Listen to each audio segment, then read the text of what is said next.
Happy Wednesday. Good morning, good evening, good night, good afternoon, wherever you are across the diaspora. I greet you from Jamaica, from the salubrious parish of Manchester, from the Catholic College of Mandeville's campus in Williamsfield.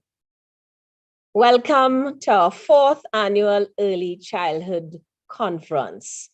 I am going to be your host for today, Joan Belfort. I am the coordinator for the Master of Education in Teaching and Learning program here at the college. Today, I am behind the mic, sharing and helping you to go through this day of wonderful presentations.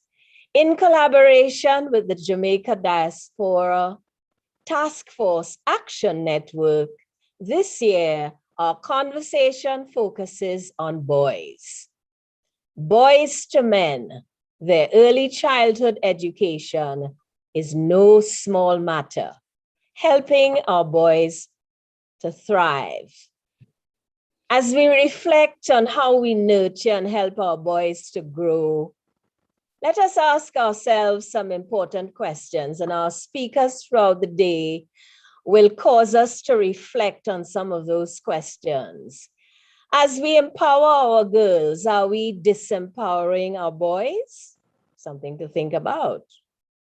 In our conversations about boys and males, do they hear anything positive about themselves? In our quest to toughen them up, are we ignoring and stifling their sensitivity?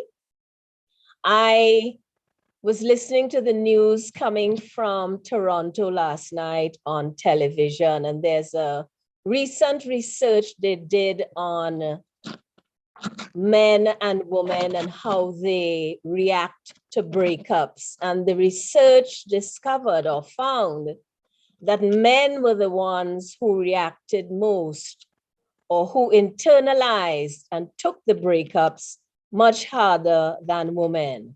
I can actually hear the woman saying, no, no, no, but in truth, we forget sometimes how sensitive our males are. So it was interesting to hear the research reaching back and reminding us of the sensitivity of our boys. Are our classrooms boy-friendly? So they like to play in dirt, they like rough and tumble play. How are we catering for that? Or are we trying to beat it out of them? To quote a line from a play Man Talk by Earl Warner, do we let them out like wild goats and hope they find their way back and forget to nurture the sensitive and gentle parts of their nature? We have an enticing lineup of speakers to help us reflect on growing boys into men, especially starting from the early childhood stage. We explore rites of passage, fathering men in early childhood education. We examine the struggle of boys in early childhood education and much more. So stay with us for important conversations on boys to men. To start us off and to bless our conversations that they may bear fruit, we invite His Grace, Bishop of Mandeville Catholic Diocese, Reverend John Persad, to lead us in prayer and bless our proceedings.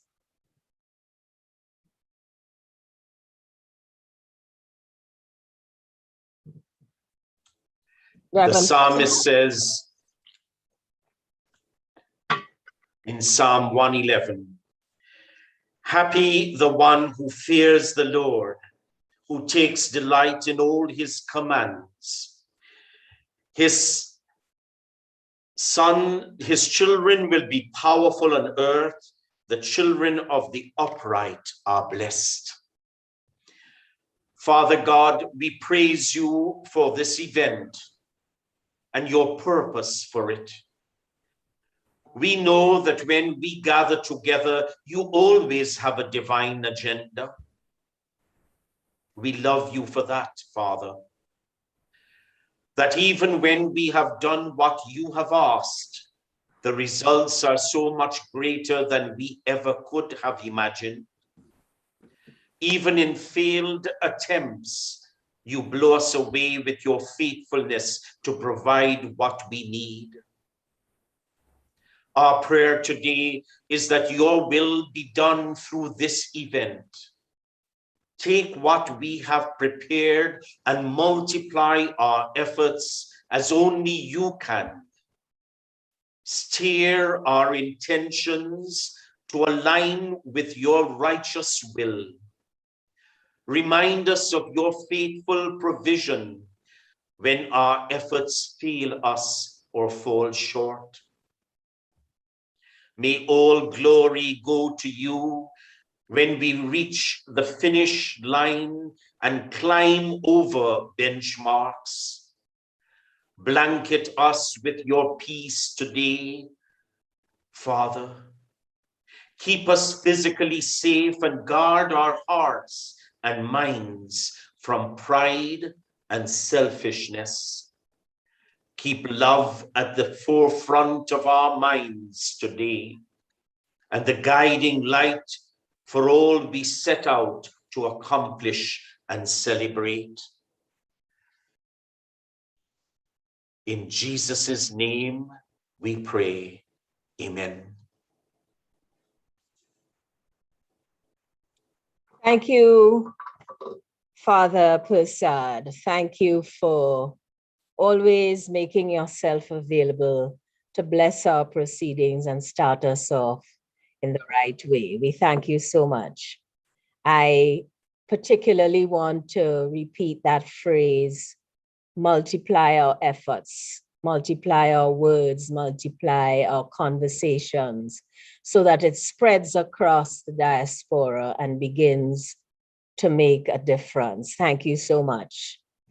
And now to introduce and to welcome you formally, the chief cook and bottle washer behind the planning and organizing of this 4th annual Early Childhood Conference.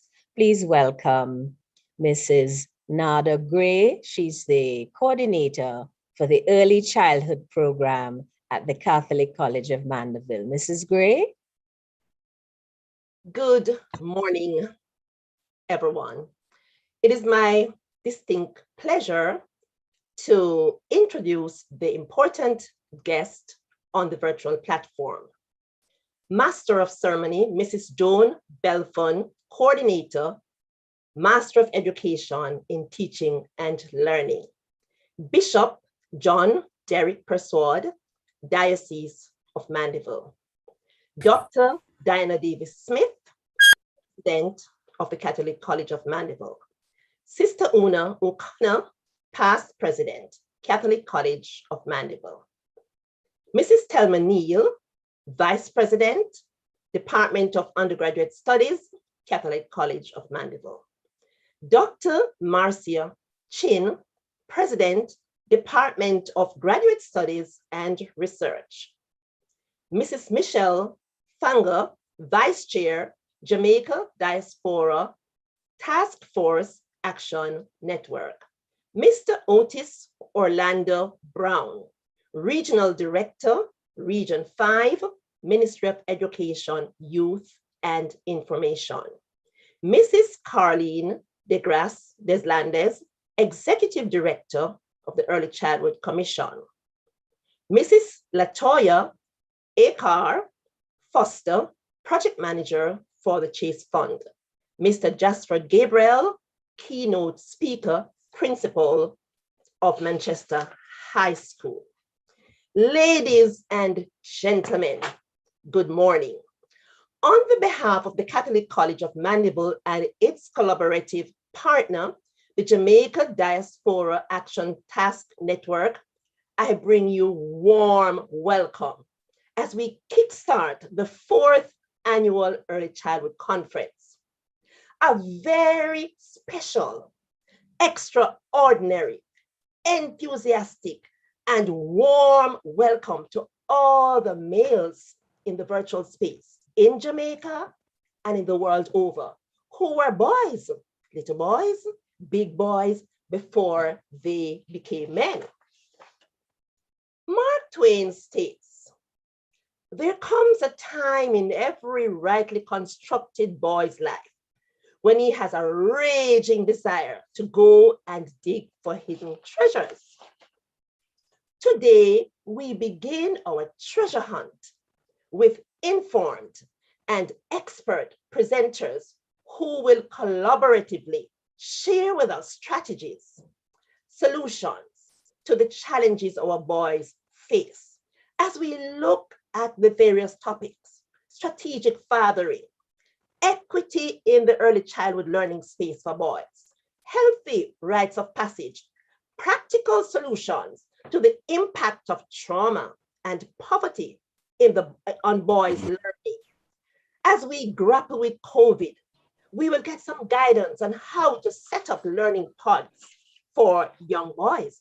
And of course, make certain you don't miss the reasoning, the roundtable reasoning with three young men who have had challenges and they were able to overcome these challenges.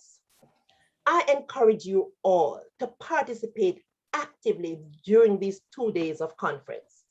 Ask your questions, state your concerns, and even share your own strategies and solutions on how to nurture, empower our young boys as they evolve into positive, productive, warming, and caring men. Ladies and gentlemen, I now hand over the virtual lectern to our fabulous, esteemed moderator, Ms. Joan Belfort.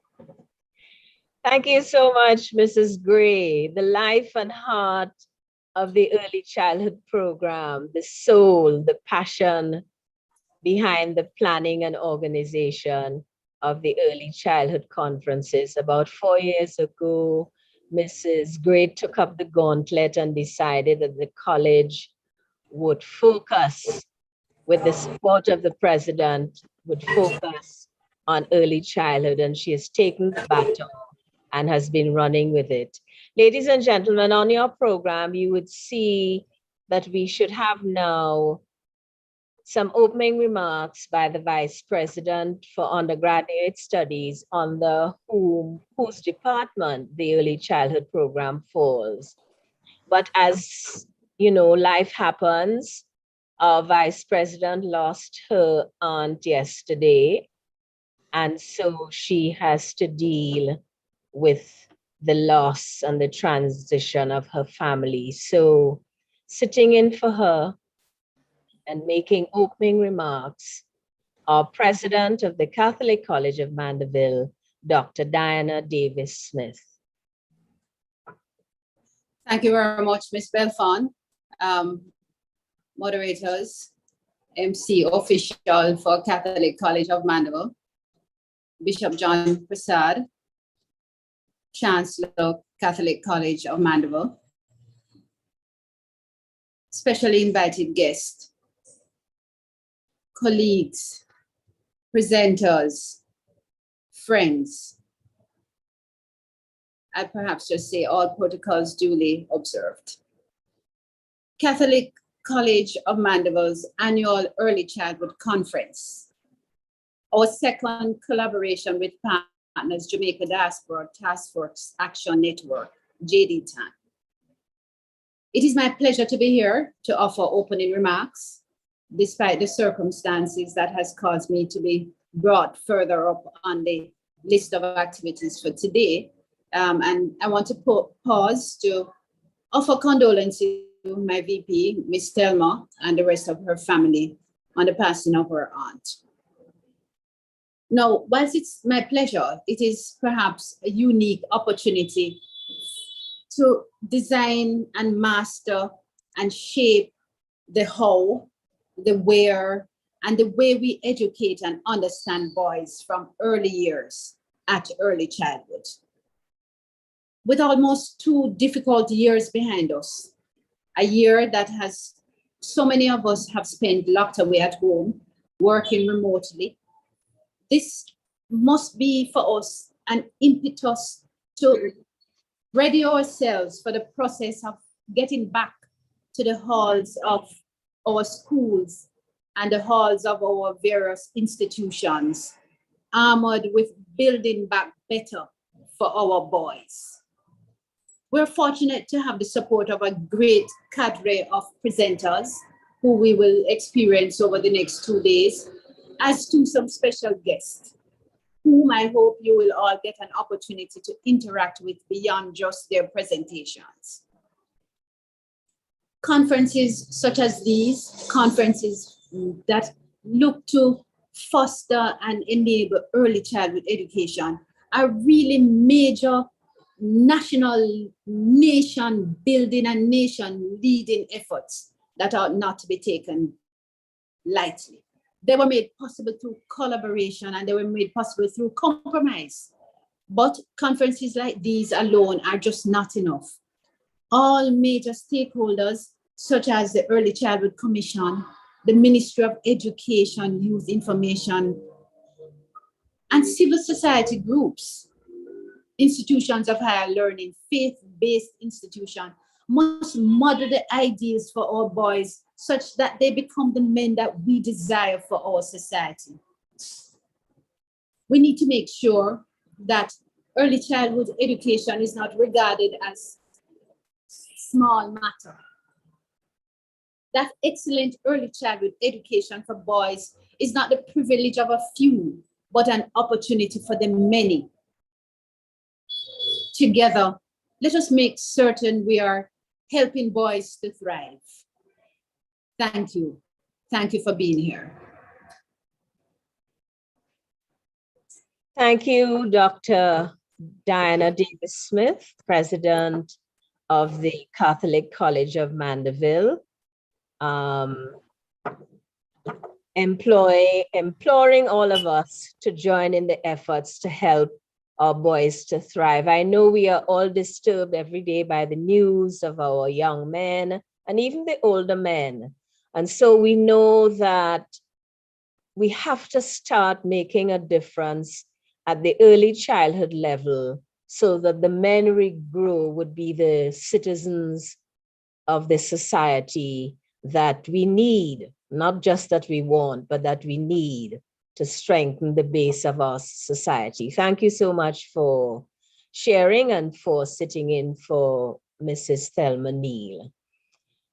It is my further pleasure to introduce the past president of CCM, who never fails to support all our endeavors. Please welcome Sister Winifred O'Connor, happily known to all of us as Sister Una, to share some remarks with us. Sister Una?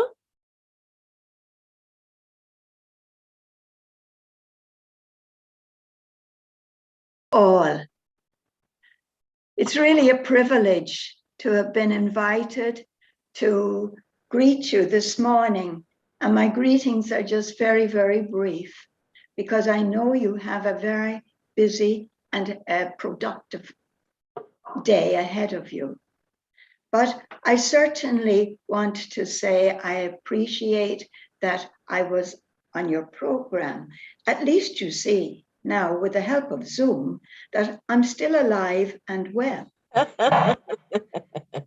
And so I would, at this point, I want to congratulate you on how much you have achieved, how much the college is still achieving in general, and all the work that goes behind it. I am very aware this doesn't happen without a lot of development, being in touch with the problems of today, so that we can, in fact, respond to the needs of today.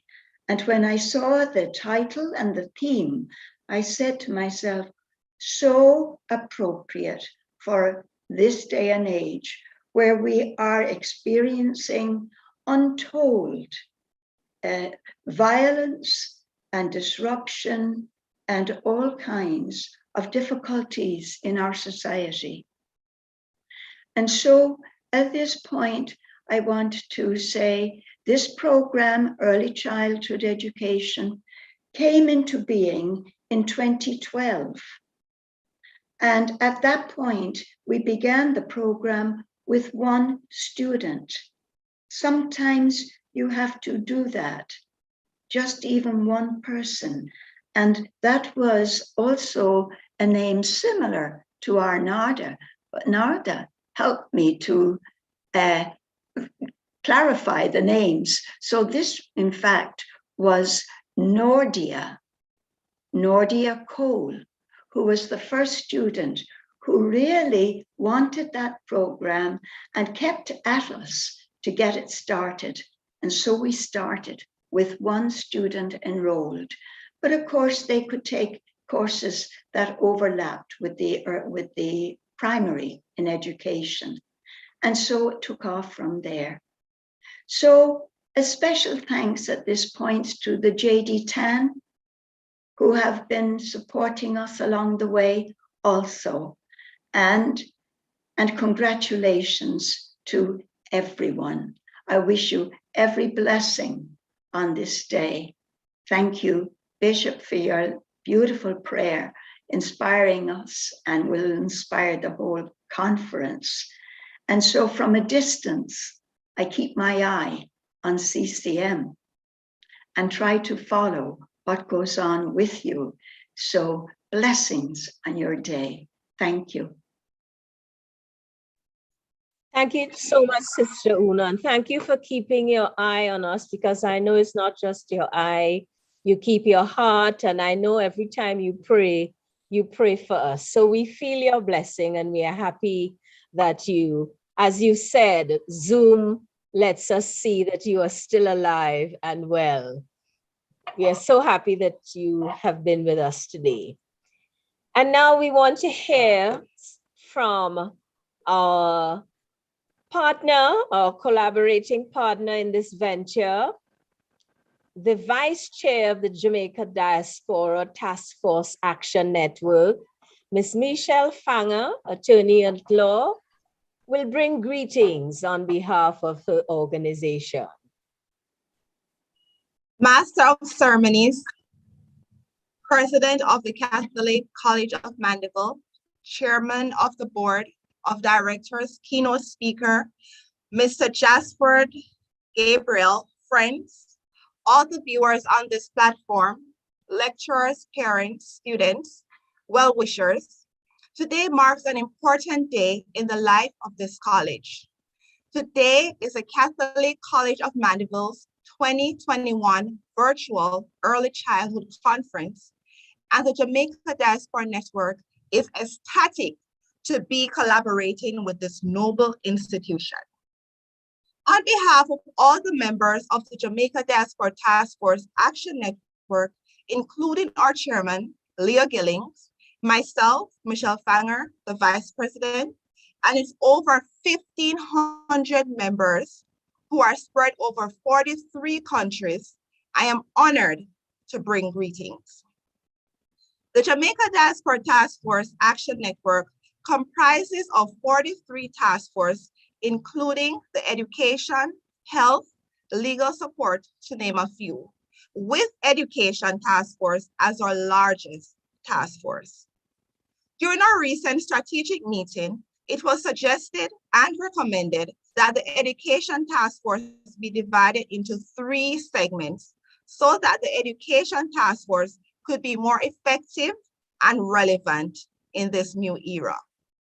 The 3 new arms focuses on early childhood education, primary and secondary education, and tertiary education, which includes this institution. With these 3 arms, we are better able to accomplish the main missions of the Jamaica Diaspora Task Force Action Network. One may question, what is the mission of the task force? Our mission is to, and I quote, to carefully develop and maintain a task force movement with global membership and a guided vision. The Diaspora Network operates to assist Jamaica in the attainment of her national goals, end of quote. The members are proud to support Jamaica and therefore are mobilized to partner, analyze, create, plan, empower, and satisfy the needs of Jamaica where the resources are available. The task force uses 4 fundamental pillars to achieve this mission. 1, partnership and collaboration. As you see, this is what we're doing with the Catholic College of Mandeville. 2, leadership development. 3, assessing the needs of Jamaica, implementing intervention with prescribed approaches for national development, utilizing available resources within the diaspora. 4th, building a network that affords Jamaica abroad an opportunity to give back to the country effortlessly. The Jamaica Diaspora Action Network, through seminars and seminars that are catered towards teachers, nurses, guidance counselors, civil servants, have over 1,100 participants. We have raised over $20,000 to provide support for COVID care packages and back-to-school supplies. We have donated 1,500 fruit trees to 650 farmers. We have also had over 200 sessions with over 30,000 attendees. We have given out over 6,000 certifications to teachers and nurses. Our events have been viewed by over 100,000 participants. Ladies and gentlemen, we look forward to continued collaboration with this, your institution. I thank you. Thank you, Michelle Fanger. Really impressive set of statistics, and really we are so supportive of and impressed by the initiative of the JDTAN in supporting Jamaica education. Not only that, finding all the brightest and best of Jamaica who are spread across 43 countries, and I know there are more because you will find them, to give back and to participate and to keep supporting initiatives. So we congratulate you also on your newest initiative to separate the levels of education so that you can give each of them their focus. Thank you so much for taking the time to share with us this morning, Michelle, and congratulations, and keep on doing what you're doing. As they say on the streets, keep on keeping on. We thank you so much, JDTAN. Some of our partners who always support our initiatives have agreed to share greetings with us this morning, and we welcome, first of all, Mr. Otis Orlando Brown. He's the Regional Director for Region 5 in the Ministry of Education, Youth and Information, and he will be followed by the Executive Director of the Early Childhood Commission, Mrs. Carleen de Grasse Deslandes, as they share greetings in their support of this 4th Early Childhood Conference put on by the Catholic College of Mandeville. Mr. Otis Orlando Brown.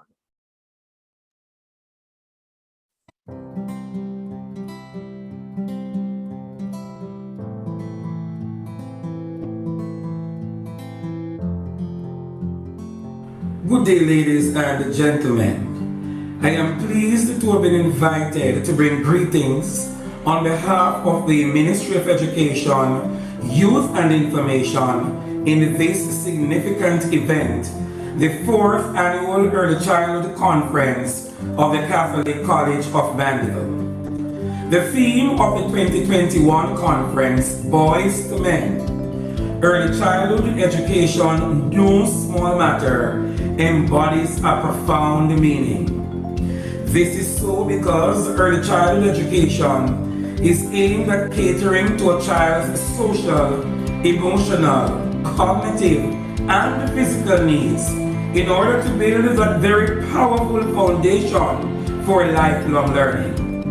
I take note also that you are placing a laser-like focus on helping boys to thrive, a matter that must be given critical attention so that our boys can be empowered to play their role in later years to help in building our nation. Congratulations to the Catholic College of Mandeville for arranging this rather important capacity building event for our educators. And it is my wish that all participants will benefit immensely. Happy conference, everyone. God's blessings.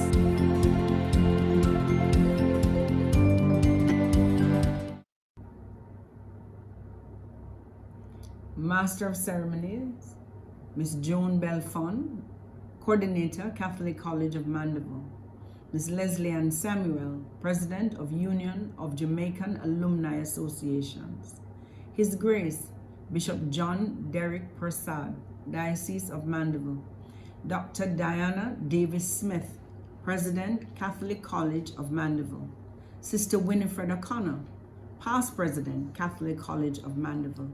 Mrs. Thelma Neal, Vice President, Department of Education, Catholic College of Mandeville. Dr. Marcia Chin, Vice President, Graduate Studies and Research, Catholic College of Mandeville. Mr. Leo Gilling, Chairman, Jamaica Diaspora Task Force Action Network. Mr. Otis Orlando Brown, Regional Director, Ministry of Education, Youth and Information, Region 5. Mrs. Latoya Akar Foster, Project Manager, Chase Fund. Mr. Jasford Gabriel, Keynote Speaker, Principal, Manchester High School.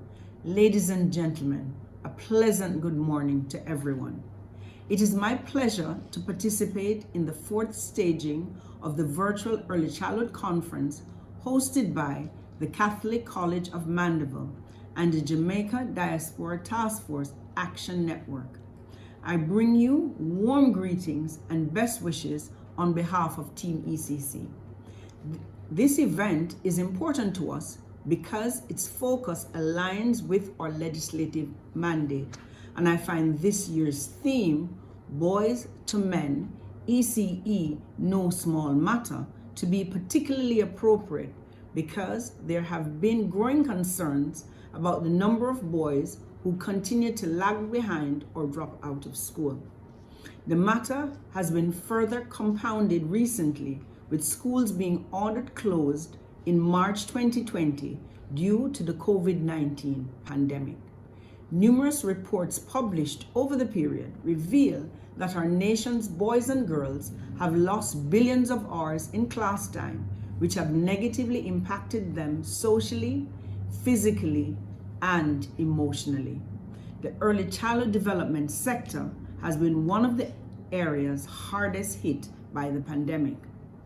Though the Ministry of Education, Youth and Information and the Early Childhood Commission have made significant strides in trying to engage our children, some of our most vulnerable 0 to 8-year-olds are still unable to access high-quality early childhood education as they lack the necessary resources.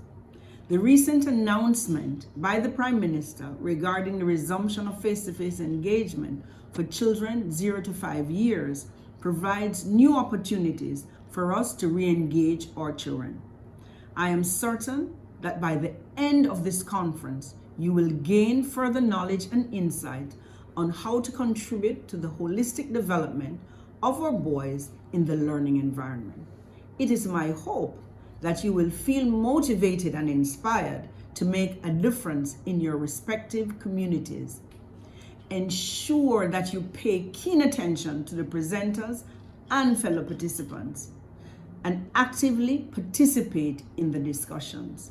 Feel free to share your ideas and suggestions regarding further improvements and innovations in the way we engage our boys at the early childhood level. I commend the Catholic College of Mandeville and the Jamaica Diaspora Task Force Action Network for the excellent work they have done over the years to emphasize the importance of early childhood development, reminding us that although we cater for small human beings, what we do as early childhood practitioners is a big deal. It is indeed no small matter. Remember, our daily actions greatly impact the children and will determine their outcome as future leaders. We cannot and we will not fail the next generation. Welcome everyone, and do have a wonderful event. Thank you to Mr. Orlando Brown, representing the Ministry of Education, Youth and Information, and thank you, Mrs. DeGrasse Deslandes, representing the Early Childhood Commission. And we thank you for always supporting our initiatives, whether it be early childhood, tertiary level, primary. We really appreciate you joining hands with us as we seek to make input into the Jamaica education system. And I want to endorse what Ms. Deslandes asked of all of us in our audience today, that the words we share, the information we share, bear fruit, and you take it away and make it come alive so that we can begin improving the early childhood sector in particular, because that determines the future we will have, not just as a society, but as a region. It is my pleasure now to introduce the project manager of the Chase Fund, Mrs. Latoya Arkart Foster, who's representing the Chief Officer of the Chase Fund to close our section on greetings. Mrs. Foster. Thank you so much. Good morning, everyone.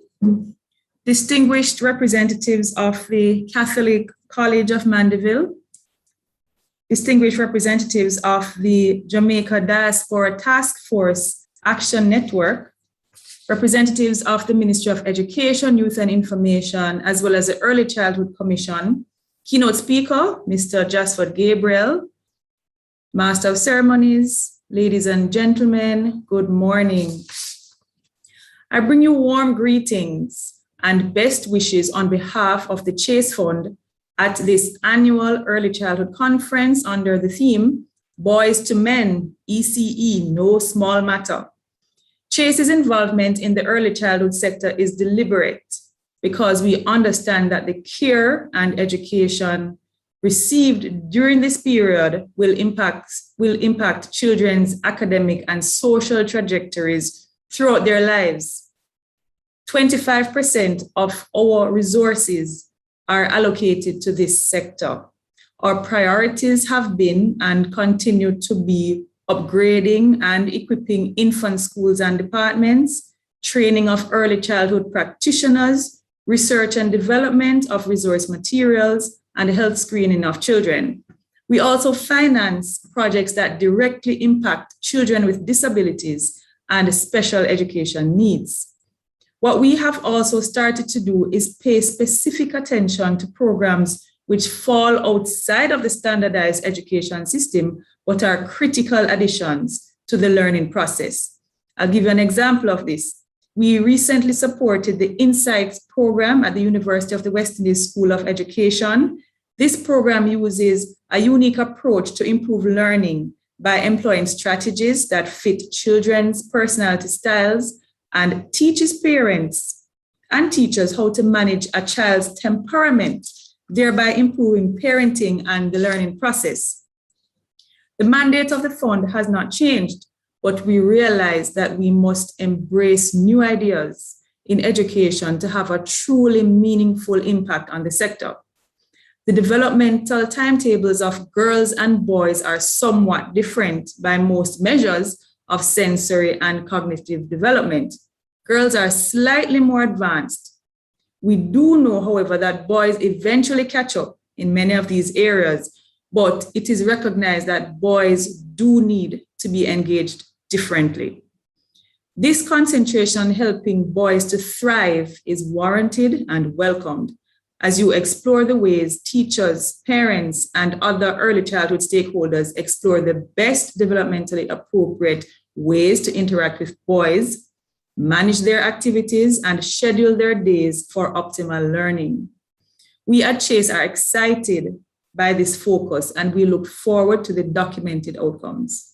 The Chase board, management, and staff commend the Catholic College of Mandeville and its collaborative partner, the Jamaica Diaspora Task Force Action Network, for hosting of this timely conference and wish for you all a pleasant, productive, and rewarding conference. Good morning. And good morning to you, Mrs. Foster, and thank you.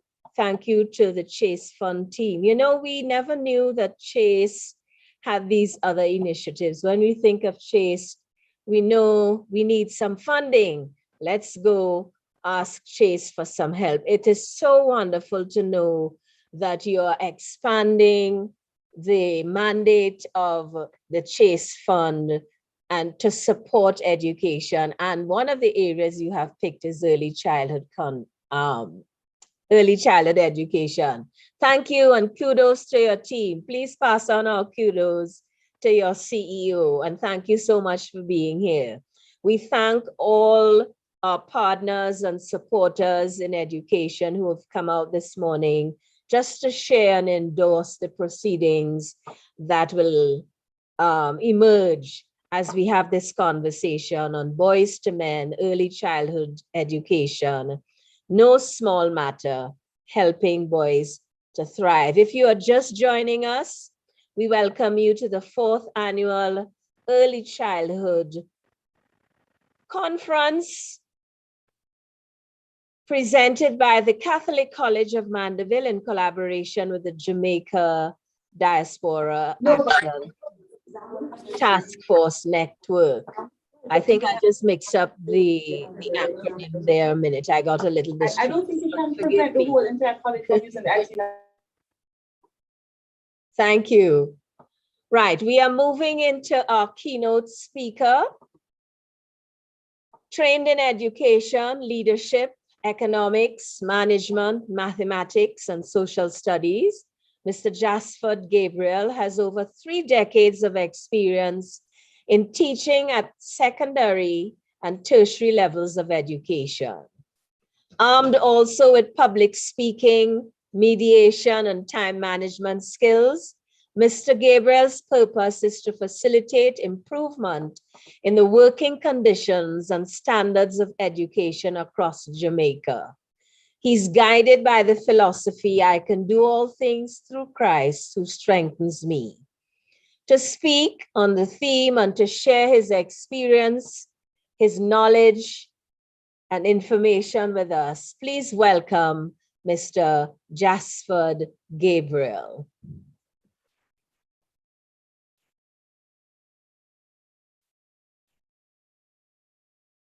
You're muted. Thank you. Thank you very much. So to our Masters of Ceremony, Ms. Joan Belfon, Coordinator of the Master of Education in Teaching and Learning at the Catholic College of Mandeville, Ms. Leslie Ann Samuel, President of the Union of Jamaican Alumni Association, USA, and of course we continue to share a very excellent relationship with the Jamaica Teachers Association as we bond together to improve early childhood education. Bishop John Derrick Prasad, Diocese of Mandeville, Dr. Diana Davis Smith, President, Catholic College of Mandeville, Senior Winifred O'Connor, past President of the Catholic College of Mandeville, Mrs. Thelma Neal, Vice President, Department of Undergraduate Studies at the Catholic College of Mandeville, Dr. Marcia Chin, Vice President of the Department of Graduate Studies and Research, Catholic College of Mandeville, Mr. Leo Gillen, my friend, Chairman, Jamaica Diaspora Task Force Action Network, JDTAN, our newly minted Regional Director, Mr. Otis Brown, Region 5, Ministry of Education, Youth and Information. Mrs. Carleen de Grasse Deslandes, Executive Director, Early Childhood Commission. Mrs. Latoya Accord Foster, Project Manager of the Chase Fund. And I also want to give a special shout out to past President of JDTAN, Dr. Dwayne Dice, so passionate about early childhood education. Colleagues, it's an absolute delight of mine to be sharing briefly with you in this 4th ECI conference. Boys to men, I just love the theme. Early childhood education, definitely no small matter. If you ask me, it's a big deal. And we are helping boys to thrive. I don't think it's lost on any of us how crucial and urgent it is for us to have an action plan to rescue our boys so that we can have responsible men in our Jamaican societies. It is so fundamental to our growth and development. The truth is, at the Jamaica Teachers Association, just coming out of presidency, we would have been lobbying long and hard. Last year was driven by our National Early Childhood Chair, Roy Main Robinson, so passionate about early childhood education. We would have been seeking to have many more initiatives rolled out, much more resources for the early childhood sector for one, more trained teachers, more resources to be put at that level, because it is where it all begins. Today, we still have over 2,000 early childhood institutions without a trained teacher. If you ask me, that's totally unacceptable. And every time this happens, our males, based on our culture, suffers even more. And so I'll just share very quickly some thoughts surrounding this powerful theme. And I want to congratulate the team at the CCM in Mandeville for that very efficient team that ensures that everything is so on point today. And I'm sure it will be a wonderful conference. And so, colleagues,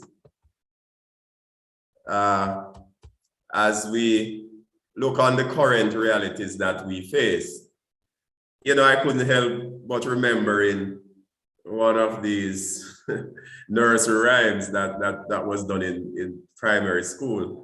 And it's one of the worst things that has happened to our male population. Snips and snails and puppy dog's tails. That's what little boys are made of, according to that old nursery rhyme. As for little girls, sugar and spice and everything nice. That's what little girls are made of.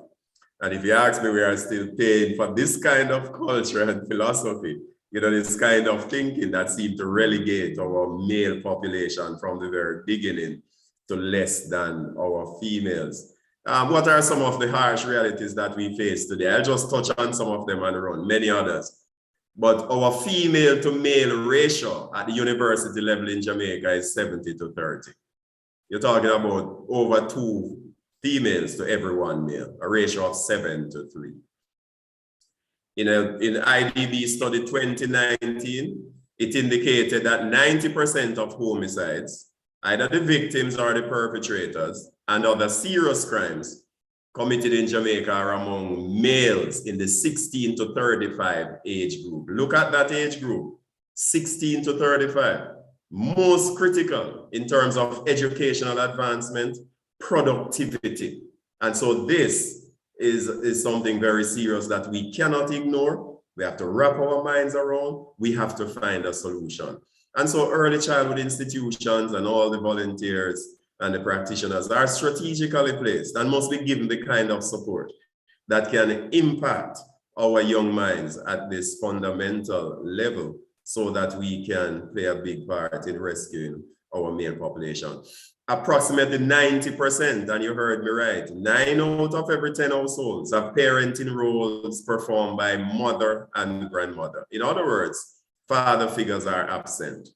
So they are not in school at the tertiary levels for the most part. They are not in the homes assisting with the upbringing of boys and girls. And so it begs the question, we are there, and I think we all know. Approximately 5,000, look at this one. Approximately 5,000 male teachers are in Jamaica compared to over 19,000 female teachers. This is not something we can just gloss over. the interaction that takes place, the nexus between school, church, and home is so fundamental.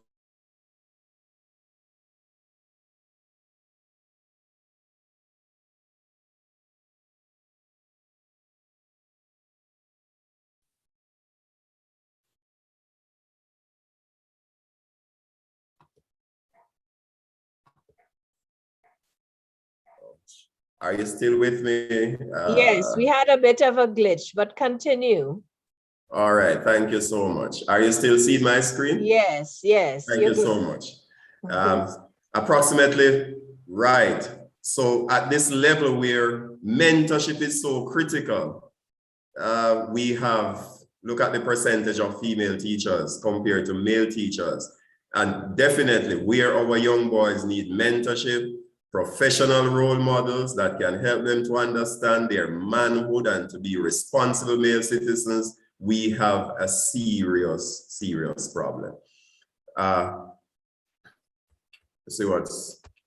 so this is something that certainly is not lost on us. And so what happens? If we fail to plan, we are planning to fail. There are more realities, but the truth is, one of the things we must do is to make sure that we have a plan to see how we can actually rescue our boys. Numerous teachers and researchers accept that the accomplishment differences between boys and girls are due to the reality that they learn differently. We have to accept that. They also posit that if teachers differentiate their instruction to facilitate gender differences, then it's highly possible that this gap will diminish. And in my experience, you're looking at our early childhood, our immediate past president of the National Early Childhood Committee there, and together we continue to work to see how we can facilitate improvement at this level. But we must understand that boys learn very differently from girls, and our education system must cater to this reality and ensure that we get our boys more meaningfully engaged in the teaching and learning process. Studies have also shown, like I've said before, more boys are enrolled in kindergarten in comparison to girls. However, fewer boys graduate from high school than girls. And we know what's happening there. They have fallen through the cracks. They end up in gangs. They end up on the street corners. And they become, in many instances, unfortunately, a menace to society. And so helping boys to thrive is fundamental, critical to our well-being and development of our nation. So it's critical to analyze what happens in the interim while for this change to take place. The real question is, are our boys failing? Or are we failing our boys? That's something to ponder on. If we look at John Piaget, one of those psychiatrists, the theories encourages hands-on and student-centered environmental approach in early childhood classrooms. This type of environment is very beneficial to our students because student-centered environment caters for growth and development of boys' learning style. If we take a quick look just at 4 of the learning style differences between males and females, boys are more visual and spatial. Girls are more auditory. If we do some cognitive, we drill into the cognitive makeup of males and females, you can confirm it. So even the way we teach in schools, I'm always at pain challenging our teachers to differentiate the instruction, to make it inclusive. Girls tend to love the note taking and to make sure that notes are well organized and you can leaf through their notebooks and everything is well laid out. Boys find it very painful many times just to have a neat notebook and to take notes. They learn very differently. In terms of the multiple intelligences, boys are more kinesthetic and tactile learners, good with their hands. Girls fine with lecture style learning. They just need the content. They will take it from there and know how to apply and also reproduce. Boys do well with routine and structure. Girls prefer variety. Boys are more peer motivated. So that's why boys are also vulnerable to negative influences and to gangs. It's not always positive in terms of the peers, and that's a challenge.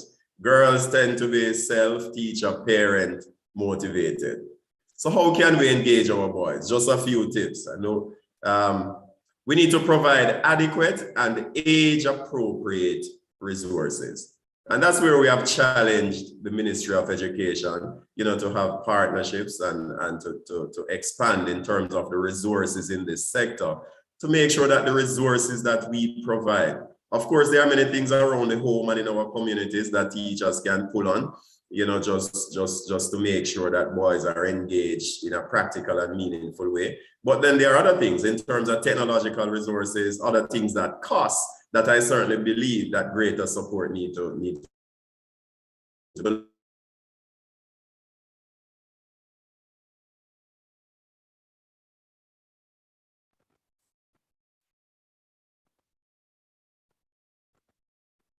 Okay. Mr. Gabriel seems to be having some technical challenges on his end. Let's give him a minute and see if his system will recover.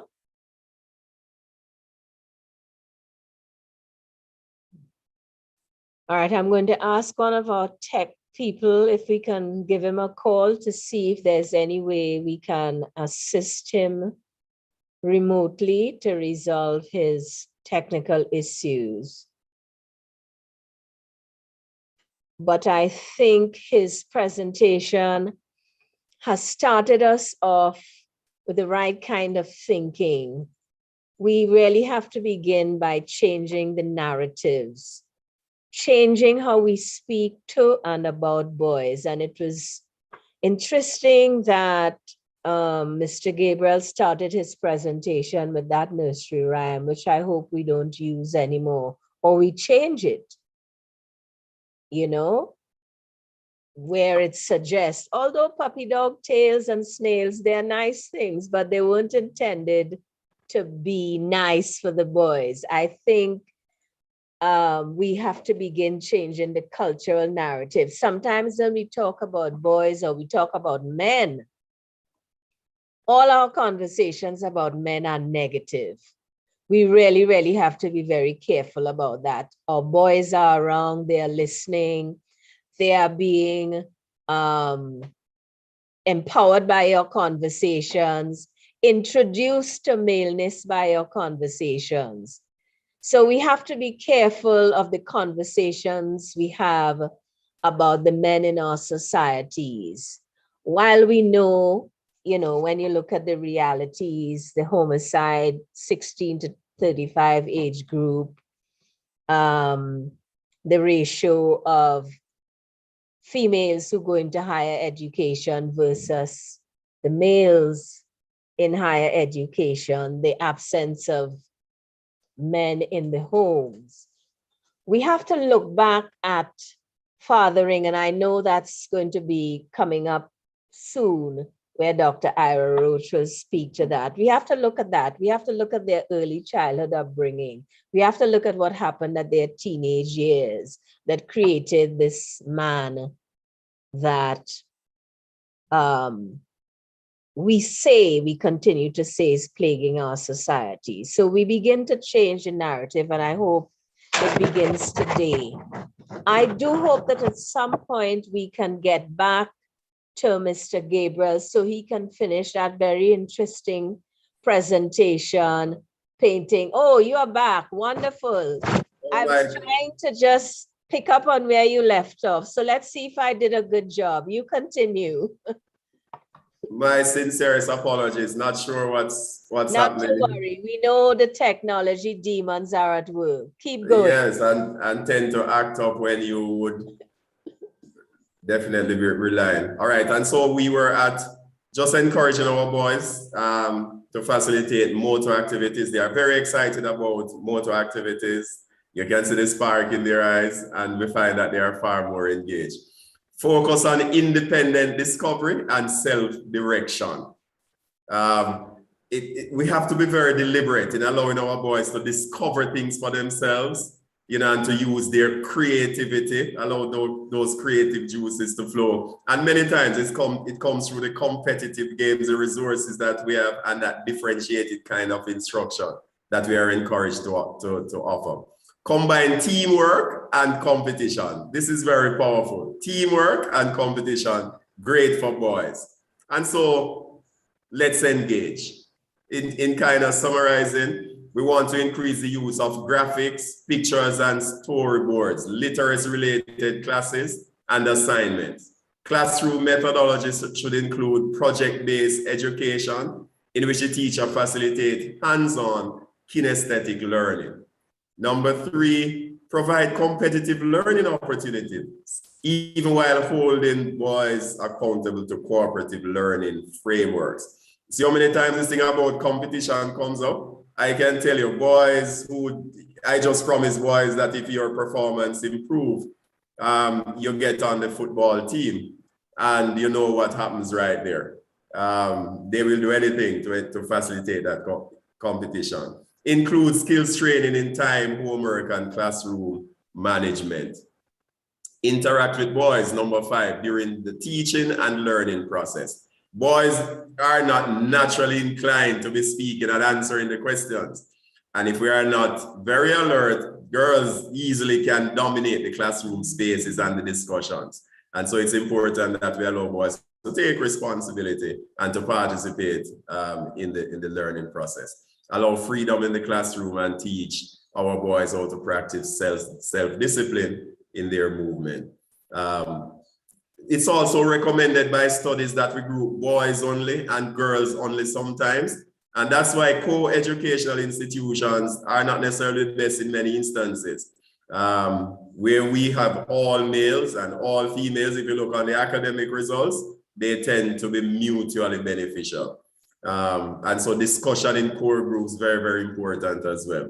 Skill building for sensitive boys, extremely important as well.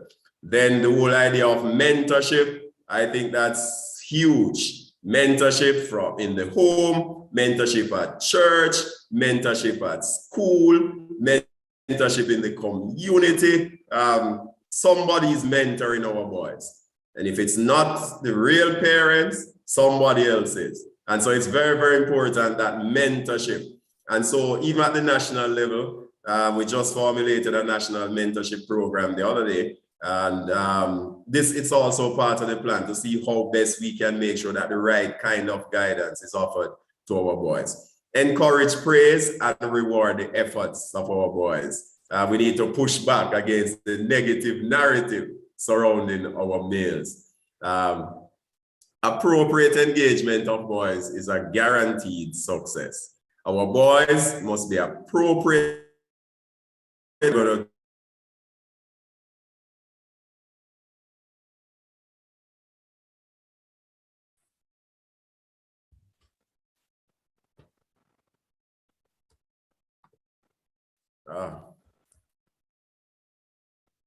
Am I back on? Yes, just keep going.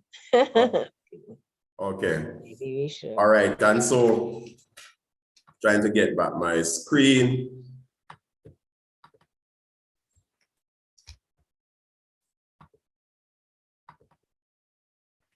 Right. And so as I seek to bring this to a head, I want to close with the Andre Johnson story.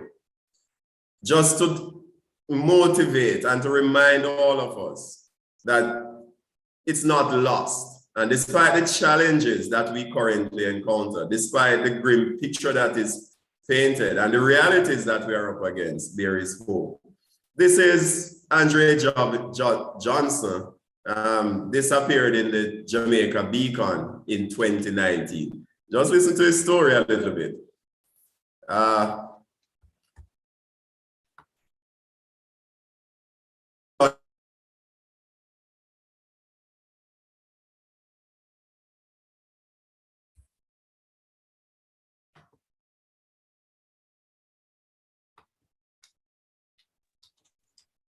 Okay, you are still with us. You are still with us. I don't know if you take off your video and focus on your thing, if that might help your connectivity. I will try that. Although try that and see if that can help you. Is it a video you're about to play? No, it's just a Word document. Okay, all right.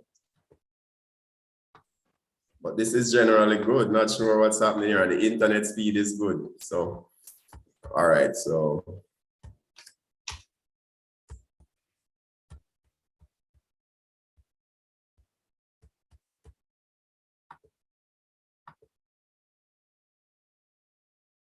Andre Johnson recalled having to constantly struggle against poverty and other adversities in Jamaica.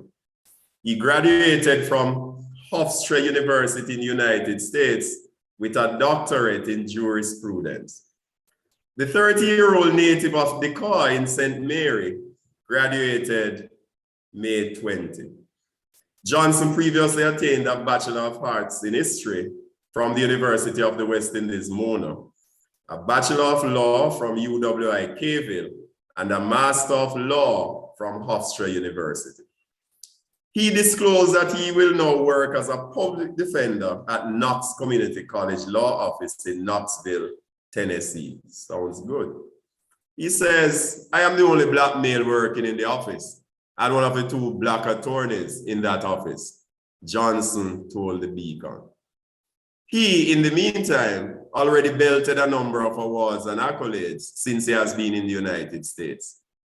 He is, for example, the 2019-20 Gideon's Promise Fellow and the Leon Stern Criminal Courts Bar Association of Nassau Criminal Defense Advocate of the Year. Johnson, who said he intends to give back to his native Jamaica, wants to be an inspiration to his siblings and everyone who has been told they would have amounted to nothing. He says, I want to use my life story to inspire people. At the end of the day, it's not about the number of degrees or letters behind my name. What I want to do is to inspire people to think big and to dream big, he told the Beacon, adding that he's now writing his first book titled Tears of a Black Sheep. This graduate of Charlemont High School in Linstead, St. Catherine, admitted that he cried when he reflected on his journey from his deep rural St. Mary village to the pinnacle of academic success. This is I Cried soliloquy, as posted today in his social media page, reads,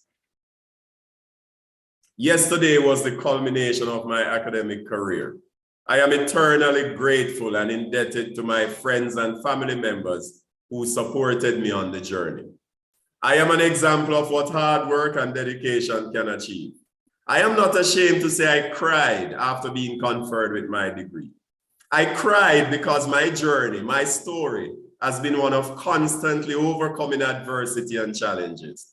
I cried because statistics dictated that I should not have made it. I want my story to inspire others to believe in themselves and to constantly fight to achieve their dreams. When I started law in 2016, I started on faith. I had no idea how my tuition would be paid, but that is another story for another time. Today, after many years of studying and toiling, I am happy to say I have made it. I am ready to tackle my other challenges. I am excited at what God has in store for me. If I can make it, you can make it too. And he ends by saying, my name is Andre Johnson, and I made it. And he says, please don't call me doctor. I want to remind all of us, our boys can make it. We all have a big role to play as they transition from boys to men. We must play a big mentorship role as we pull the creative juices, the capacities, and pull out the responsibilities that this nation so urgently requires. God bless you and all the best in this 4th ECI annual conference. Thank you, Jasford Gabriel. Thank you for sharing some of the realities that we face and that we must take into consideration as we plan for our boys in education. And I want us to also reimagine the education system, not just teachers and administrators in the system, but include the community elders, the grandparents, the parents, the cousins, the family line, all who touch the lives of our children in general and our boys in particular have to play their role. Thank you for continuing to remind us to also change the narrative. That word black sheep, we have to take it out of our vocabulary. It usually refers to some boy or man in our family or in society. Let's start changing the narratives. Thank you so much. I know it was a bit of a challenge with your connectivity, but the message was clear and that story was certainly very inspiring. I really liked how it ended. Yeah. My name is, confirming his identity. Thank you so much, Mr. Gabriel. You're welcome. We now move on to Dr. Ira Roach, who will speak to us about healthy fathering, strategic fathering for raising boys into men, protecting their emotional life. And this is a nice segue from Mr. Gabriel's presentation on the realities our boys face to speak to one of the most important elements in their upbringing, fathering. Dr. Ira Roach is senior pastor at Temple Refuge Church in the USA, but he has a wonderful video that does a much better job of introducing him than I could.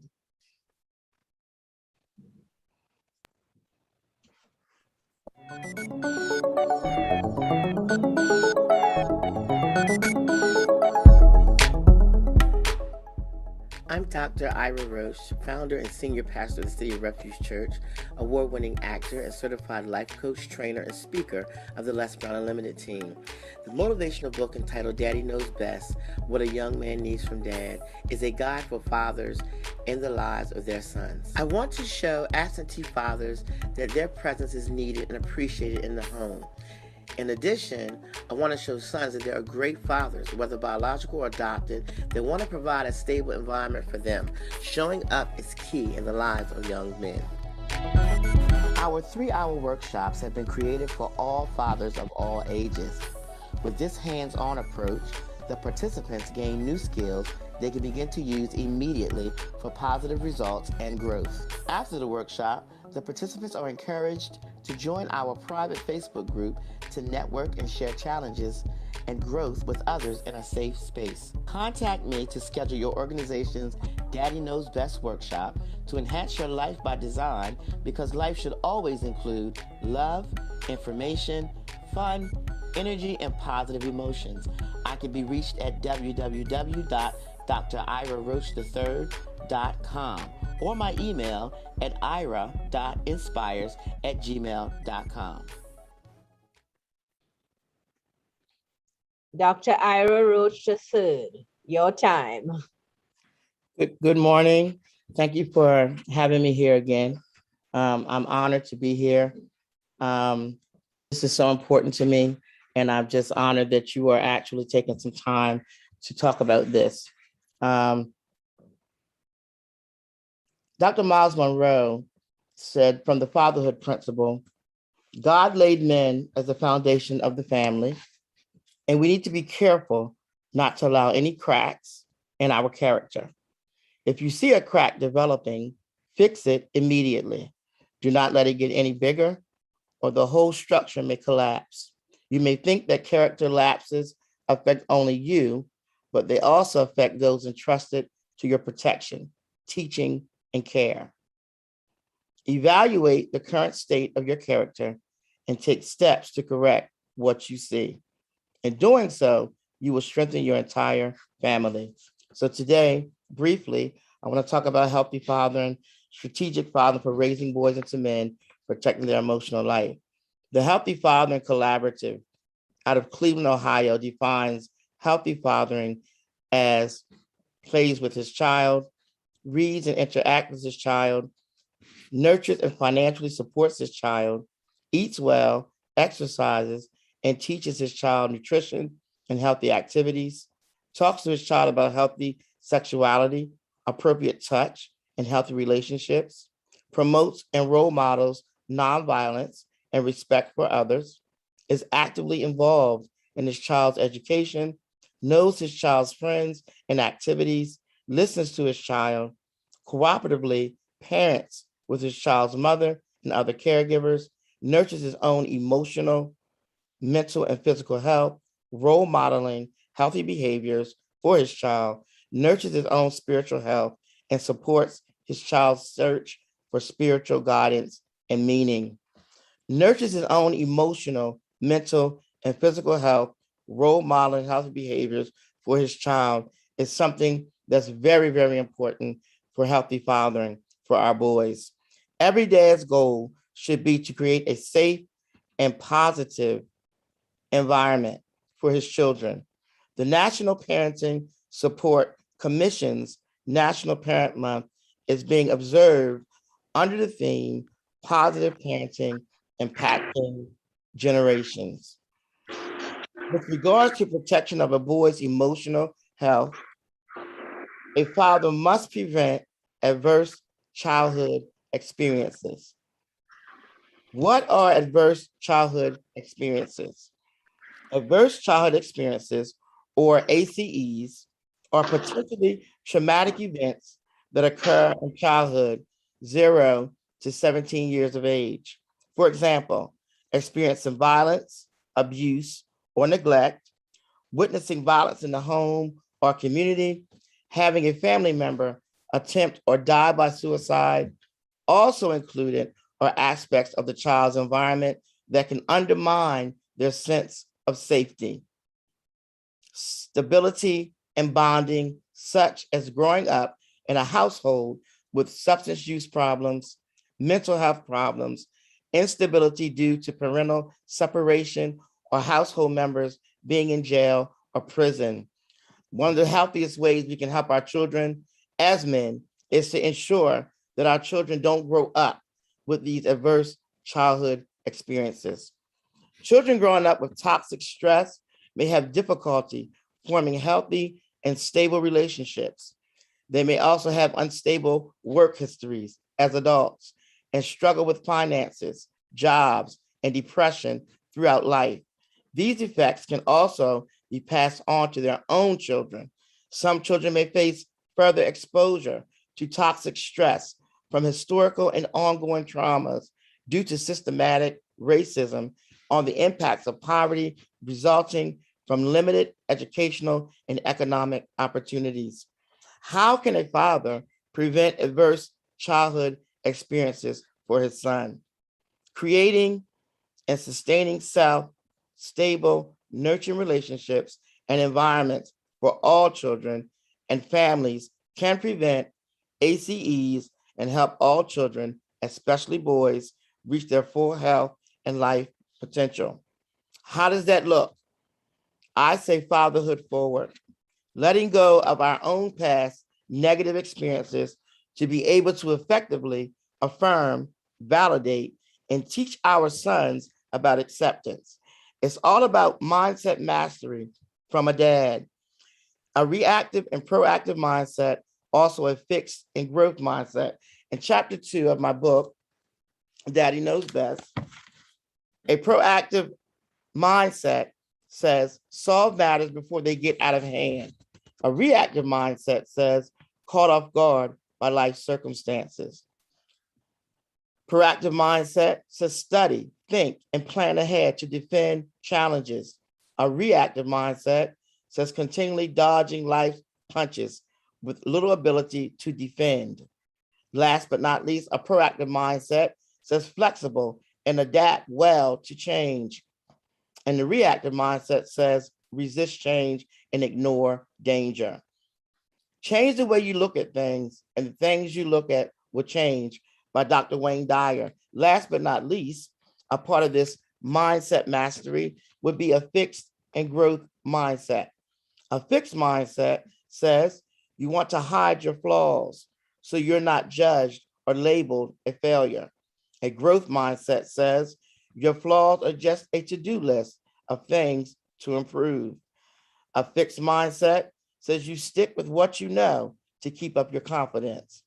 A growth mindset says you keep your confidence by always pushing into the unfamiliar to make sure you're always learning. A fixed mindset, you look inside yourself to find real passion and purpose as if this is a hidden thing. A growth mindset, you commit to mastering valuable skills, regardless of mood. You know, passion and purpose come from doing great work, which comes from expertise and experience. A fixed mindset, which is one of the greatest I know, failure defines you. But the growth mindset says failures are temporary setbacks. These are very important with a mindset, with how to be a healthy father and helping our sons to really grow into healthy, strong men that can help the world. How does this look? How can your boys thrive? Children may also have their own characteristics and experiences that protect them and help them develop resilience despite exposure to ACEs. Resilience is positive adaptation within the context of significant adversity. Resilience is the result of a dynamic set of interactions between a person's adverse experiences and his own or her protective factors. So we talk about these protective factors. These come from environment, caregivers, family members, but more importantly, dads that show their sons this is a safe place to create, to be sustainable, and to grow in love. How can these protective factors be put in place? The protective factors can include the individual biological and developmental characteristics of the child himself, as well as the environmental factors of the family, community, and systems that mitigate the negative impacts of ACEs. Protective factors help explain how some people who have sustained a great deal of adversity as children have fared relatively well in adulthood. Dads have to have a safe, stable, and nurturing environment so they can help their sons thrive. What is parent resilience? Identifying and cultivating a sense of purpose, of faith, culture, and identity is one of the ways of the protective factors that will allow our boys to thrive by developing resilience, even after the ACEs. In closing, chapter 2 of my book, I talk about an experience when I was 5 years old. And my father, I like to say, was one of these protective factors in place. We had a local store that was a little country store. Everyone went to the store. And this one particular morning, my father and I went. We saw the store in disarray. There was things everywhere. The door was open, and this gentleman, his name was Mr. Snyder, he had his house attached to a store. So everyone knew him in the neighborhood. And my father and I went in the store. We saw milk in the floor. We saw some cash registers open. And my father said, "Stay here. I'm going to go around the back and see what's going on." Well, I didn't know. I was 5. I was walking towards the back because I felt like I heard Mr. Snyder moaning. And so I started walking to the back, and I saw blood spots going towards the living room, which was connected to the store. So I was walking, and my dad came back in, of course, and said, "Come on, we have to go." I remember going by the store that evening, and I saw maybe 20 to 30 police cars. And I'm like, "What happened?" And my dad said, "Oh, don't worry about it. Nothing." I said, "Is Mr. Snyder okay?" He said, "Yeah, he's okay." I said, "All right."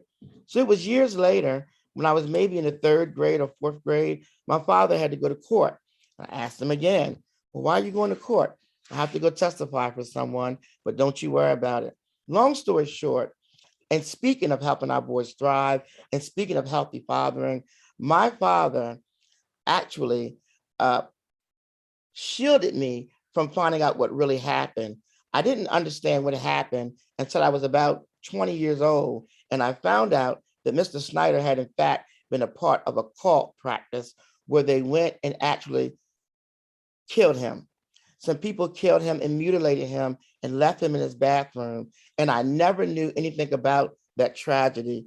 And my father kept me from it, because had I known that, maybe I would have some issues that I would have growing up because of that ACE. So my father kept me from those things. And that's the kind of father he was. Of course, he wasn't perfect, but he was perfect in teaching me how to teach my sons and keep them away from certain adverse childhood experiences. So thank you for your time today. Again, we can still help our boys thrive. These ACEs are something that travels with our sons. And if we understand how we can get that mindset mastery, we can be greater fathers to help our sons become greater men. Thank you. Thank you, Dr. Roach. Stick around. I'm sure we're going to have some questions while our team is looking to gather the questions. Just to remind some key things in your presentation in terms of fathering, being a role model. Somewhere in there, before you can become a role model, fathers themselves have to be secure in their own identity as males, as men, as husbands, etc. Before they can be the role model they need to be. I see Carlene on screen. Carlene, do we have any questions? Good, greetings everyone. Can you hear me? Yes, we can. Okay, great. Okay, so no, there were no questions. I think maybe Dr. Roach was so good in his presentation. I enjoyed it. What is happening is that the attendees are introducing themselves and sending greetings, you know, Narda looks great, you know, stuff like that, you know. So no questions yet, but I'll keep checking, and if any come up, then I'll let you know. Thank you so much. And please welcome Carlene Lagi. She's from the Jamaica Diaspora Task Force Action Network, and she's kindly monitoring the questions coming from our audience, who I suspect some of them are just joining us, but a very important presentation from Dr. Ira Roach. And we are really happy to have you back. And anytime we have to talk about fathers, you know, you are one of our point persons, but you made some important points. You talked about fathers creating that safe space, a safe environment to protect from early childhood trauma as best as you can. And as we teach our boys, sometimes I think we forget to focus on their emotional health. Sometimes we're so busy trying to get them to behave, to sit down, to stop chatting and moving, and you know, we want to just clip their energy a bit. We forget their emotional health. Yes, and interesting term, mindset mastery, you know, mastering all those negative things that we absorb, being called black sheep, being called whatless. We use that a lot in the Caribbean. You're just like your papa. You know, you're gonna amount to nothing. So we have to begin changing the narrative and being very delicate with the emotional health of our boys. Thank you so much, Dr. Roach. Thank you for sharing. And I know your book, as you said, it's available, and we have your contact information. So I'm hoping that some of the fathers and uncles and cousins and whoever in the audience listening to us today make use of the text by Dr. Roach that gives you some more insight into fathering and some of the things to pay attention to as male teacher, even as female teachers. Thank you so much. Thank you. Carlene, is anything else while we were chatting? Get off mute. No, there was nothing. Okay, but some of the, you know, just a quick mention of some of the introductions, the schools that are represented. Let me just give you a few. We have the.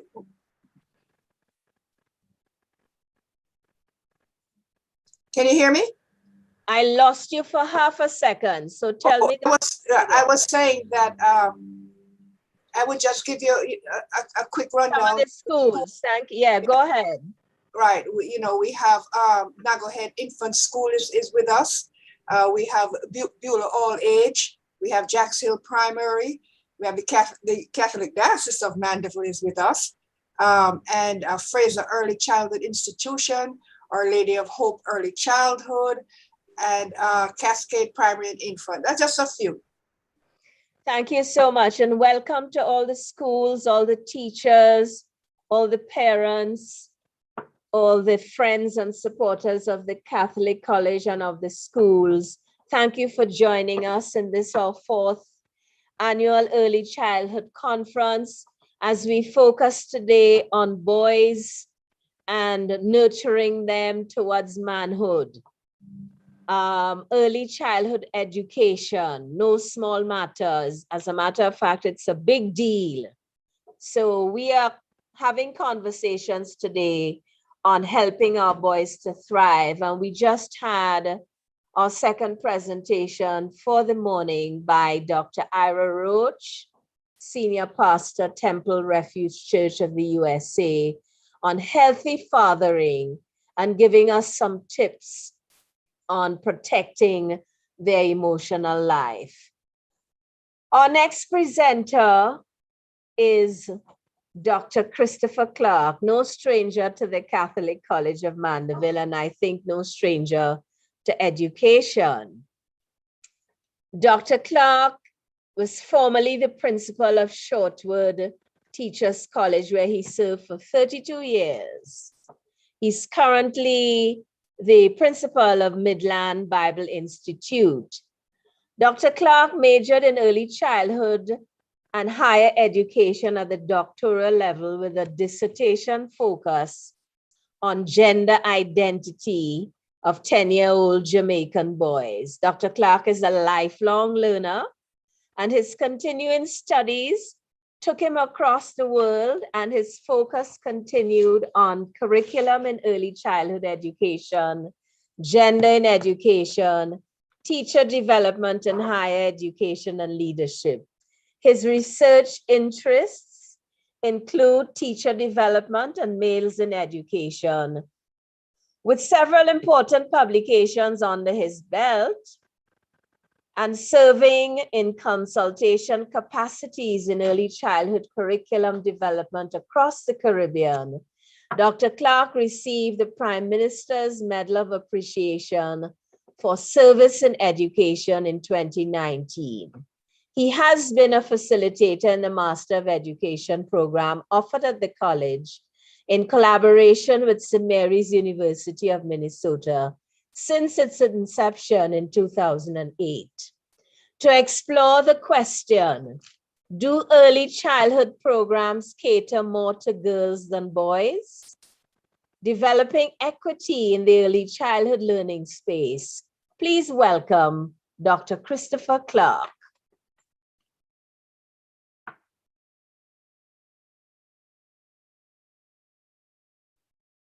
Good morning, everyone. Hello, Dr. Clark. Nice to see you. How are you? I am excited to be among family. Whenever the early childhood community meets, I feel that I am at home, albeit I can't see many of most of the participants. Good morning to our moderator, my coordinator in another space. I want to greet the leadership of the Catholic College of Mandeville as well. I see Dr. David Smith here. I also want to greet and Dr. Marcia Chin. I also want to greet the leadership and representative of JDTAN present with us, to greet my fellow presenters, the conference attendees. Please allow me to send a special shout out to Sister Una, the ever-present Sister Una. Good to have you with us, Sister Una. Good morning, everyone. Thank you for having me. And moderator, I crave your indulgence for a while. Earlier this year, Jamaica lost an early childhood stalwart, a champion in the person of Dr. Rose Davies. And I'd like to, this is the first conference. In fact, the Catholic College of Mandeville must be the only institution that is having an annual Early Childhood Conference, for which I'd really like to commend them. Well done, Mrs. Gray. Keep it up, keep it up. Yeah, so go back to Dr. Rose Davies. This is the first conference since her passing.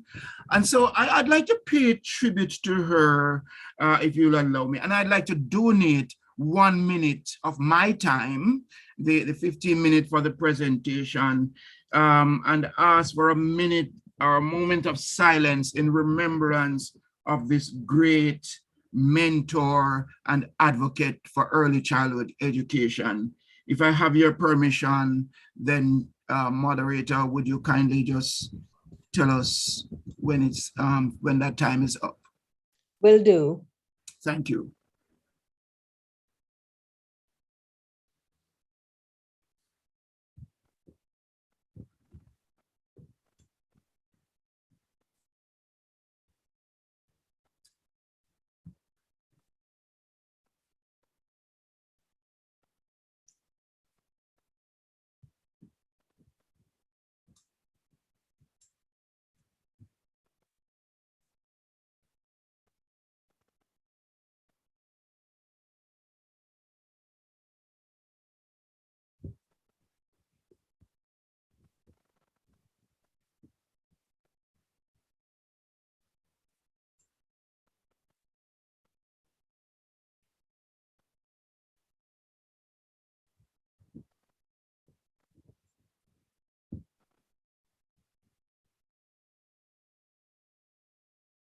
Time. May her soul rest in peace and light perpetual shine upon her. Rose was my mentor when I came in, one of my mentors. I'd like to describe her as a womentor. She really guided me. One of the women who did guided me. So I think we are better off for her participation and her leadership in early childhood, and we are the poorer for her passing. Thank you. So, working with the topic, I have been asked to share on. I'd like to do 3 things. One, to share with you some facts about boys. I noticed that our keynote speaker already mentioned some of these, so that's very good. It's confirmation. Then I'd like to just look briefly at the situation in our early childhood programs, and then in the time allowed, suggest something that we might do going forward as we seek to help boys to thrive, as we seek to achieve equity in the learning, in the early childhood learning space. So please come with me. Joshua Gabriel must have been looking in my notes because he shared this very nursery rhyme, which I've used many times before. And every time I use it, the women in the audience chuckle and the men look sad. I'm not seeing any faces to know who, except I'm seeing Mrs. Gray right now, and she did give a smile when she saw it on the screen. Yes. You know, little boys are made of snails and snips and snails, puppy dogs' tails. I don't care how much Joan Belfont tried to sanitize that. Puppy dogs' tails and snails and snips, they're not positive things, but according to this nursery rhyme, that's what little boys are made of. And then little girls are made of all the wonderful things, sugar and spice and everything nice. And you know, if we follow the thinking behind this nursery rhyme, we could well say that boys enter the world at a disadvantage. They are already at a disadvantage. I wonder if they are. Let's look at some actual facts about boys, and these are all Jamaican boys we're talking about, not without generalizing or pulling from. These are stats for Jamaica. All right, so we have boys in the age group birth to 4 making up making up about just over 3% of the population. Girls 3.1. I want to just if there's anyone here who has this notion about it's 7 women to 1 man, that is not true. The population is much closer than that in terms of male female. All right, you see the results here for boys in the population, boys and girls. All right, in the 5 to 9 year age group, it's 3.6 for the boys, 3.4. So there are few more boys than there are girls. The gross enrollment ratio for boys is 98.8%. What do we mean by the gross enrollment ratio? It is that percentage of the cohort of boys who are enrolled in school. All right. So sometimes it can even go over 100, depending on if you have late entrants or if you have people repeating. All right. So for boys, it's very healthy. And so it is for girls. But boys, you will notice, have a higher enrollment rate at the early childhood level.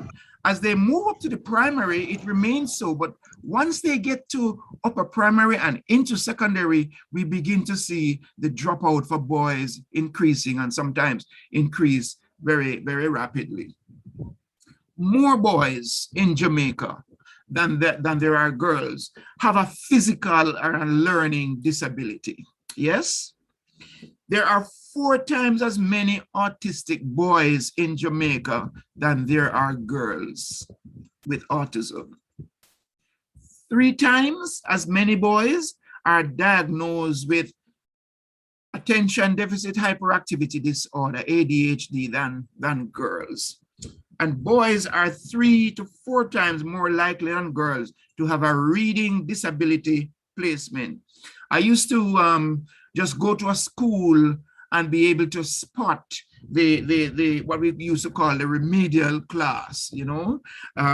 Mrs. Gray, you just need to go there. Once you see a class that is dominated in numbers by boys, you can almost bet that this is going to be a remedial class. Yeah.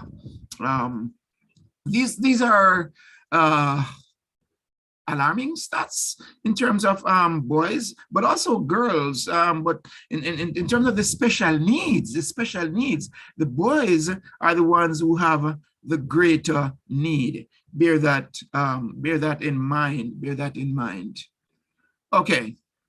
And I'm not sure why I'm not seeing that all of my screen. It is now a scientific fact, says Professor Maureen Sams-Vaughan, that the pattern of violent and aggressive behavior in adolescents and adults can be traced back to the behavior and social problems in early childhood. Did you hear that? This is Professor Maureen Sams-Vaughan, an expert in the field of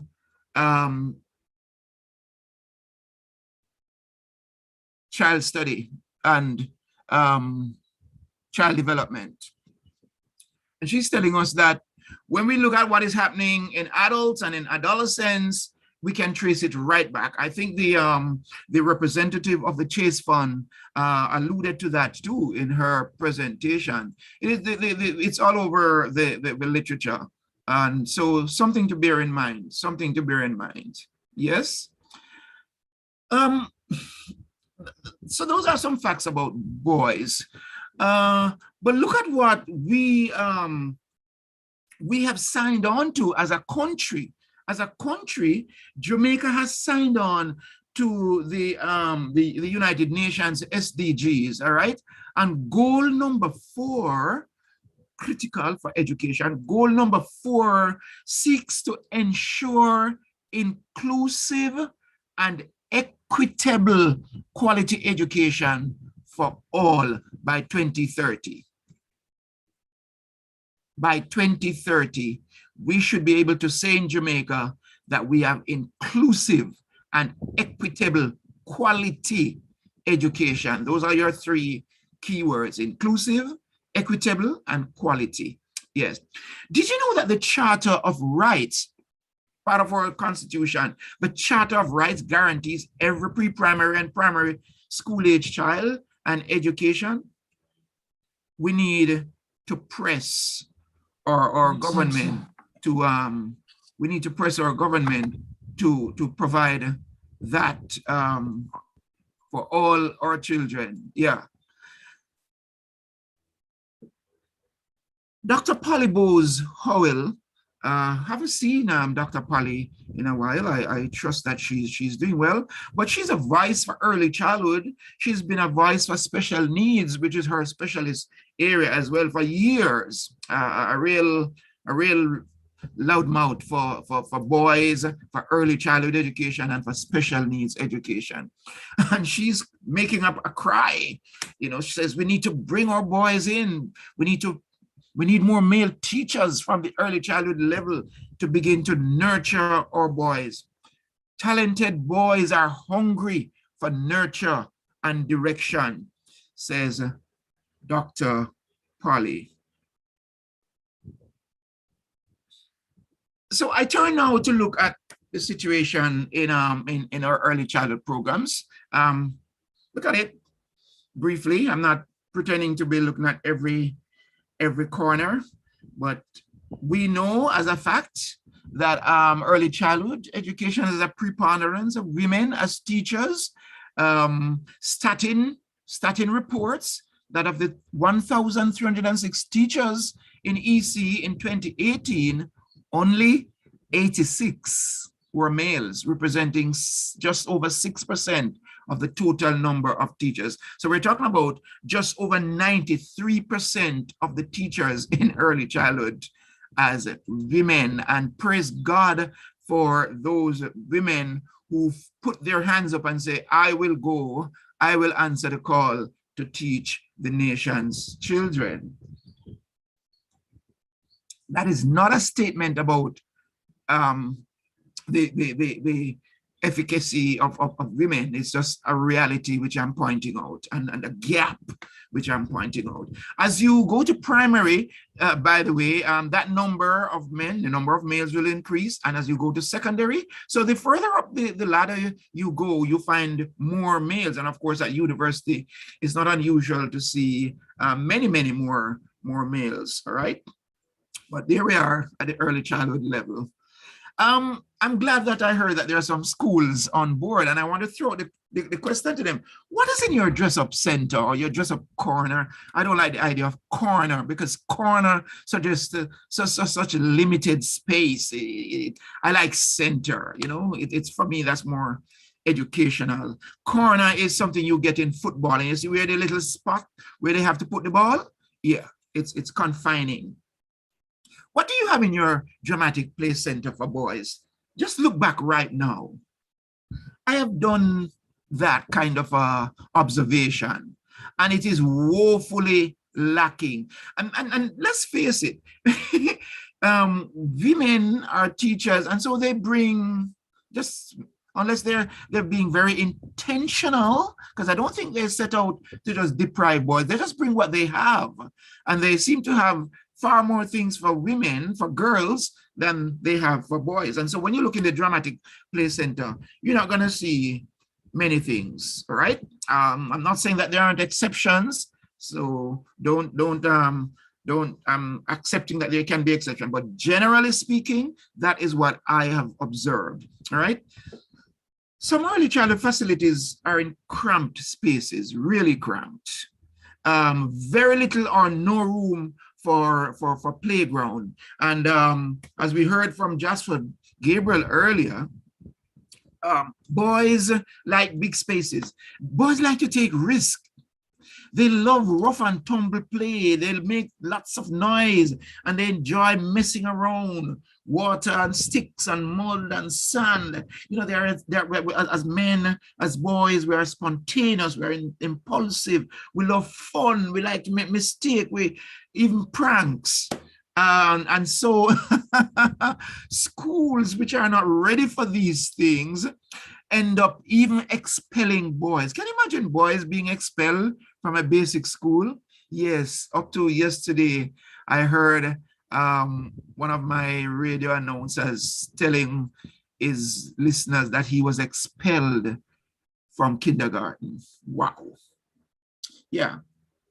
And so we have this academic focus in our preschools nowadays. And so school readiness takes on the meaning of the children coming ready for school, not the school ready for them and who they are. So there's a heavy focus on assessment, on classroom management, as opposed to well-equipped playgrounds, indoor gross motor. So, boys like motor activities, but it's gross, big muscle, They want to use up those big movements. They like projects which end up, yes, with a product. And they love outdoors, a variety of field trips, some of the things that that boys love. Just touching on a couple areas. And so let's look at what we could be doing going forward. I want to suggest that we need to shift the overall focus of our early childhood curricula and the activities we do to hands-on experiences. We talk hands-on, but we don't do hands-on. We need to look at more whole body physical activities, both inside and outside, So we cater to whole child learning. We need to make developmentally appropriate mean what it says and what it should mean. So we need to return play to the center of the curriculum. We talk it, we teach it in college, but we're not practicing it. There are schools as we speak that have cut out recess, break time for children. They have removed it from their timetables. Some teachers, they stay inside and they have to buy what they need from the teacher and remain inside, sit down and eat. And so the children miss out on that, boys included. My other one is that we need to increase the number of men in our early childhood programs, which is one of those long-term systemic challenges which require increasing the number of fathers. When I talk about increasing the number of men, I'm not restricting it to full-time employees called male teachers. I'm not restricting it to male teachers. I'm talking about bringing in fathers from time to time, bringing in grandfathers, bringing in older brothers, community volunteers, so that boys can see somebody who looks like them, an older version of themselves in our programs, And it's also going to require a shift in the thinking and how we view men. Because we don't see men as nurturing, we don't see men as supportive, which is why we have that stigma on men who teach, who work with young children. We have that stigma attached to them. We're very suspicious. We're very suspicious of the men who work with young children. Yeah, and yet we want role models for our boys, but they must not be in our centers. They must not be in our educational institution. Yeah.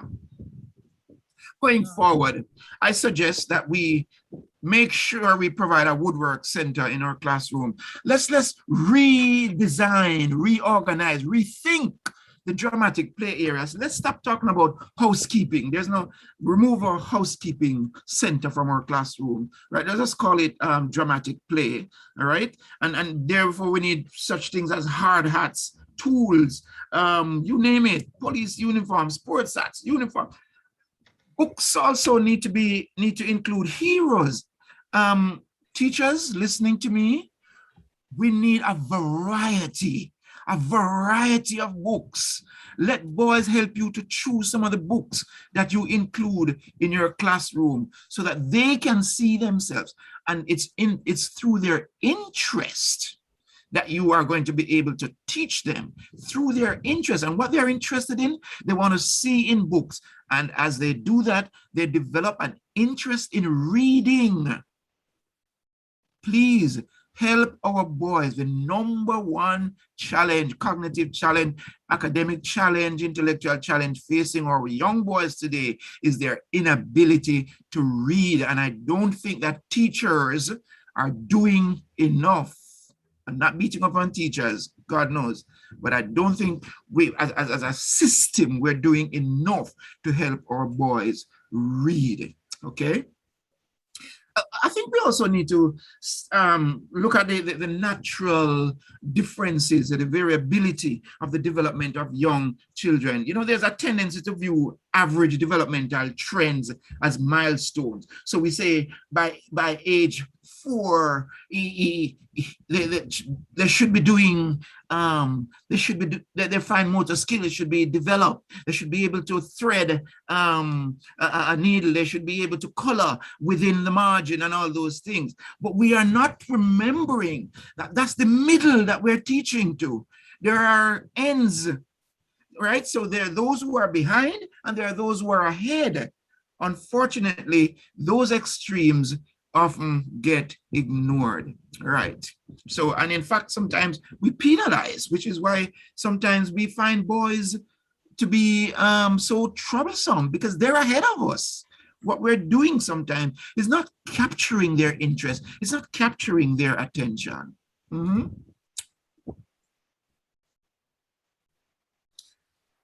Yeah, so we need to, before we start referring and start screening, we need to do use a variety of approaches to teach and try to get through to our children, both girls and boys, because girls benefit from all these things that we're talking about for boys. Girls benefit from them too. So it's not seclusion, but there needs to be, when there needs to be, then we should differentiate activities. We should use the different learning styles to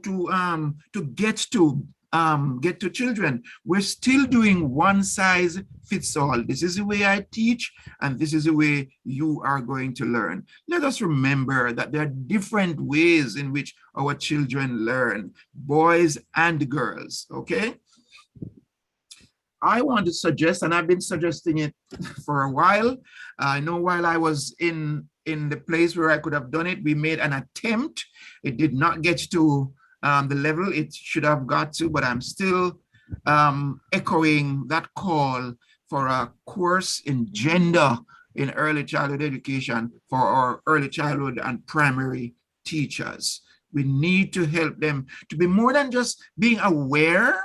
We need to be able to help them to cope with boys. I end with this quote from the Dakar Framework for Action, which says, starting from early childhood and through life, the learners of the 21st century will require access to high quality educational opportunities that are responsive to their needs, opportunities that are equitable and gender sensitive. The right to education imposes upon our countries to ensure that all citizens, including boys, that they have opportunities to meet their basic learning needs. End of quote. Ladies and gentlemen, I thank you for your attention, and I will try to answer your questions as best I can. Thank you so much, Dr. Clark. I hope we can get access to your presentation. There's such a wealth of information in there for everybody who's in education, but more specifically, those in early childhood education. While we are gathering the question, just to reinforce or remind and pick up on some of the things you said, those 3 words, inclusive, equitable, quality. I think I want everybody in the audience to really write that down, because when you're doing your fancy papers and your reports, you know, and your presentations, those words come up a lot. Are you living it in the schools too? Kind of do a kind of survey of yourself. Is your education in early childhood classroom, is it inclusive? Is it equitable? Are you truly providing quality education? And I mean quality in terms of what the children in front of you need. Right. Because sometimes we prepare our classrooms long before we meet the kids. We have all these fancy things in it, but we don't know if they like it, if they want it. They have had no voice in our selection. So reflect on what you're doing, reflect on how you're delivering your education. Is your school ready for the young child? Yes. Yeah? Is your school ready for the young child? There are some terms that still have stigma. Remedial. Mm-hmm. When you go to the schools or if you're chatting with students and you hear one student, "Miss, he in remedial class," and everybody starts to laugh because it has a stigma. And even special education, I know it happens with me and my scouts. I have one boy who is in special ed, and every time it comes up, the others laugh. And I've spent a long time trying to change that narrative and that response, because remedial and special ed must mean something other than they're slow or they're Yes. falling behind. Yes. You know, it has to mean something different. So let's continue to change the narrative. Do we have any questions for Dr. Clark? There are no questions, but there are some comments that I wish to share from Mrs. Gray. Great move, Dr. Clark, in honoring Dr. Rose Davis with that moment of silence. She was indeed a warm, gentle, and intelligent advocate in the early childhood landscape. And I must say, excellent presentation, Dr. Clark.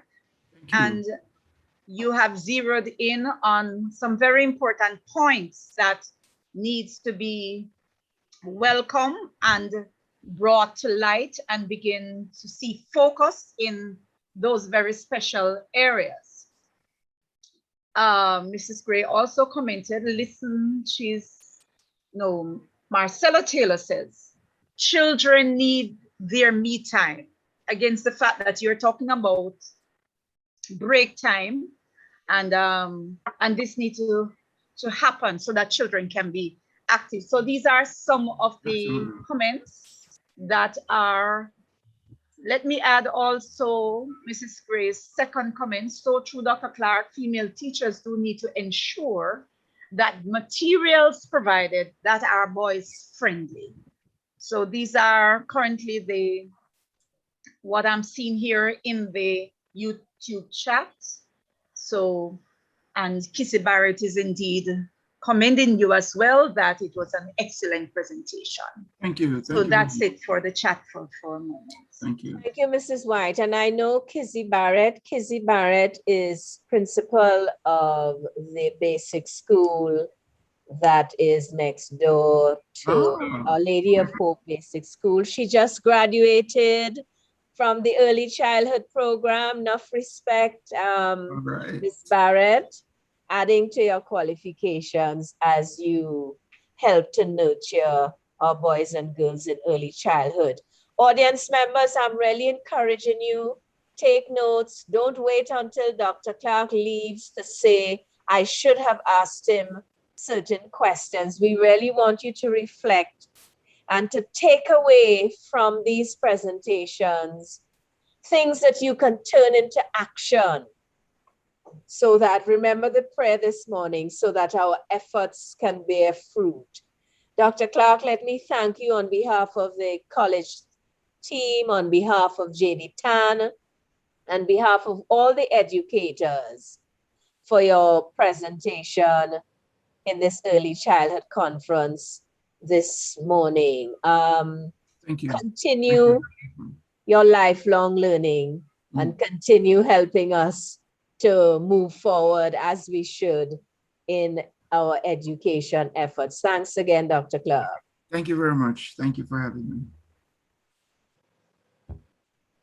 Okay, we are moving quite swiftly in our day one of the 4th Annual Early Childhood Conference. If you're just joining us, we just had a presentation by Dr. Christopher Clark, who is currently the principal of the Midland Bible Institute. A very, very, not just interesting, but a presentation packed with food for thought, with information, with tips, with things that we need to reflect on. Prior to that, we heard from Dr. Ira Roach talking about fathering. And before that, we had Jasper Gabriel speaking to the theme, Boys to Men, Early Childhood Education, No Small Matter, Helping Boys to Thrive. We move now to a presentation by Dr. Hickswell Douglas. Diagnosed at an early age with a visual impairment, he attended regular school and failed all examinations. Due to an intervention by the Salvation Army School for the Blind, Douglas Hickswell moved on to be a trained teacher, earned an undergraduate degree in education, a graduate degree in human resource development, followed by a PhD in family literacy education. Douglas excelled at his studies, earning the role of valedictorian twice and receiving numerous awards and scholarships. He's a Toastmaster champion for Jamaica and the Caribbean with the Toastmasters International Organization, a professional motivational speaker, educator, counselor, and storyteller. To explore the topic, Men in Early Childhood, strategies to increase and retain male teachers, intergenerational male mentors and volunteers in the early childhood environment, and a success story himself, please welcome Dr. Douglas Hickswell. Thank you very much, Madam Moderator. With the protocol already established for the conference, allow me your permission to acknowledge the same. Let me begin by thanking you all for the invitation and to participate here in this conference today. It is impossible, ladies and gentlemen, to talk about males in early childhood education without making mention of the veteran pioneer educator, D.R.B. Grant.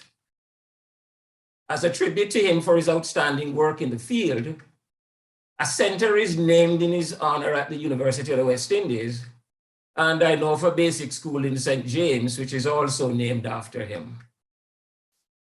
Interestingly enough, Dudley Grant recruited me so many years ago to work in the early childhood sector when I did National Youth Service in 1974. At that time, he saw the need to increase the male presence in the early childhood sector.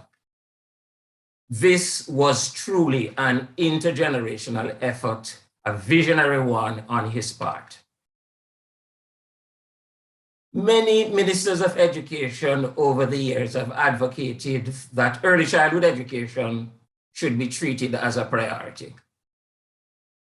But the question is, how many have sought to increase and retain males in the sector? In order to deepen his understanding of the sector, however, the former minister, Reverend Ronnie Thwaites, visited an early childhood facility.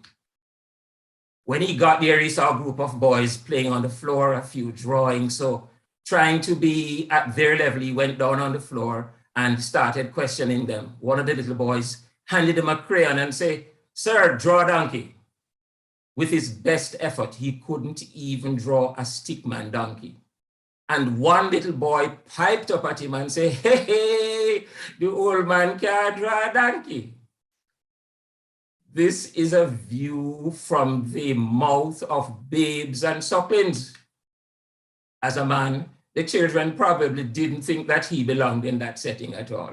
And so many other people have that belief.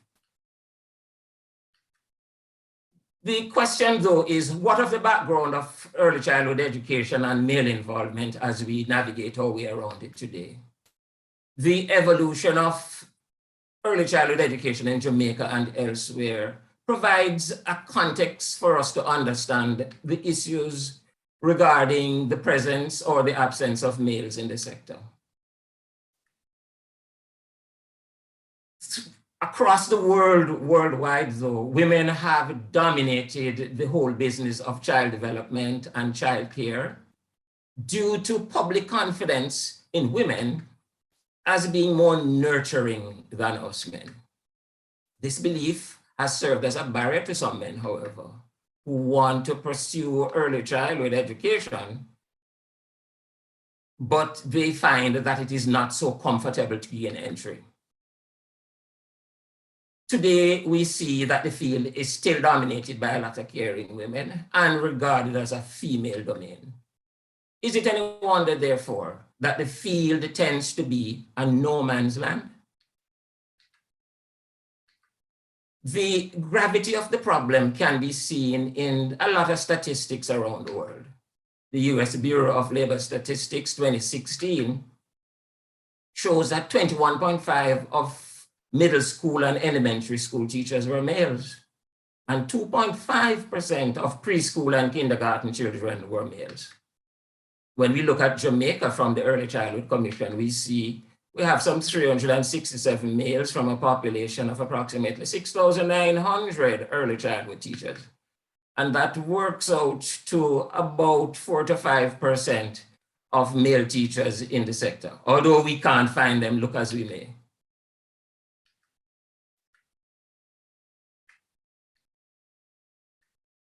Given these alarming statistics, the question to be answered, ladies and gentlemen, is how can we increase and maintain male early childhood teachers in the sector? As we contemplate this question, it is important to note that we have a serious male absence problem, a problem that requires a transformational manpower solution. Some words of wisdom could help us in this process. Tony Robbins states, identify your problems, but give your power and energy to the solution. That's what we want to do today. If we define the problem correctly, we almost have the solution. Simply put, before we can consider solutions to our male early childhood teachers in the sector, we must identify and define the current problems correctly. What are some of the common barriers that we may want to think about to male involvement in the sector?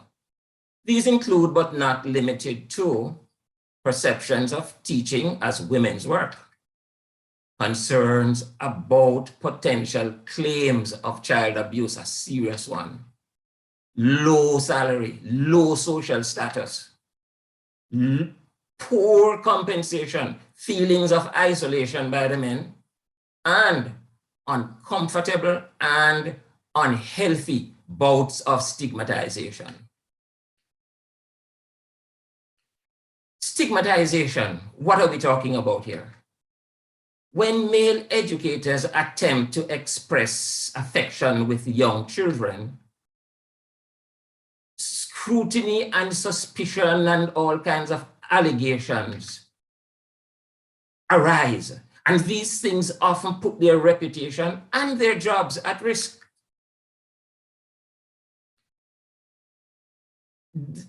There are these degrees of suspicion and allegations that sometimes lead to thoughts of abuse, pedophilia, and improper touching, among many others. Here are some voices from the field that are screaming out, trying to help us understand the depth of this problem. There is a thing that says from a male in the early childhood sector, bathroom caution. A participant in a study recalled being advised by his first supervisor, "You're good with the kids, but to protect yourself, just make sure that if somebody wants to use the bathroom or needs changing, to call somebody for help, or make sure that somebody is there with you." Now, just think about the level of stigmatization built into that case. Another voice from the field cries out, "There is too much curiosity and suspicion." Another male early childhood teacher, Dave, had this experience. While making small talk at a family wedding, he was asked his profession and mentioned that he was a teacher of kindergarten. His questioner nearly choked on her champagne. She paused as if to ensure that she had not heard his answer correctly, and then bluntly asked, "Why would a man want to teach young children?" A terrible case of stigmatization again. More voices from the field. Let's look at the Jamaican stereotyping experience. In talking with Danny, a 6'3" tall, grade 2 male teacher, he said, "One of my fellow male teachers said that he doesn't believe in males teaching infants. Those in lower grades teaching infants look too fenke. He went on to say, "Lower school is not for men. Look how you're big and tall. You should be in upper school." This kind of negative perception and about the male teacher, Danny explained, causes him not to go to the bathroom or anywhere near the bathroom with a child. If in the classroom with one child, he says, "I make sure that the door and the windows are wide open to prevent unfounded doubt and suspicion in the minds of onlookers." He further explained, "Some persons treat male early childhood professionals with a lot of curiosity. They want to understand the intrinsic and extrinsic factors that cause men to want to teach in early childhood education. Simply put, if you're a man teaching young children, you are considered to be a pedophile, a weirdo, a pervert, or something negative." Now, can we understand the extent of the problem of stigmatization on our men and why we don't have a lot of us in that sector? But there are solutions to this problem. And the solutions, that's where we are interested in. We have to battle stigma, suspicion, and fear. To do this, we have to conduct sensitization sessions to address the various biases of administrators, colleagues, and parents. And we have to tackle the administrators and the colleagues first, because if they change their perceptions, they will be able to help the male teachers to deal with the problems more appropriately. We have to reach out to stakeholders to help them understand the role of stakeholders as nurturers, as positive influences, and as professionals. We need to highlight the positive roles of male teachers in filling the gaps created by a lot of our absentee fathers. We need to focus attention on understanding the social, psychological, and professional pressures faced by our male teachers in the early childhood sector. And so we have to conduct media blitz just to ensure that members of the public get a clear picture of what the role of these male teachers are. And I want to submit that the Early Childhood Commission and the Ministry of Education need to play a major role in that. In addition, we have to develop school policies regarding the patterns of interactions with male teachers and to encourage male teachers to set their own personal standards and guidelines in regards to close interactions with children. We have to promote fathers doing nurturing roles in the public domain and in the schools so that people get a different perception of the males. And then we have to advocate for the provision of more caregivers in our early childhood centers, and schools, so that males do not have to come in contact with issues having to do with changing children who get wet and then become labeled and stigmatized in various ways and from various quarters, sometimes even including colleagues at school. Another big problem faced by the males is that of isolation. The inability to have meaningful discussion and feedback about dilemmas of practice that they encounter in the field. In talking with John, a grade 1 male teacher, he lamented, "I don't have any other male to discuss matters with. Matters dealing with personal difficulties that affect me as a grade 1 male teacher. Matters such as, what do I do when I have a young child wanting to come and sit in my lap? How do I handle a crying child who wants to hug me as a teacher? How to deal with a parent who is uncomfortable and very suspicious about having a grade 1 teacher teaching a female child or a male child? How do I manage the expectation that male teachers should do all the manual labor around the school?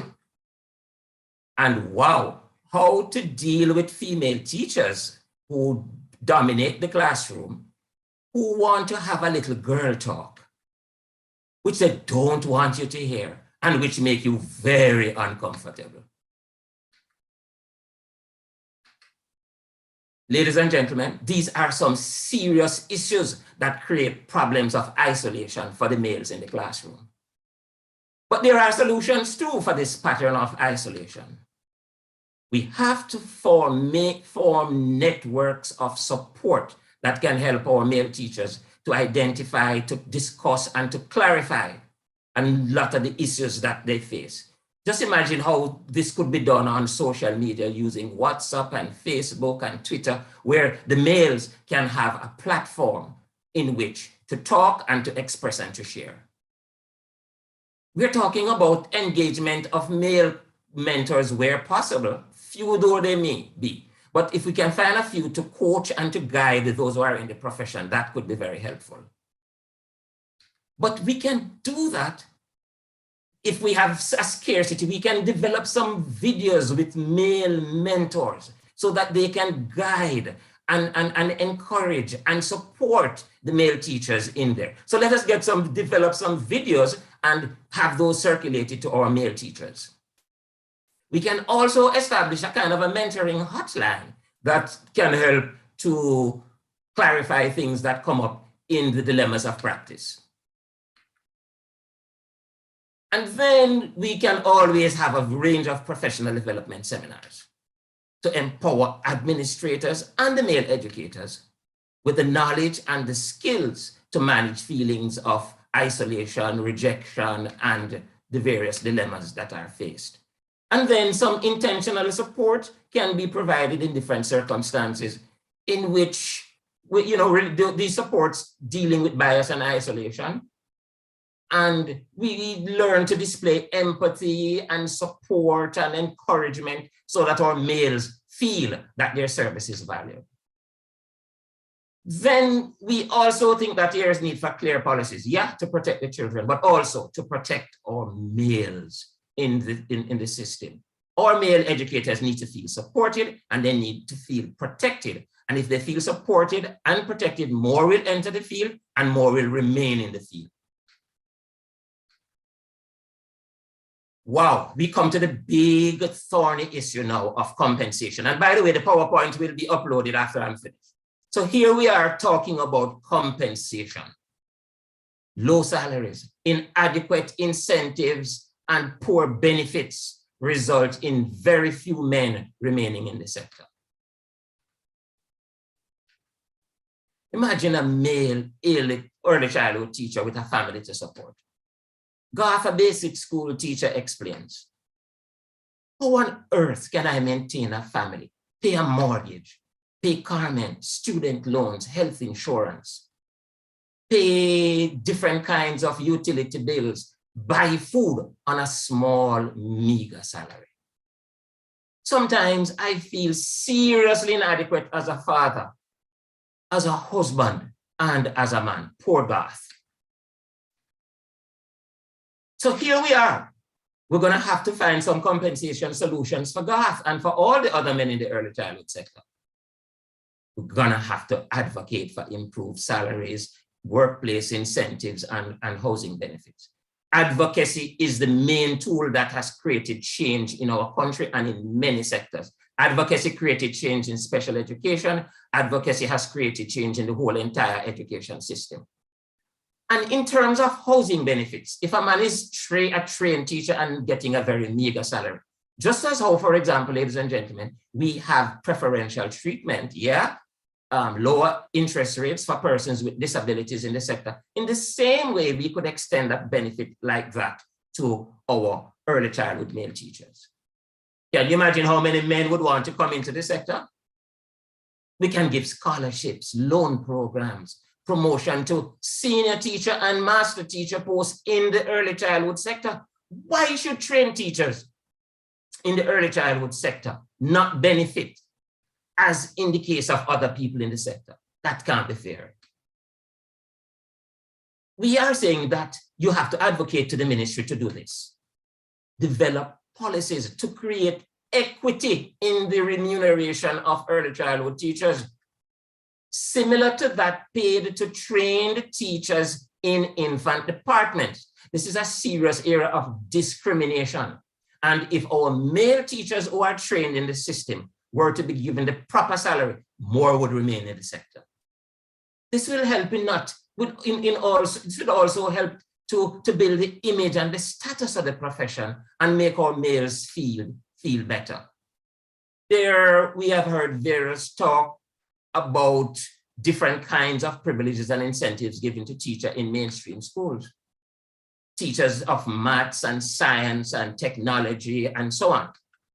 I am saying that the same could be done to attract and retain males in the early childhood sector. Give preferential treatment to the males. And that is so, especially if we appreciate the value of the males in the system. There are some general recruitment strategies that we should probably want to think about. We need to go do more targeted recruitment of men. The Early Childhood Commission can help in this. They can reach out to local schools in career fairs and to colleges and speak with young men about the rewards of working with the early childhood sector.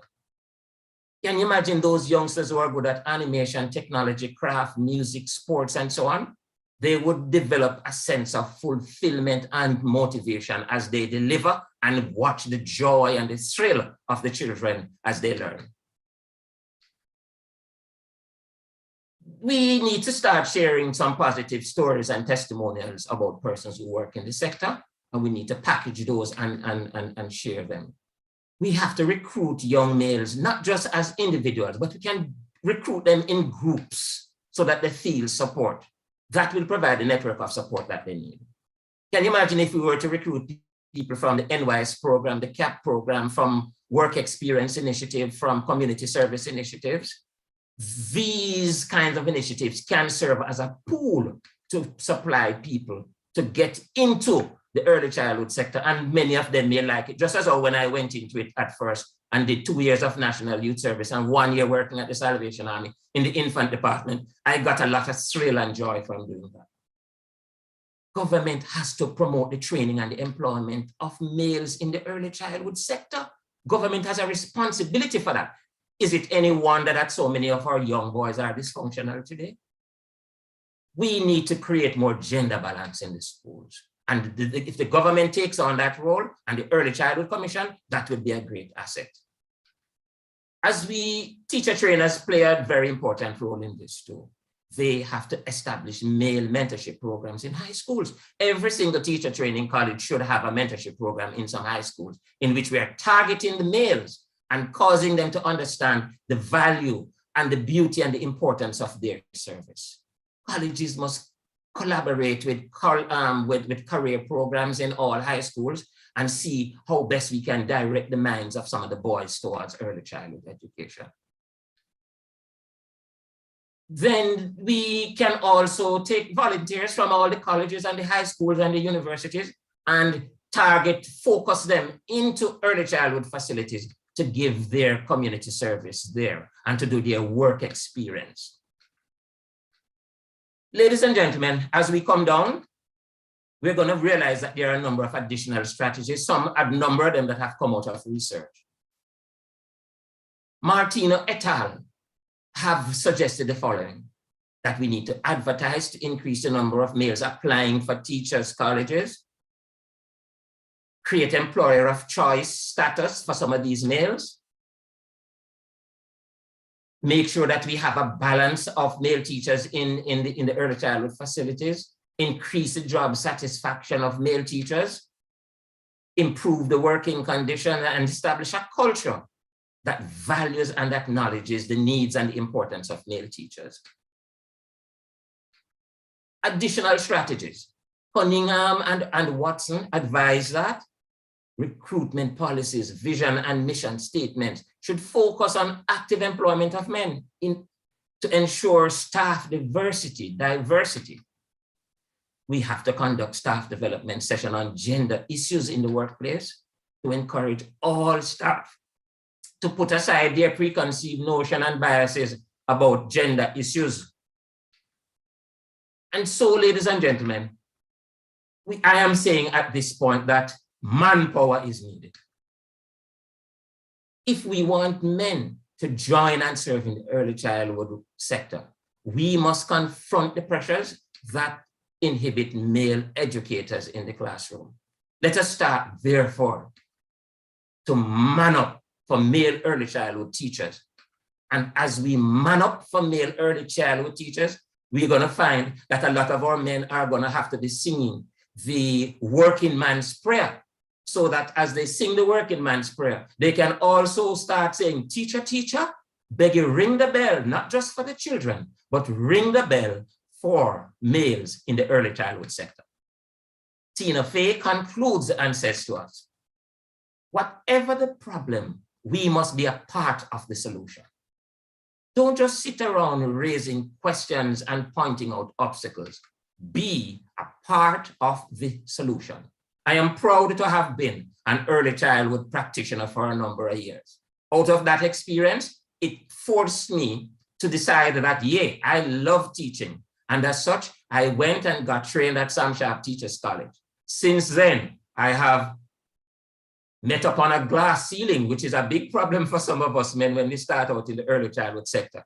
Because of the low salaries and the poor, low status of the job, we tend to move up the ranks. And as a result of that, I moved up the ranks to be a primary school teacher, a primary school counselor, and then I moved up and did human resource development, and then did family literacy at the PhD level.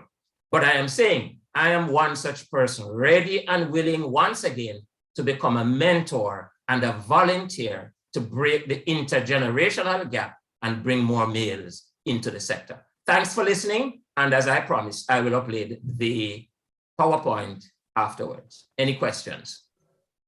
Thank you, Dr. Hickswell. A powerful presentation with so much food for thought. And you have given us a lot of topics for future early childhood conferences. There's so many conversations to be had. And I think the one on early childhood male teachers is a separate conversation in and of itself. Yes. You talked about stigmatization, and I know that's a big thing because there is also the reality of some of the things that take place in schools and other institutions and activities where we have children. But I found myself writing, what kind of support can we provide for the male teachers in early childhood to deter some of that stigmatization that follows them, even when they're being good, good citizens, they're fathering, they're mentoring, they're doing everything right. But the suspicion, the suspicion is there. What can we do to support? So there are some questions we have as policymakers and teachers and whomever involved in this process to consider, to come up with. I like your term for the conversation, transformational manpower solutions. Yes. What kind of solutions can we come up with to transform the existing environment in which we operate? And again, change the narrative, Yes. Fathers in schools, and I want to come to that because I saw on Facebook this story about a school in the US, mainly black population. They were having fights among the boys every week, fights, and a group of fathers within the community decide they are going to school every day and they are going to be on the compound. And since that, there has been calm in the school. And when they interview the students are so happy to have them. Like if they're landing in the corridors, the fathers will send them to their class. And the students say, well, when they talk to us, we have no choice. We go into class because, you know, we want to respect their presence. So the idea of fathers of males in schools is really critical to our processes, our development. So I want to thank Dr. Hickswell and hear if there are any questions. I saw Dr. Clark being very invigorated by your discussion. Any comments? As always, when he speaks. So we open for questions and comments. Carleen? Yes. If everyone will allow, can you hear me? Yes, we can. If everyone will allow me the liberty of saying, greetings, Dr. Hickswell. You may not remember me. You are part of the Jamaica Diaspora Education Task Force first summit in Kingston.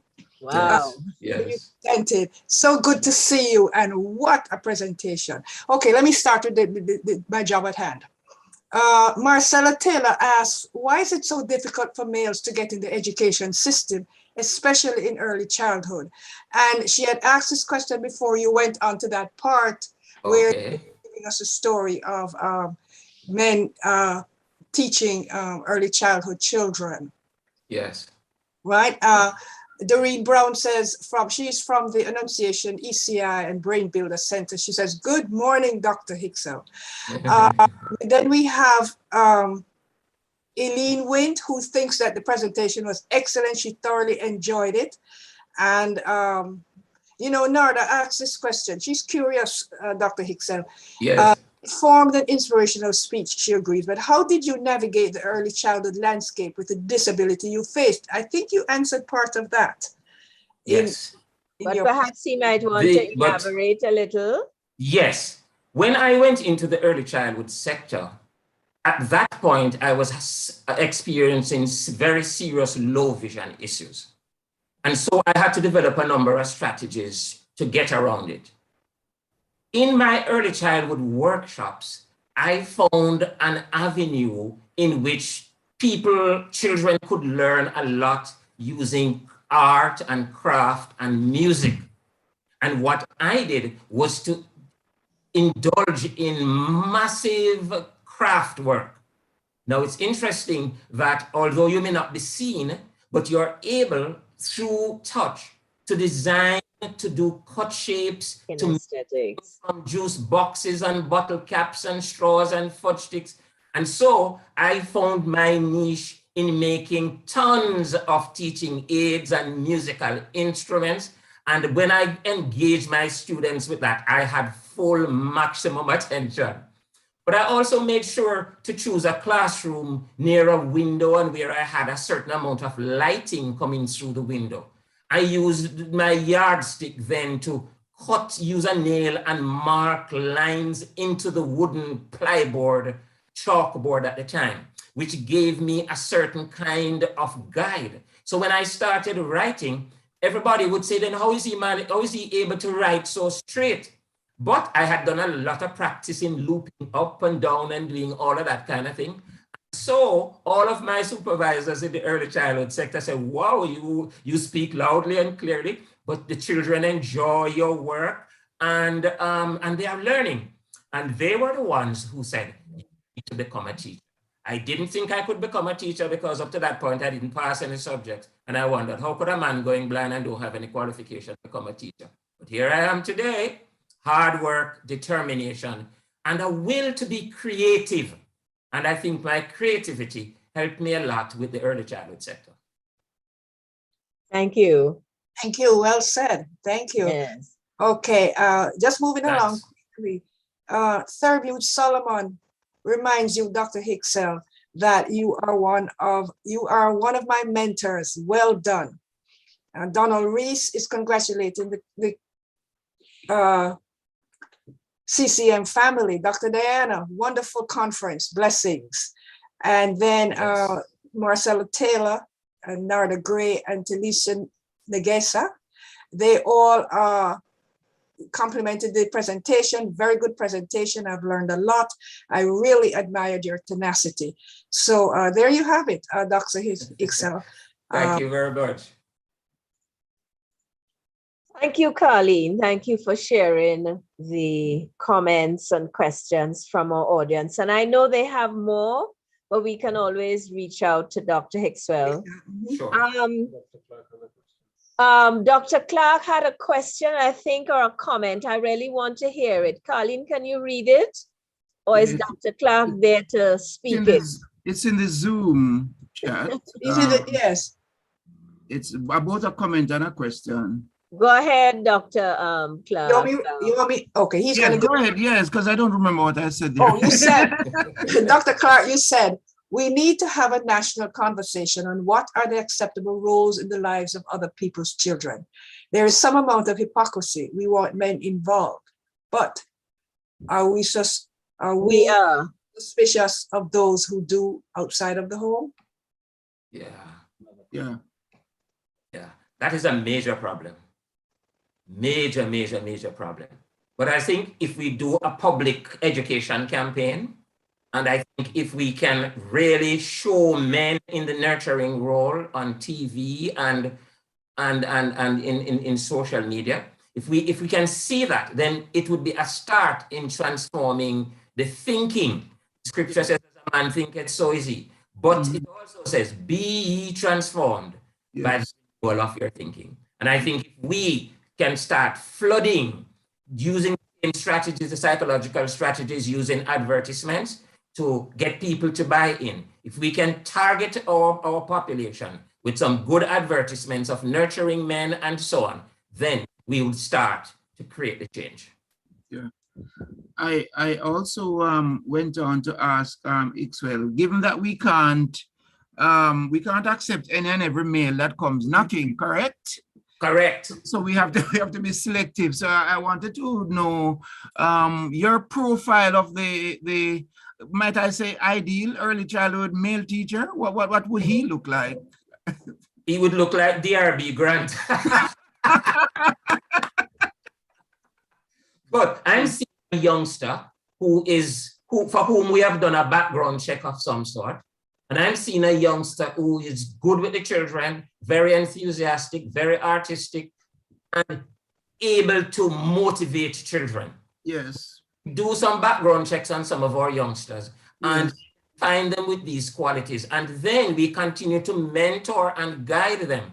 Even if these men have issues, as long as they are properly guided and monitored and mentored, then we should not have a problem. Remember, we have men in primary schools, at high schools, in colleges, in churches, and they all commit the same kind of breaches that we are afraid of. So all we have to do is to just put structures in place so that we can monitor and guide and counsel and encourage this person to be at their best selves. Amen. Thank you, sir.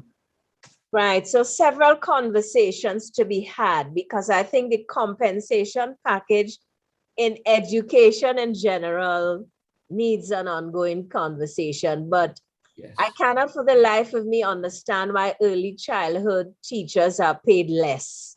Right. I don't understand the rationale behind that. And there's also something to do with the number of trained teachers that are allowed in an early childhood school or classroom. So I'm not sure on what philosophical basis or educational basis these policies are being made. So let us please advocate and start these conversations at the important level where it becomes active and not just conversations we have, the notes are written, we take photos, and nothing gets done. So I thank you for starting and prodding the environment with these important questions, Dr. Hickswell. Thank you so much. And thank you, Carleen Lagi. Thank you for helping us with the Q&A. Thank you to all those who questioned and commented. Thank you to all our presenters this morning. We are about to go on a lunch break. I want to thank Dr. Ira Roach for his comments on fathering, Mr. Jasford Gabriel, reminding us of some of the realities we face with the culture and how we raise men, we talk about men and boys.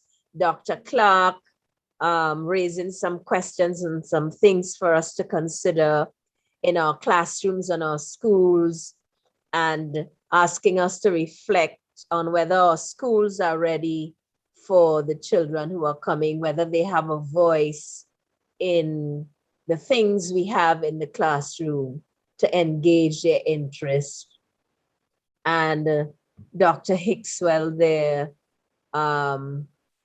reminding us and generating some more conversations about males in early childhood, the importance of them being there, and how do we compensate, how do we monitor and mentor and help and support those men who are important role models for our young boys.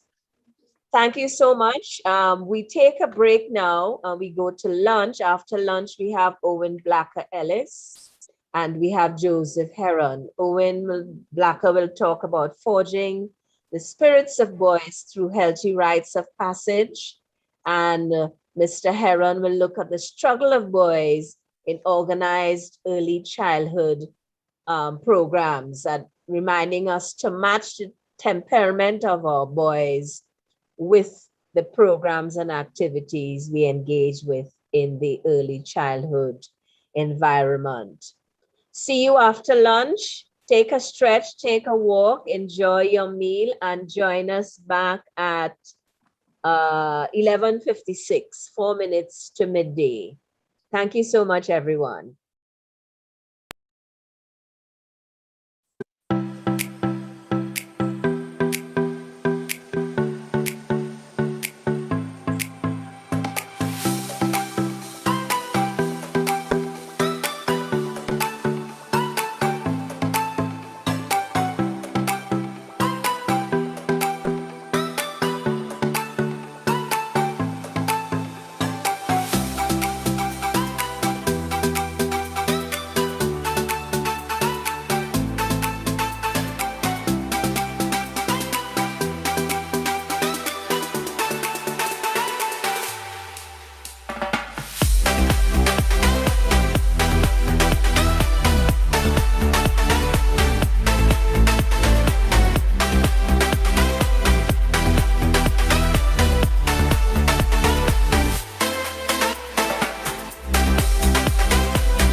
This is a message from the Early Childhood Commission.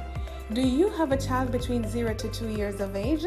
If yes, you need to download the ECC's First 1000 Days app.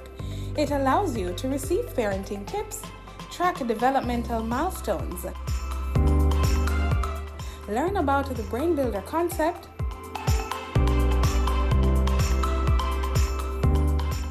receive relevant articles and research, plus interactive content. The First 1000 Days app, now available for download on the Google Play Store and the Apple App Store. Every child is one caring adult away from being a success story.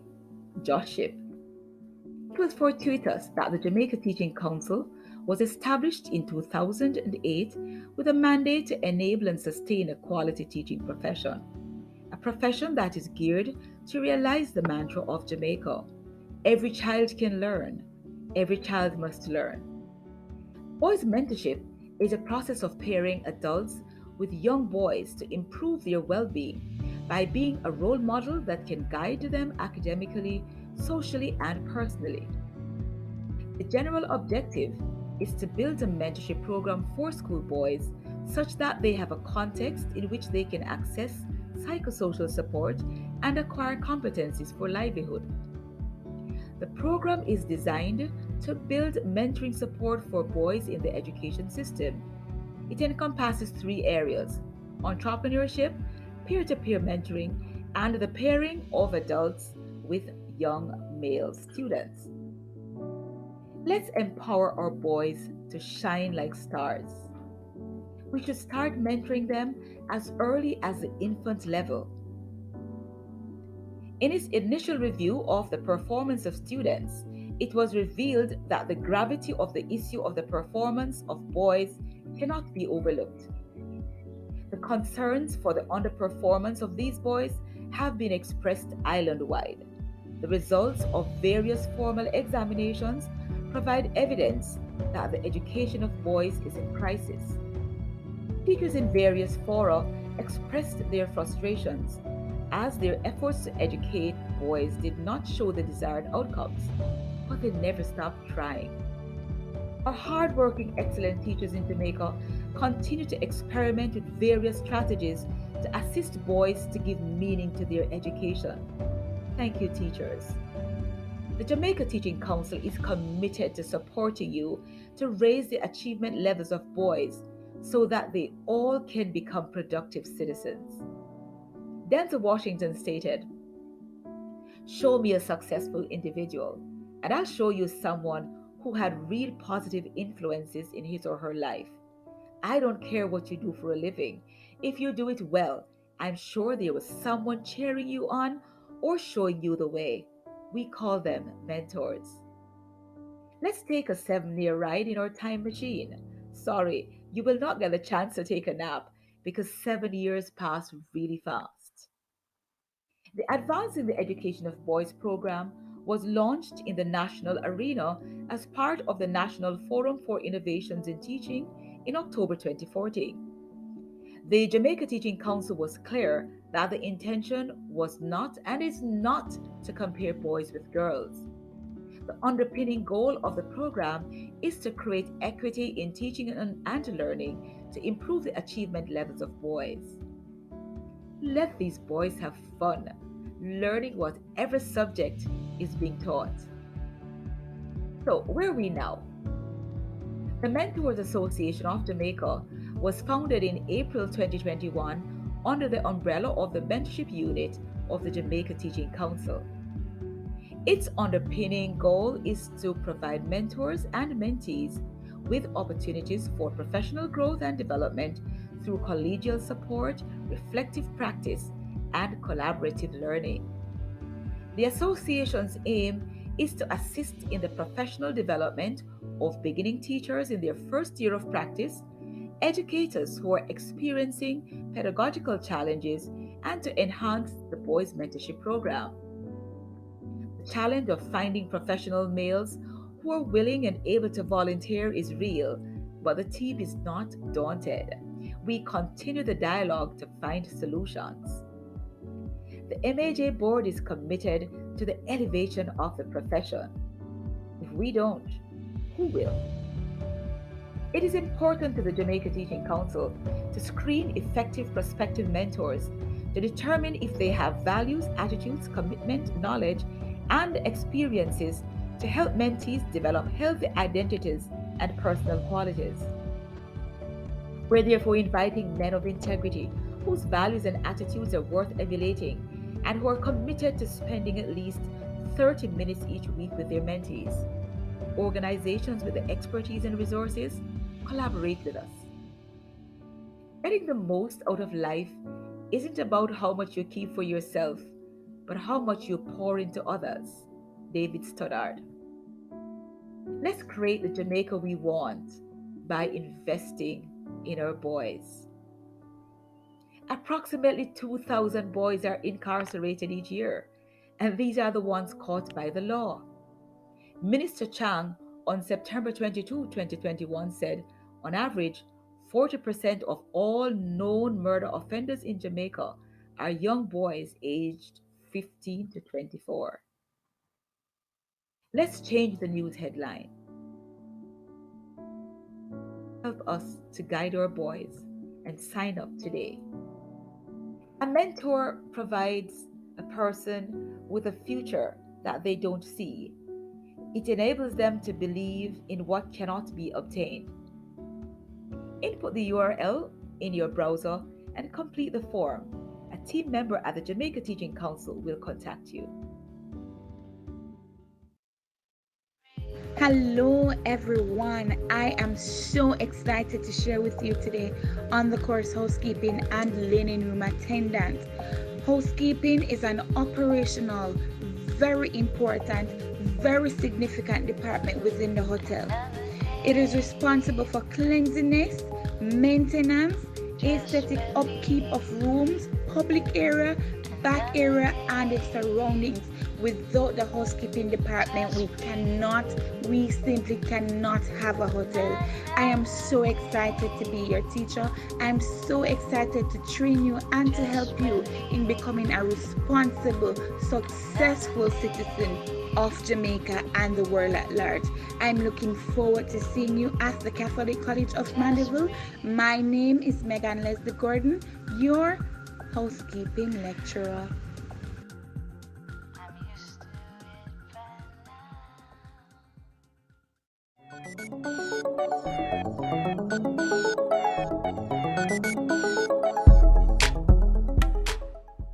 I'm Dr. Ira Roche, founder and senior pastor of the City of Refuge Church, award-winning actor and certified life coach, trainer, and speaker of the Les Brown Unlimited team. The motivational book entitled Daddy Knows Best, What a Young Man Needs from Dad, is a guide for fathers in the lives of their sons. I want to show absentee fathers that their presence is needed and appreciated in the home. In addition, I want to show sons that there are great fathers, whether biological or adopted, that want to provide a stable environment for them. Showing up is key in the lives of young men. Our 3-hour workshops have been created for all fathers of all ages.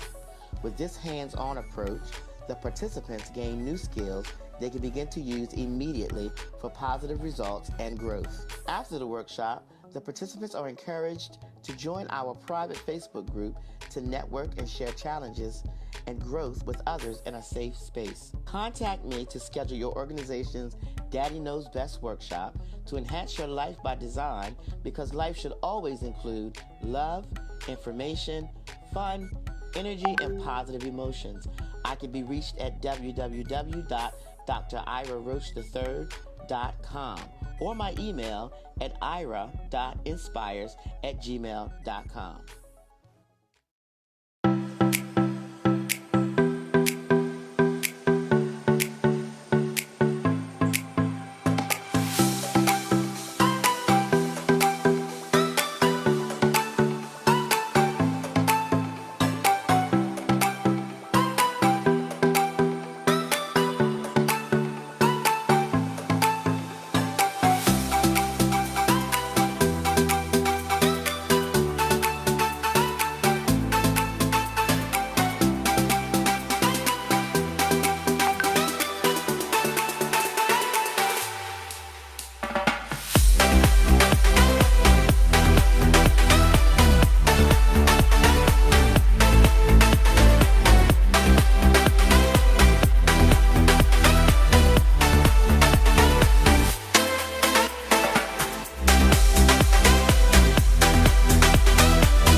This is a message from the Early Childhood Commission.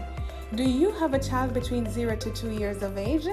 If yes, you need to download the ECC's First 1000 Days app. It allows you to receive parenting tips, track developmental milestones, learn about the Brain Builder concept,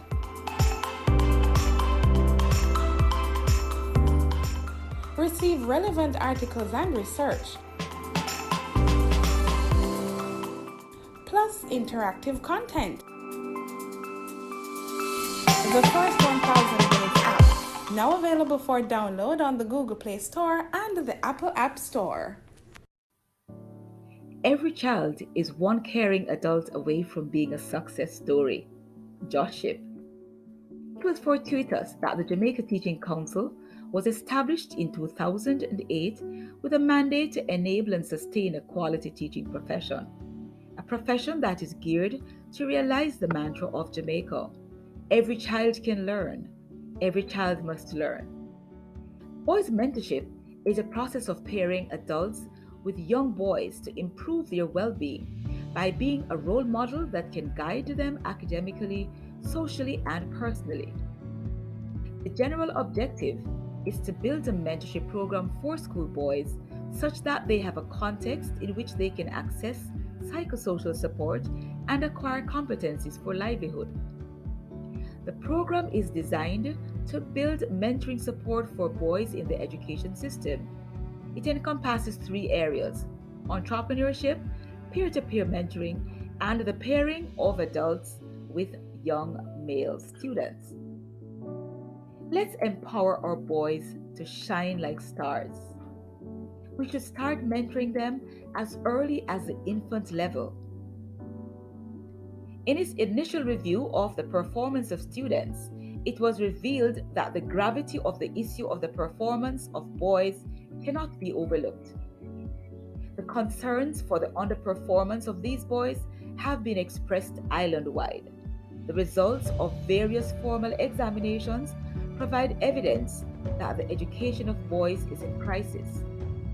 Teachers in various fora expressed their frustrations as their efforts to educate boys did not show the desired outcomes, but they never stopped trying. Our hardworking, excellent teachers in Jamaica continue to experiment with various strategies to assist boys to give meaning to their education. Thank you, teachers. The Jamaica Teaching Council is committed to supporting you to raise the achievement levels of boys so that they all can become productive citizens. Denzel Washington stated, "Show me a successful individual, and I'll show you someone who had real positive influences in his or her life. I don't care what you do for a living. If you do it well, I'm sure there was someone cheering you on or showing you the way. We call them mentors." Let's take a 7-year ride in our time machine. Sorry, you will not get a chance to take a nap because 7 years pass really fast. The Advancing the Education of Boys program was launched in the national arena as part of the National Forum for Innovations in Teaching in October 2014. The Jamaica Teaching Council was clear that the intention was not and is not to compare boys with girls. The underpinning goal of the program is to create equity in teaching and learning to improve the achievement levels of boys. Let these boys have fun, learning whatever subject is being taught. So, where are we now? The Mentors Association of Jamaica was founded in April 2021 under the umbrella of the Mentorship Unit of the Jamaica Teaching Council. Its underpinning goal is to provide mentors and mentees with opportunities for professional growth and development through collegial support, reflective practice, and collaborative learning. The association's aim is to assist in the professional development of beginning teachers in their first year of practice, educators who are experiencing pedagogical challenges, and to enhance the Boys Mentorship Program. The challenge of finding professional males who are willing and able to volunteer is real, but the team is not daunted. we continue the dialogue to find solutions. The MAJ board is committed to the elevation of the profession.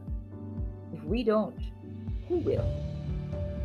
It is important to the Jamaica Teaching Council to screen effective prospective mentors to determine if they have values, attitudes, commitment, knowledge, and experiences to help mentees develop healthy identities and personal qualities. We're therefore inviting men of integrity whose values and attitudes are worth emulating and who are committed to spending at least 30 minutes each week with their mentees. Organizations with the expertise and resources, collaborate with us. Getting the most out of life isn't about how much you keep for yourself, but how much you pour into others. David Stoddard. Let's create the Jamaica we want by investing in our boys. Approximately 2,000 boys are incarcerated each year, and these are the ones caught by the law. Minister Chang on September 22, 2021 said, on average, 40% of all known murder offenders in Jamaica are young boys aged 15 to 24. Let's change the news headline. Help us to guide our boys and sign up today. A mentor provides a person with a future that they don't see. It enables them to believe in what cannot be obtained. Input the URL in your browser and complete the form. A team member at the Jamaica Teaching Council will contact you. Hello, everyone. I am so excited to share with you today on the course Housekeeping and Linen Room Attendant. Housekeeping is an operational, very important, very significant department within the hotel. It is responsible for cleanliness, maintenance, aesthetic upkeep of rooms, public area, back area, and its surroundings. Without the housekeeping department, we simply cannot have a hotel. I am so excited to be your teacher. I'm so excited to train you and to help you in becoming a responsible, successful citizen of Jamaica and the world at large. I'm looking forward to seeing you at the Catholic College of Mandeville. My name is Megan Leslie Gordon, your housekeeping lecturer.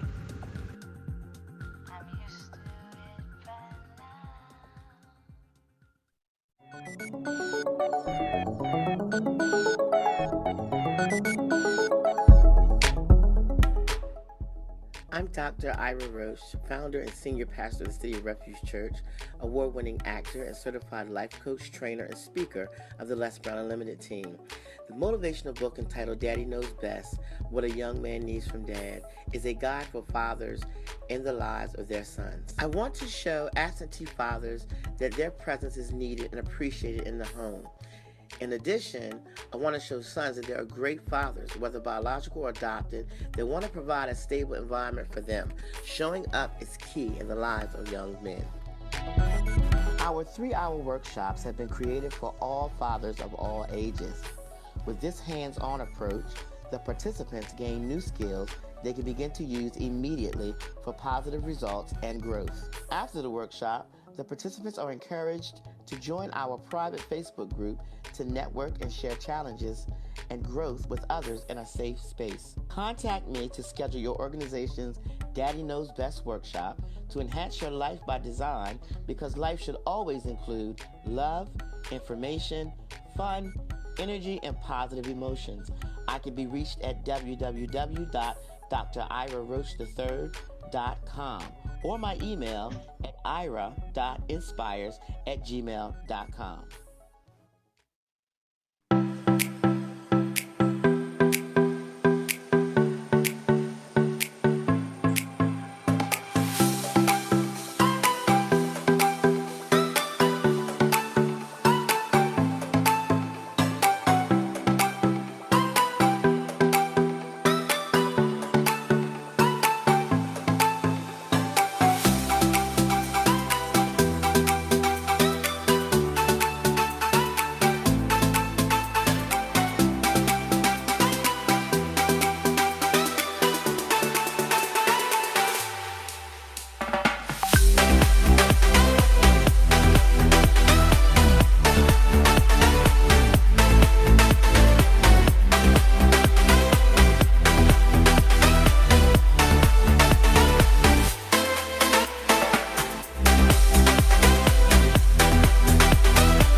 This is a message from the Early Childhood Commission.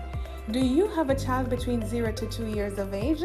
If yes, you need to download the ECC's First 1000 Days app. It allows you to receive parenting tips, track developmental milestones, learn about the Brain Builder concept,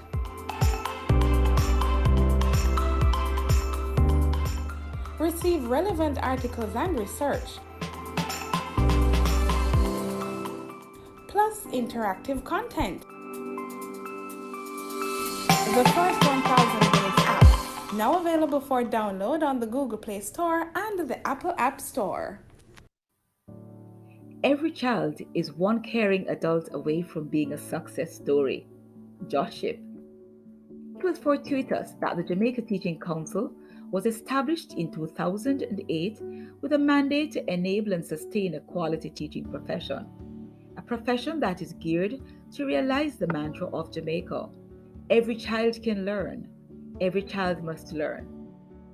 Boys mentorship is a process of pairing adults with young boys to improve their well being by being a role model that can guide them academically, socially, and personally. The general objective is to build a mentorship program for schoolboys such that they have a context in which they can access psychosocial support and acquire competencies for livelihood. The program is designed to build mentoring support for boys in the education system. It encompasses three areas: entrepreneurship, peer to peer mentoring, and the pairing of adults with young male students. Let's empower our boys to shine like stars. We should start mentoring them as early as the infant level. In its initial review of the performance of students, it was revealed that the gravity of the issue of the performance of boys cannot be overlooked. The concerns for the underperformance of these boys have been expressed island-wide. The results of various formal examinations provide evidence that the education of boys is in crisis. Teachers in various fora expressed their frustrations as their efforts to educate boys did not show the desired outcomes, but they never stopped trying. Our hardworking, excellent teachers in Jamaica continue to experiment with various strategies to assist boys to give meaning to their education. Thank you, teachers. The Jamaica Teaching Council is committed to supporting you to raise the achievement levels of boys so that they all can become productive citizens. Denzel Washington stated, "Show me a successful individual, and I'll show you someone who had real positive influences in his or her life. I don't care what you do for a living. If you do it well, I'm sure there was someone cheering you on or showing you the way. We call them mentors." Let's take a 7-year ride in our time machine. Sorry, you will not get a chance to take a nap because 7 years pass really fast. The Advancing the Education of Boys program was launched in the national arena as part of the National Forum for Innovations in Teaching in October 2014. The Jamaica Teaching Council was clear that the intention was not and is not to compare boys with girls. The underpinning goal of the program is to create equity in teaching and learning to improve the achievement levels of boys. Let these boys have fun, learning whatever subject is being taught. So, where are we now? The Mentors Association of Jamaica was founded in April 2021 under the umbrella of the Mentorship Unit of the Jamaica Teaching Council. Its underpinning goal is to provide mentors and mentees with opportunities for professional growth and development through collegial support, reflective practice, and collaborative learning. The association's aim is to assist in the professional development of beginning teachers in their first year of practice, educators who are experiencing pedagogical challenges, and to enhance the Boys Mentorship Program. The challenge of finding professional males who are willing and able to volunteer is real, but the team is not daunted. we continue the dialogue to find solutions. The MAJ board is committed to the elevation of the profession. If we don't, who will? It is important to the Jamaica Teaching Council to screen effective prospective mentors to determine if they have values, attitudes, commitment, knowledge, and experiences to help mentees develop healthy identities and personal qualities. We're therefore inviting men of integrity whose values and attitudes are worth emulating and who are committed to spending at least 30 minutes each week with their mentees. Organizations with the expertise and resources, collaborate with us. Getting the most out of life isn't about how much you keep for yourself, but how much you pour into others. David Stoddard. Let's create the Jamaica we want by investing in our boys. Approximately 2,000 boys are incarcerated each year, and these are the ones caught by the law.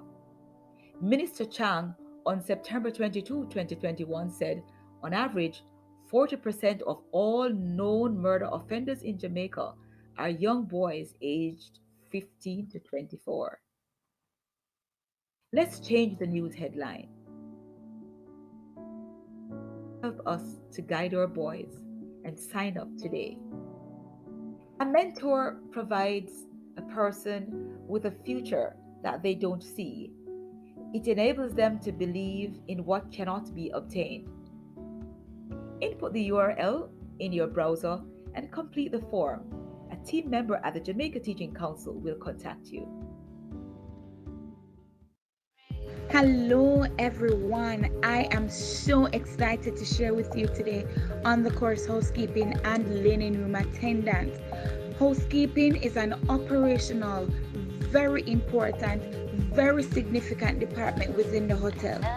It is responsible for cleanliness, maintenance, aesthetic upkeep of rooms, public area, back area, and its surroundings. Without the housekeeping department, we simply cannot have a hotel. I am so excited to be your teacher. I'm so excited to train you and to help you in becoming a responsible, successful citizen of Jamaica and the world at large. I'm looking forward to seeing you at the Catholic College of Mandeville. My name is Megan Leslie Gordon, your housekeeping lecturer.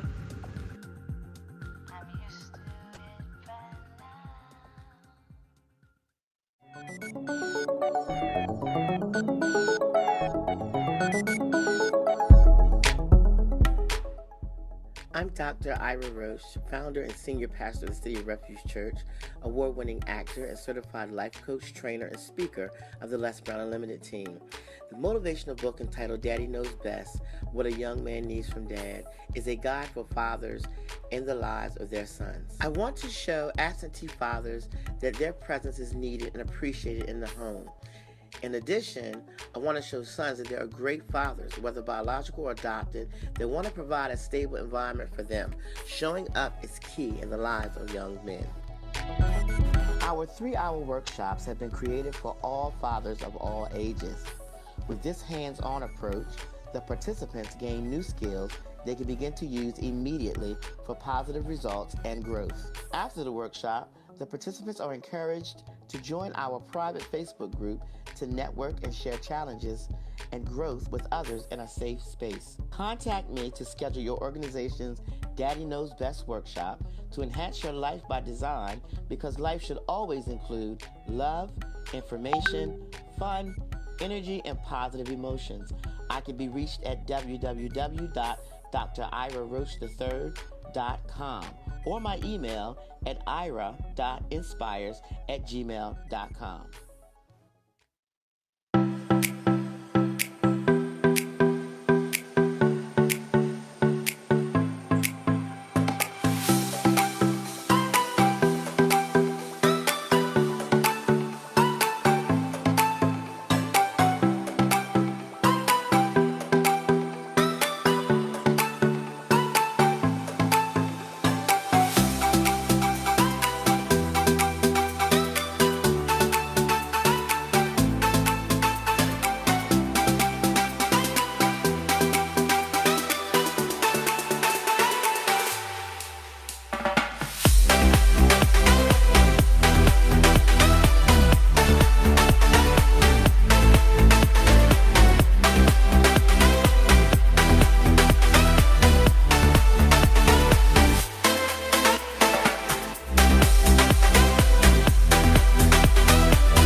is a message from the Early Childhood Commission. Do you have a child between 0 to 2 years of age? If yes, you need to download the ECC's First 1000 Days app. It allows you to receive parenting tips, track developmental milestones, learn about the Brain Builder concept,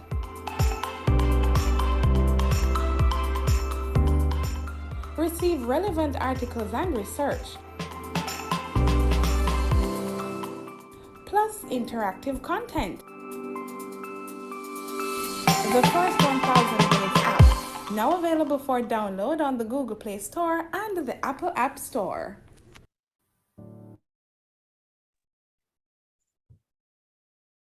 Welcome back, and may I say good afternoon, good evening, and good night, wherever you are across the Caribbean and Jamaica diaspora. Welcome back to the 4th annual Early Childhood Conference presented by the Catholic College of Mandeville in partnership with the Jamaica Diaspora Task Force Action Network. If you're just joining us, you missed some important conversations this morning under our theme for this year, Boys to Men, Early Childhood Education, No Small Matter, Helping Boys to Thrive.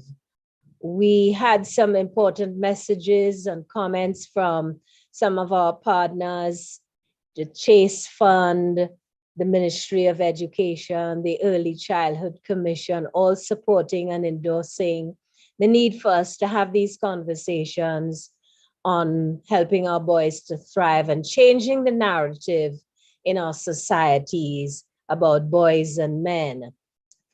Dr. Ira Roach started us off. Well, I should back up a bit. Mr. Jasford Gabriel reminded us about some of the cultural realities that impact our society, the violence among boys 16 to 18, the predilection to be engaged in gangs and other deviant activities when certain emotional and other support are missing from their lives. Then Dr. Ira Roach reminded us about the importance of fathering. And I think everything really begins with fathering, because remember, the fathering would begin from the time the child enters the world. So that important role of fathering has to begin there and continue right throughout life, actually, because you move from fathering and I guess mentoring as a father. Then Dr. Clark, we raised some important questions and reflection points for us to ask ourselves. Are we creating school spaces that accommodate the needs of our boys in particular?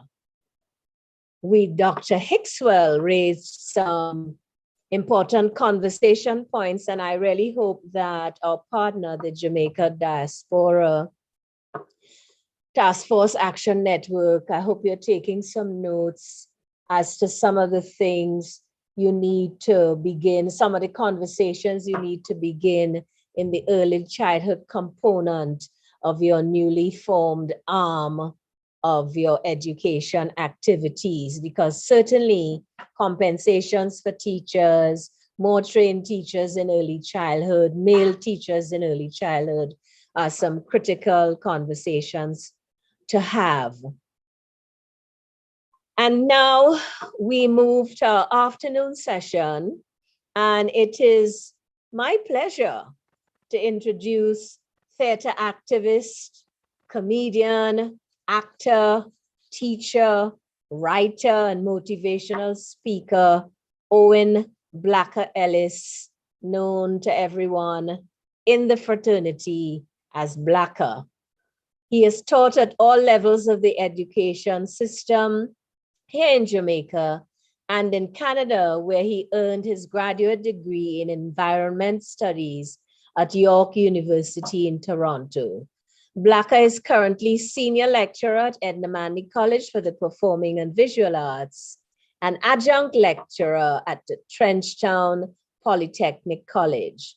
His writings and performances are known globally, and his credits include stage as well as screen. Blacker has a deep interest in community development and is a passionate advocate for gender justice and family values, and sits on several boards, including that of Trenchtown Primary School and Back to Life Foundation.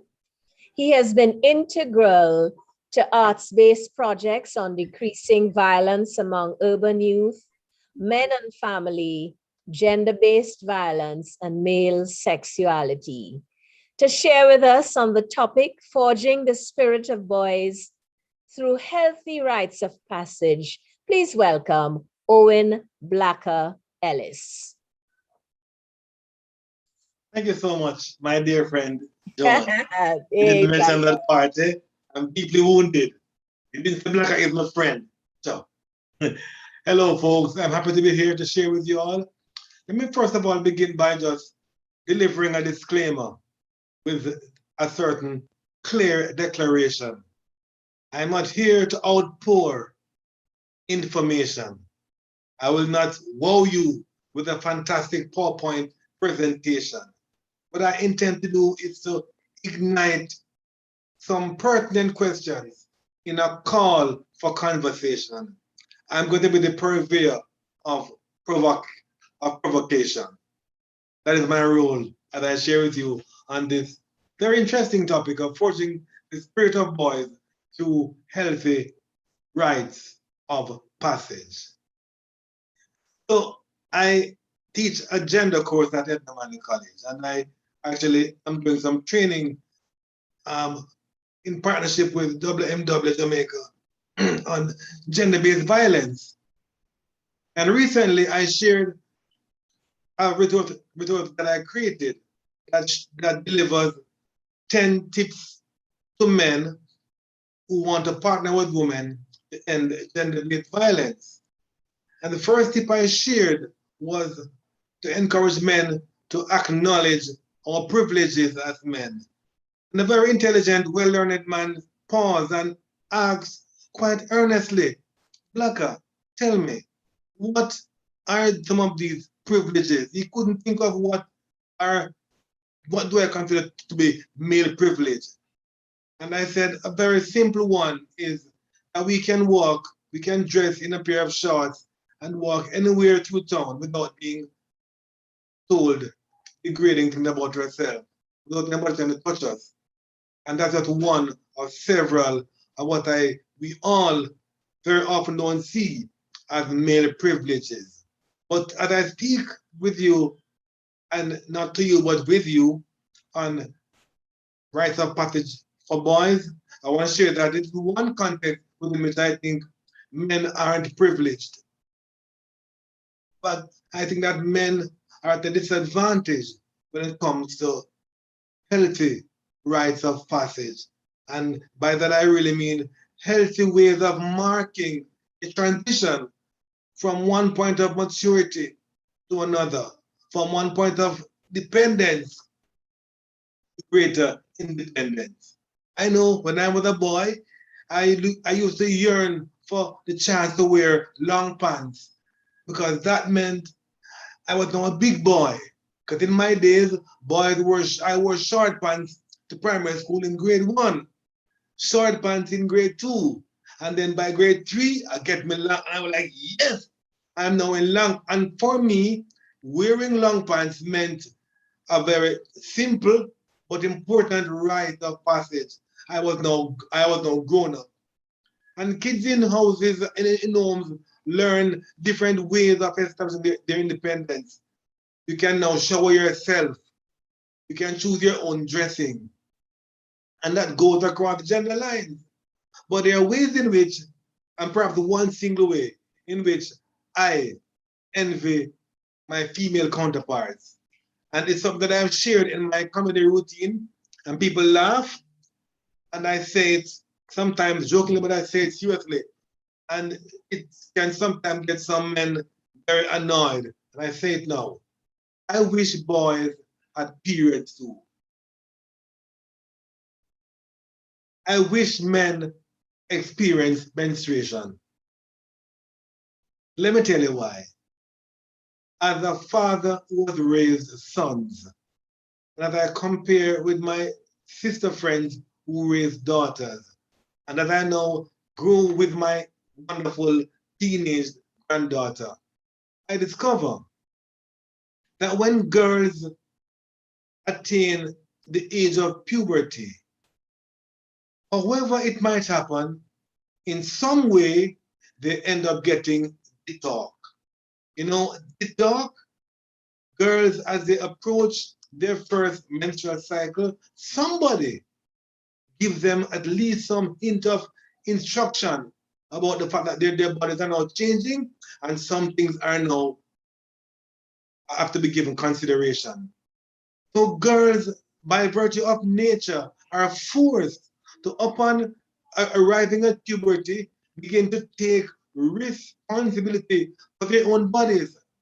They have to now know when to expect their periods, they have to now prepare to have the pads and so on. So girls, in that very simple but profound way, have a point at which they now know that things have begun to change.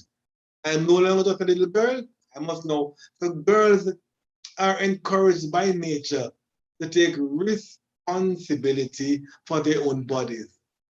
Boys have no equivalent. Boys have no equivalent. Boys just turn man overnight, turn man suddenly.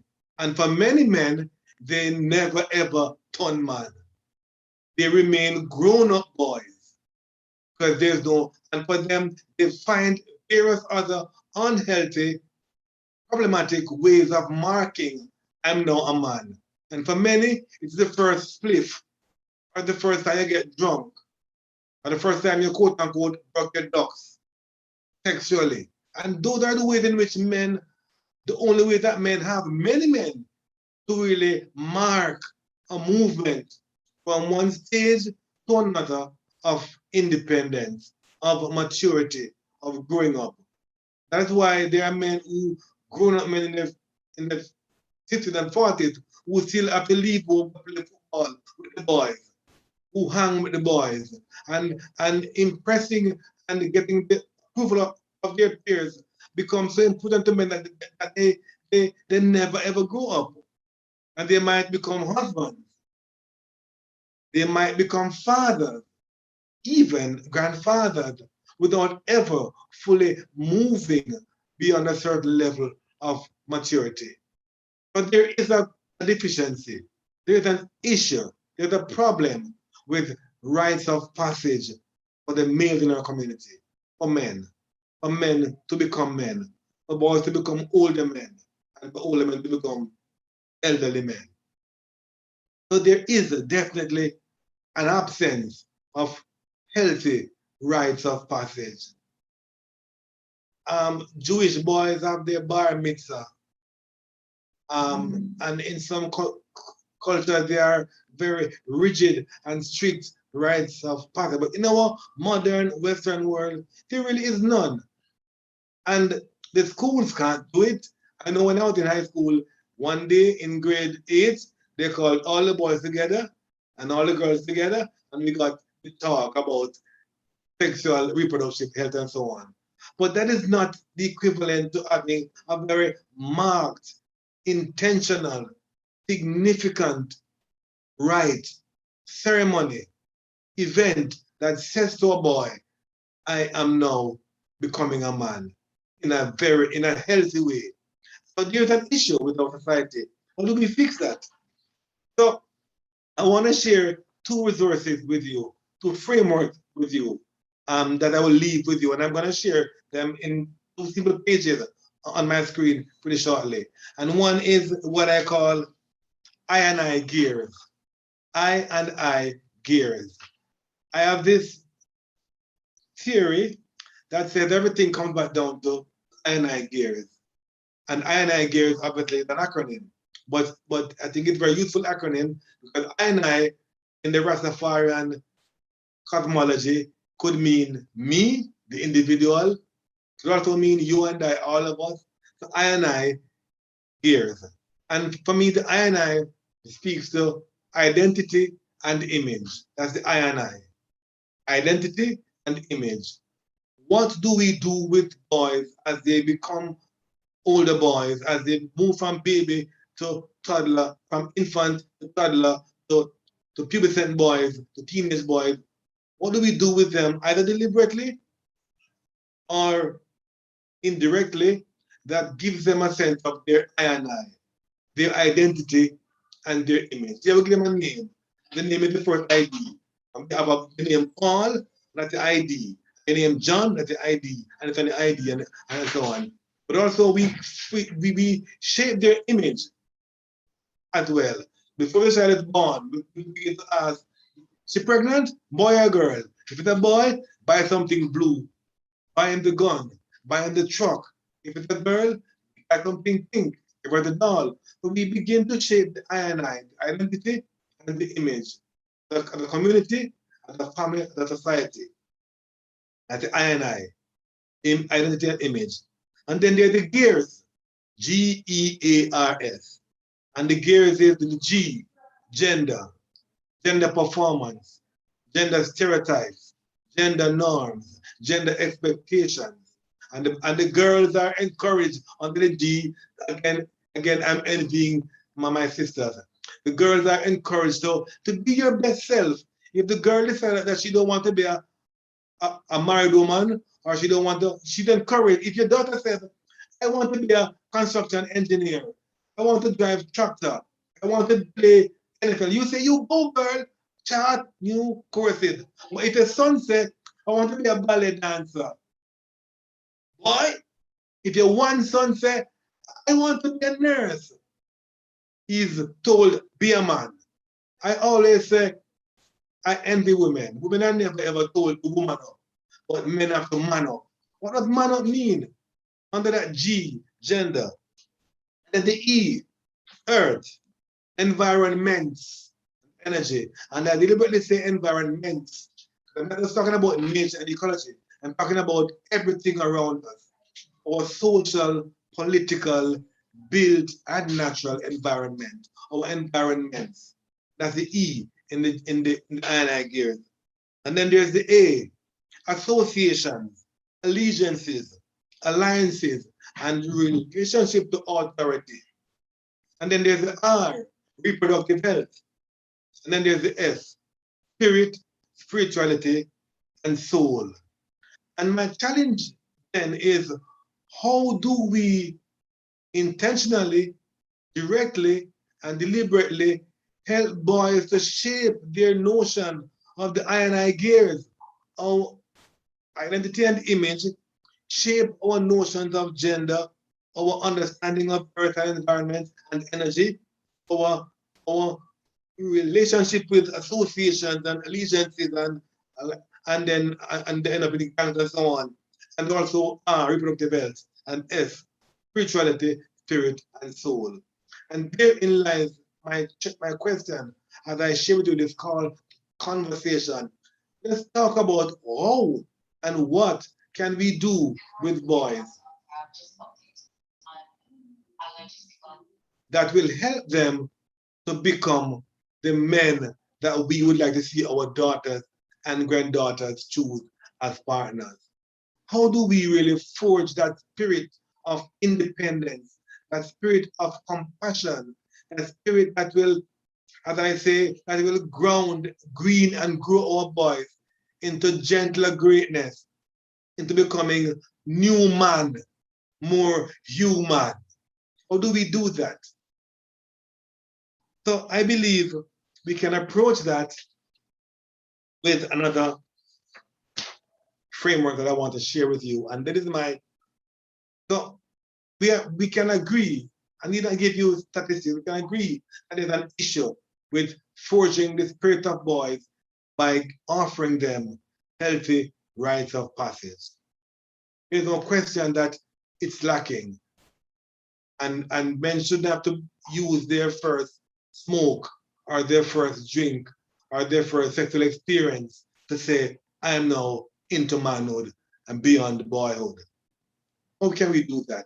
I'm saying we can as a community, as a society, within families, begin to build out an approach that will give boys this at least one healthy form of, and it's not linked to church, but linked to family, way of forging their best spirit with a healthy rite of passage. And I call it SHAVE, SHAVE. And I don't mean shave, although that can be a great way to, if you can with your dad, have your first shave. But nowadays, everybody got bob or hairdresser. But the shave might be the way to really and truly establish a framework for helping boys to mark that movement into growth, into maturity. But the shave, the S is stories. Rather than telling young people how to live their life, you must do this, you must do that. Almost adults around them deliberately and intentionally sharing in a very structured way with them stories of our challenges, our joys, our discoveries. And if my children ask me, Daddy, how do you meet our mother? I said, I won't tell you now. I'll tell you when the time comes. I can look toward the time when they're going to get that story in a very structured, deliberate, and planned way for them to hear your story. Don't tell them it first and try to scold them. Without your age, I want 5 miles. No. Plan the stories, have them structured in a way that will help young people to be inspired by your challenges, your own growth, your joys, your discovery. So the story. The age is honoring. If a valued adult, be it parent or teacher or some other mentor, church leader, could, in a very structured, again, in a very planned, deliberately, acknowledge the gifts, talents, and genius of that young boy in front of others, honoring him. Say, yes, we acknowledge and we honor you for being this brilliant, this bright, this genius young man. You make great wooden cars. You play a great game of football. You are a good, honor the child in front of others. Not just, we very often save response to our children based on other things. The report come out and yes, you did good job. And we see that child in that video saying, I'm tired of good job. But if we have a structured way that the day when you'll hear, we honor you. So tell them stories, S. Honor them, H, in a very structured, public way in front of others. And A, accomplishment. And here's where this intersects with most traditional rites of passage. If there's a special adult initiated, safe, and attainable challenge given to a child that is set and accomplished and celebrated. It may be the first time if you're in a musical family, you get to tune the guitar by yourself. It may be the first time you change a tire for yourself. Maybe the first time you bake a cake all by yourself. Maybe this summer when you all by yourself make up the bed, make dinner, set the table. But some attainable task, that's a challenge that you will do well, perfectly, and be celebrated for it. That accomplishment is marked. And those stories as that honoring age, that accomplishment age begins to form a ritual that says you are now in transition. You're leaving behind boyhood and you're approaching manhood. And the V, vision, helping that young boy to visualize and express his ideals, his vision, his future. Providing with a voice and the tools. We're now into the era of vision boarding. But it's there in the Bible, in Joel, to write the plan down. Vision, not just what we see, what we expect to be. The vision. When they opened the Epcot Center in Florida, a journalist turned to the wife of Walt Disney and said, "It's a pity Walt isn't around to see this, because Walt had the vision, he wrote it down, and he died before it became a reality." And his wife said, "Hello, no, he saw it. And because he saw it, we can now see it, because he wrote the vision down." It's to provide a space where young boys can articulate, can express, and share their vision publicly, within their family, within their community, within their home, and have it recognized, respected, and honored.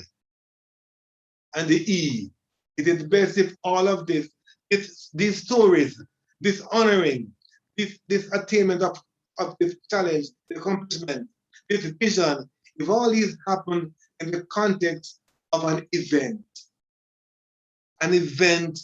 that happens in the gathering of the significant adults in the child's life. It may be, everybody know in the exam of the SBA, it may be the summer before high school, SBH, summer before primary school. It may be a time when we're all at home, where the event happens, where you can invite your peers, and your parents can invite their peers as they celebrate in this event, you hearing your stories, you being honored as a young boy, you being given the chance to accomplish your challenge as a young boy, you being given the chance to articulate and shape and share your vision as a young boy.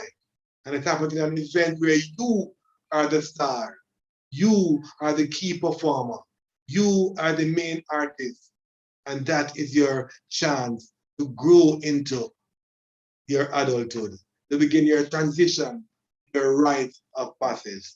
Is it possible? It is. Is it feasible? I think so. Can it be done? Yes. But families have to come together, communities have to come together. It could be a PTA project, it could be a family plan, but it can be something that we can work towards. Because without that, what do we have? Boys shaping their transition with things that are outside of them, exterior to them. I began with the notion of our envy of girls and their periods. The girl's transition happens in relationship to her own body.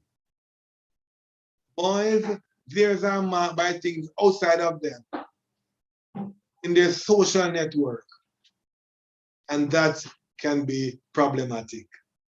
Like I said, what I'm sharing is a call to conversation, is the igniting of some questions, is to simply offer you the provocation. Now let us have a conversation. Talk to me. Feel free to talk to me. Thank you so much, Blacker. Don't go away. I'm sure we have questions. And let me first make amends. Let me acknowledge our deep and abiding friendship and our work together as theater practitioners. We have done a lot of work on stage, off stage.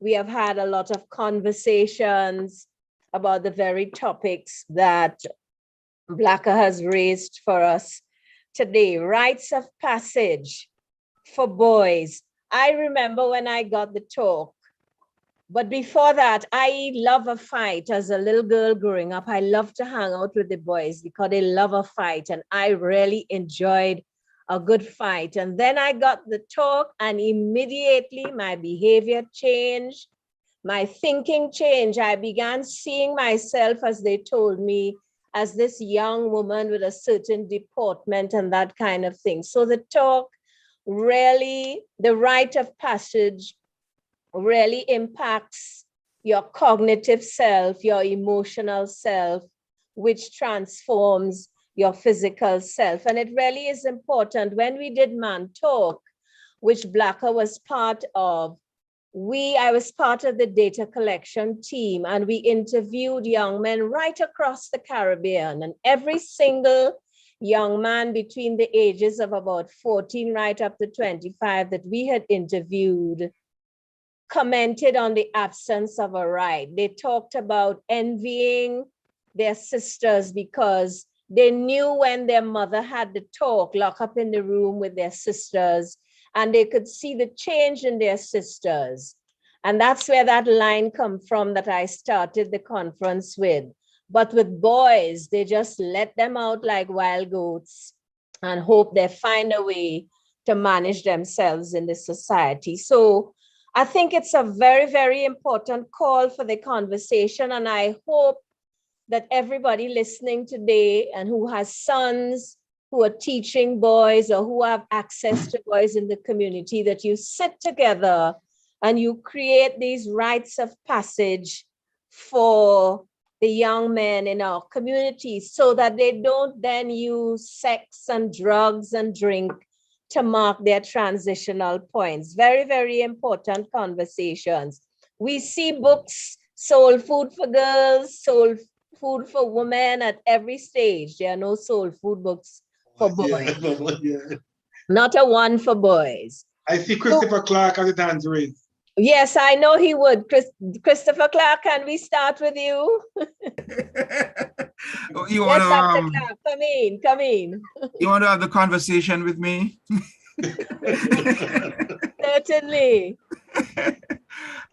Blacker, I tell you, I'm so glad that I came back. I was kind of contemplating with a number of things I have to do, whether I could afford to come back. But I said, I haven't heard Blacker said anything on this issue ever. So let me come back. And then, I'm really, really, really glad I'm come back. I must confess that I've never even thought about a formal, intentionally constructed rite of passage for boys. So I want to thank you for this, and hopefully I will get access to your screen share so that I can develop this some more.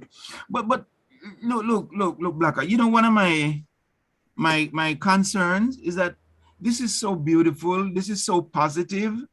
And it's going counterculture. And with social media as pervasive as it is, and particularly where entertainers, whether they're in prison or they're out of prison, they pretty much tell you what it means to be a man. How now does this single mother wanting the best for her son or sons, how does she achieve this? And I have to say, on her own. Just speak to that for me, please. The notion of a single mother is something that I always find slightly problematic, because first of all, there's no single mother because she can get pregnant all by herself. Well, we know it goes. But the absent father is a gap that we can attempt to fill with the village. There's always a village. There's always a village. There's always some uncle. It might be the man at the barber shop that cuts her son's hair. It might be the tailor around the corner who makes it khaki for school. But there's a village. The question is, how can we in institutions like Catholic College of Mandeville help families to identify their village? It might be through the PTA as an organization. And certainly there are networks out there. There's Carryman and there's Back to Life and there's Mogava, and there are emerging groups of men who are trying to turn up, to be present, to help create the village, to help us raise boys. So the question is, yes, there's a challenge for the single mother. But I say for every single mother, she can find some brothers, or if not her siblings, her church brother, or men in the community, or men in the child's school. And we know that in the school there there are very few men, but we can find those few men and say, how can we encircle this young boy? There should be, and I've been thinking, for example, boys in the urban setting that I work with. I would take some boys from the city, even once every summer, to Hollywood, to some bush, because they live in concrete all their lives. Because it just gives them a chance to get a new relationship with their environment. So if we can find those ways, field trips where boys get even, if it's even once per month, be encircled by men who are positive, by men who will strengthen them, by men who will give them advice, by men who will answer questions, so they can plan when they meet with the men to ask them the men questions. And let me tell you something. It might be a little bit jarring, eh? But there's a young boy who I was mentoring. One time called me and said, Sir Black, I have a question. He was so embarrassed to talk. I said, talk. He said, Sir Black, I have a question. And him even for at a talk. And he said, the question is, can I get an STD from masturbation? And I said, what? And he said, yes. And hear your question now. Hear the thing now. He was having what he called burning sensation when he passed his urine. But he was getting never had sex. So he was perplexed. And I said, but he was also a child with a single mother, no father, no man in his life. And here he was now getting, when he passed urine, burning. And I said, okay, talk me through it. When do you have this burning? And if he talked and discovered it happened only after he had a shower. What we learned then was as he was washing himself, he turned up his member and water sprayed into it, and that caused the burn sensation. Because he never had a man to teach him how to wash his body parts. His mother is a woman. She didn't know how to wash a penis. And that simple way, and being open here, he had to learn from a man how to wash himself. Yeah. His mother, right? So luckily he had me who he could talk to. So it's to ask the men to turn up for the boys in our community. Yes. It's where there are single mothers, let's ask some men to turn up and be that older mentor, be that big brother who can, because I insist a woman can't father a child. Boys need men. Absolutely. Thank you. Thank you, bro. Thanks. Lots to think about. Are there other questions for Blacker? Blacker, I like how you throw that controversial topic in there. That's another conversation. Any questions? I can look in the chat. Thank you. Okay, first, go ahead, Mrs. White. First of all, thank you, Mr. Ellis, for a profound, practical, and true presentation. I'm sure that any male listening and women also, all of us listening, can indeed, if we don't know, we would have heard or along the way. Indeed, the rite of passage when it comes to the gender base is so very, very important. And I like the fact that the involvement of the whole village, where a shortfall might fall, can really bring the child who would somehow not be able to function normally into his own rights as he goes along. Because the gender expectation is there, and if he doesn't know, then he won't. I like the fact that you spoke about honoring the boys, because wherever their strength lies, that should really be highlighted. That will indeed move them from one level to the next. And so they will begin to think of themselves in very positive and deep ways. And I also like the fact that you spoke about spirit, soul, and spirituality. All of that is intermingled in the normalcy of our day-to-day life. And to tell the story in such a structured way, wherever it is needed and necessary, because we are building persons, which is indeed very, very important. So allow me at this time to look in the chat and share with you what I'm seeing there. Firstly, from Mrs. Narda Gray, she wants to thank you for making her laugh. when you said that you wish that boys would have experienced what girls go through. Barben G. Bonner, I hope I said your name right. She just want to say good afternoon. And then from Antoinette Watts, Blacker, you have voiced a wish of mine. And I think it goes like this, wrapped up in what Mrs. Gray said earlier. And Mrs. Gray also shared that boys would go through the menstrual process, but as you proceed in your presentation, I see the seriousness and challenge of having healthy rites of passage. Sonia Cordell Bailey Johnson puts, why is my Paulette McCreef? I'm not seeing all of, can you close this link for me? I think I'll see better. If you close the stories, I think I will see better on this. Okay. More. Is that better for you, Mrs. White? I am opening up. Yes. No, nope.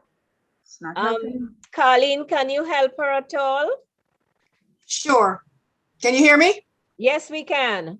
Okay. I think you had reached Paula McCreeth writes yes.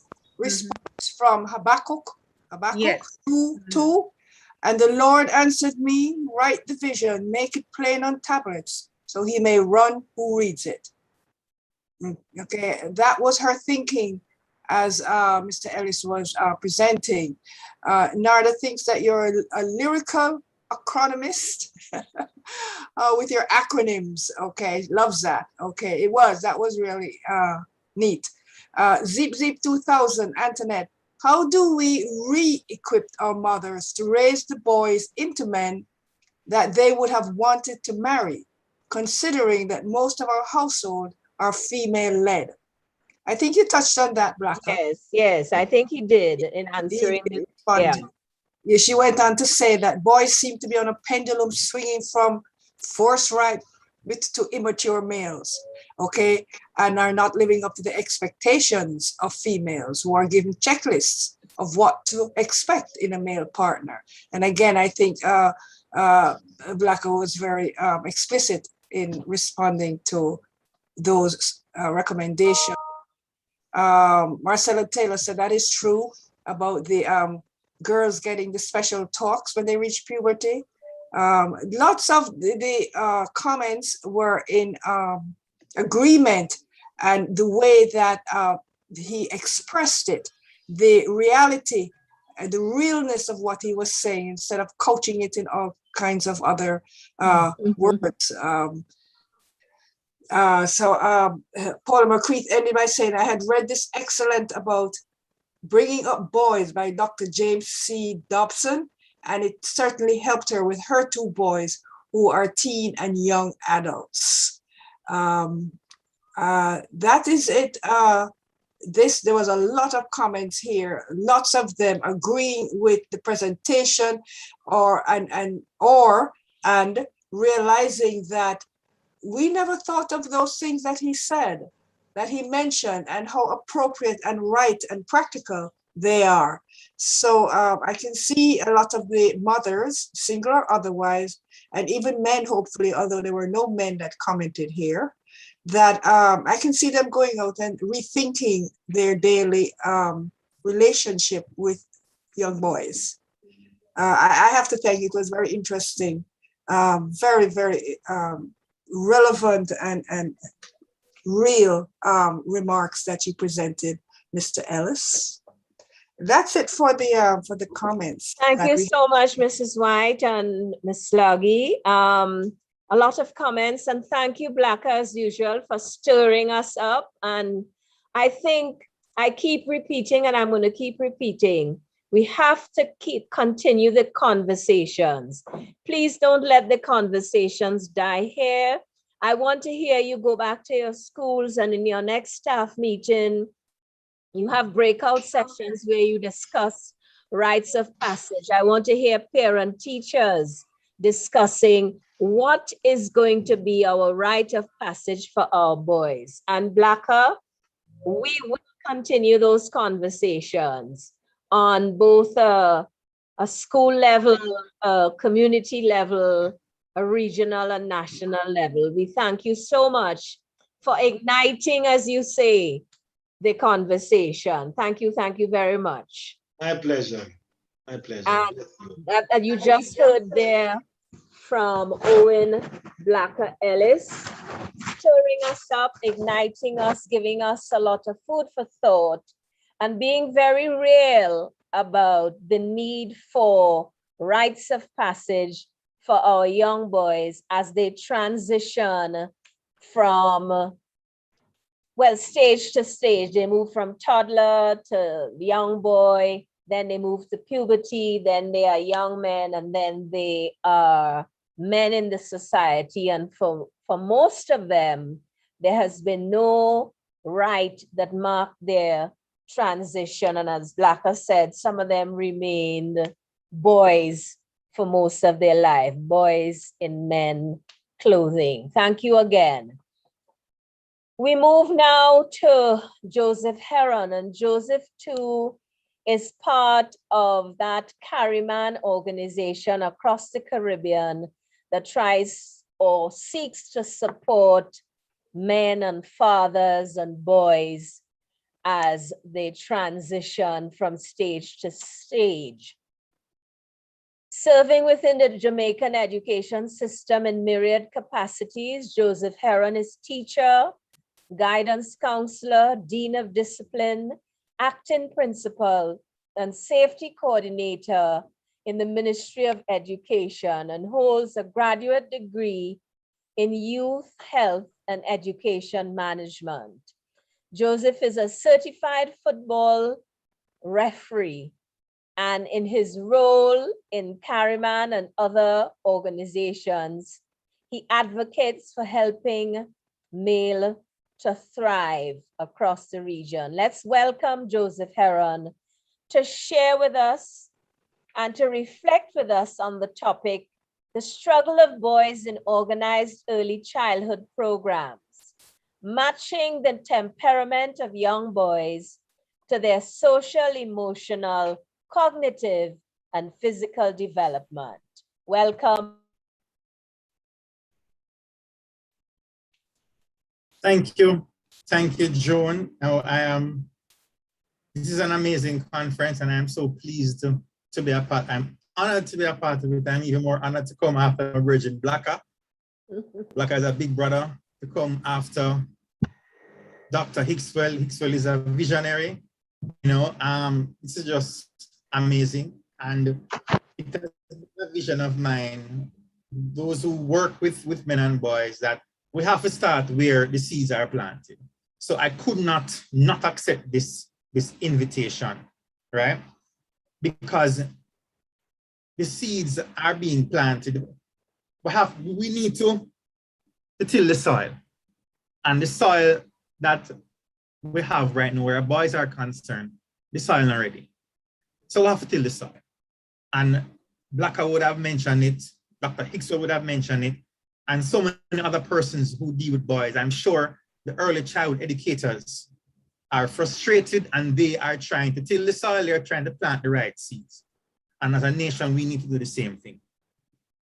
So as would have been the case, or can I share screen before or should I share screen rather before I continue? Yes, go right ahead. All right, so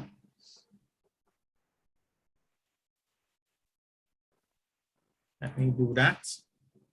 Let me know if you're seeing my screen. Yes, we are seeing it. Wonderful. All right, so here we go now. So as Joan would have mentioned, I have served many roles in education, but one of the two roles in particular have struck me in recent years is that of a dean of discipline, which I'm extremely proud to have worked with some excellent deans, and also my time as principal at Tarrant Primary School. Excellent teachers, excellent atmosphere. However, what struck me more than anything else was that the problems that I would have seen my male students struggling with at the high school, it just lit me, boxed me down at the primary school. Like, this is where the seeds are being planted. I saw every single trouble, every single problem that we were grappling with in high school. They were just everywhere, left, right, and center when I went to Torrance. Not just at the grade 6 level, but at the entrance level at grade 1, right? And it was just boys and more boys. And it bothers me, right?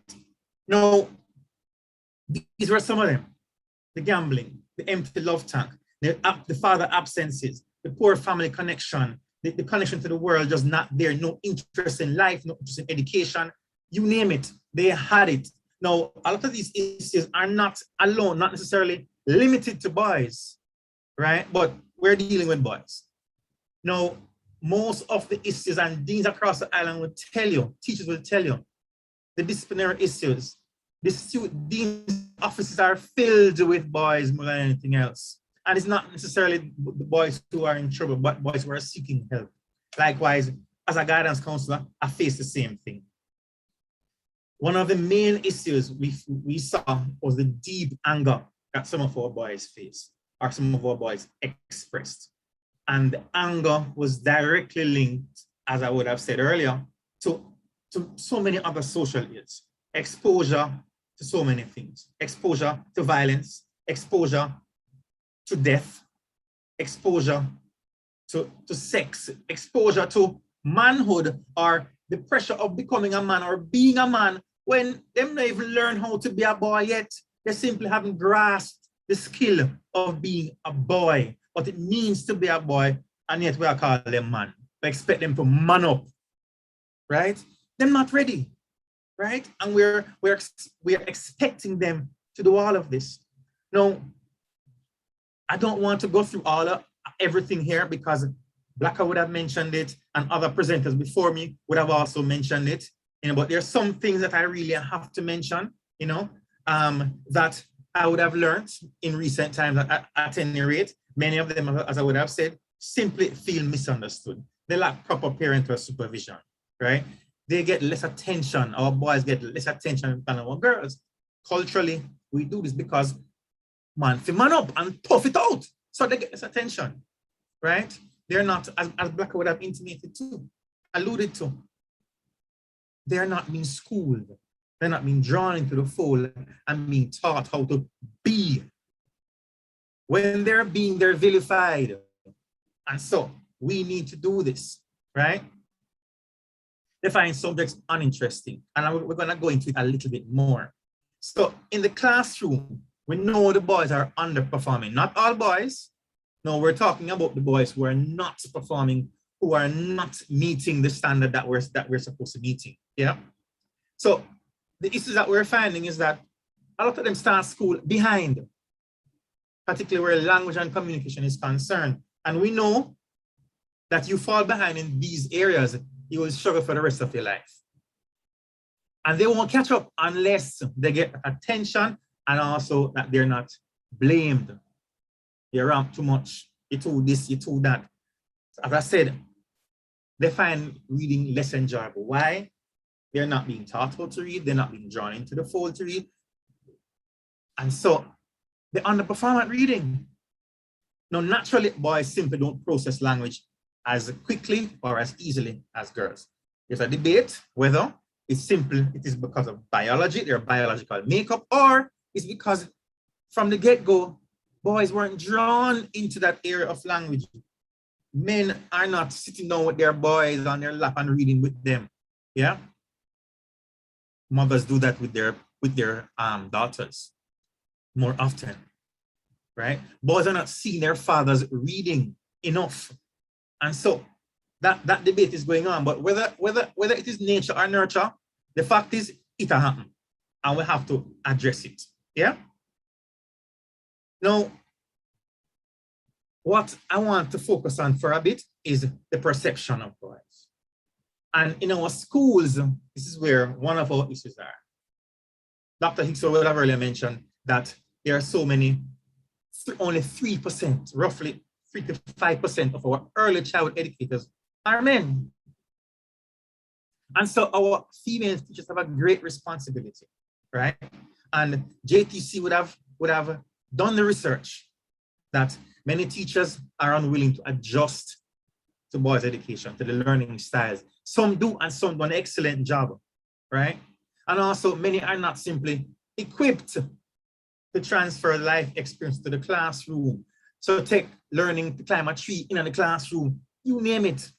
And also, most importantly and most common is that they don't have the autonomy or the resources to give boys what they need academically, that is. One of the things that also struck me is that it's a perception of boys. They're difficult to teach.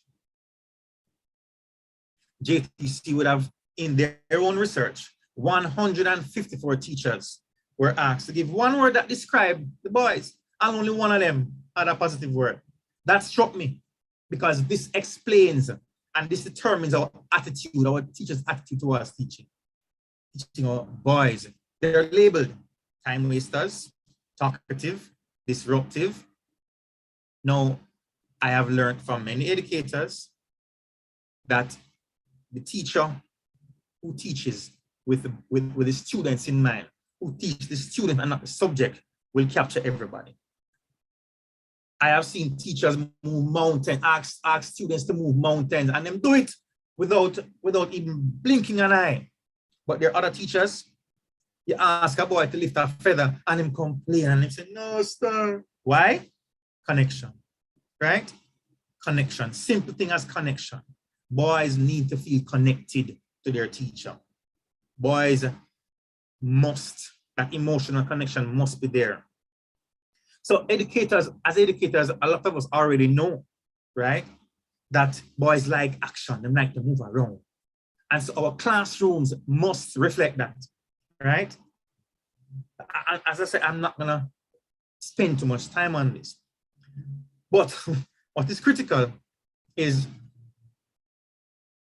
since the language development in boys is not as great as girls, or it takes a little longer time, they don't process as quickly. What I find striking is that the more words a teacher uses, the more likely that the boy's brain will simply shut down, go in a rest state, want to sleep, get bored. Translation, I hear too much of that shit, too much word, I can't bother. I don't want to go to that class, I'm gonna skull class because him talk too much, she talk too much, and we can't deal with it. Our boys need the help, they need the guidance, right? We also know that because of this language issue, repetition may work more with boys. They need to move around.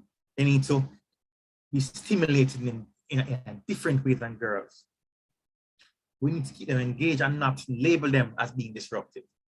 Now, we have to focus also as educational institutions, and know this is being done, on our parents. And our parents send out our boys. They have to arm them emotionally, psychologically, that I'm important, and not place second to our daughters. Generally, our sons come second to our daughters. They're shown less affection by both mother and father. Provide fewer avenues of positive self-expression, right? In both home and family, sons are punished more often and more harshly than our daughters. Research would have shown that, and also in practice, they would have shown that. Yeah. And this is critically important. They face these realities. Traditional reading in many early childhood programs do not fit their interests or their learning styles. And it is no wonder that these things are happening. Yeah. And this is not just limited to literacy, but in every area, right?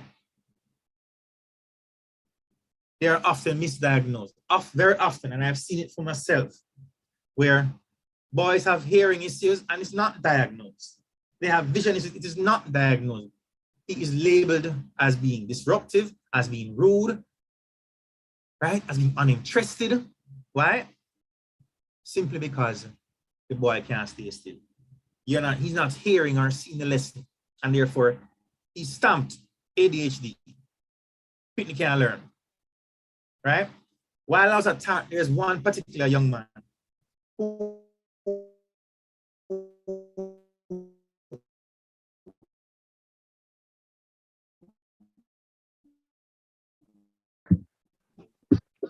teachers regularly complain about this. Math, oh, he focus totally. But when you do anything else, English in particular, he disappears in no time. You ask him to write, to read anything, he disappears. So what we did, any construction going on, we put him with the construction worker. We had some things being built. The men who came to build, I said, listen, work with this youth for me now. And that young man had a wonderful time. The constructor, he taught him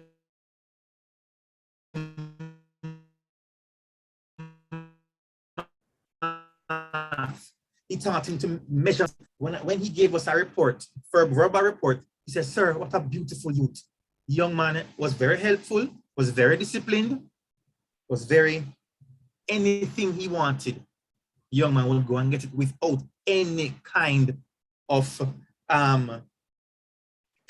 abuse, rebellion. Teachers were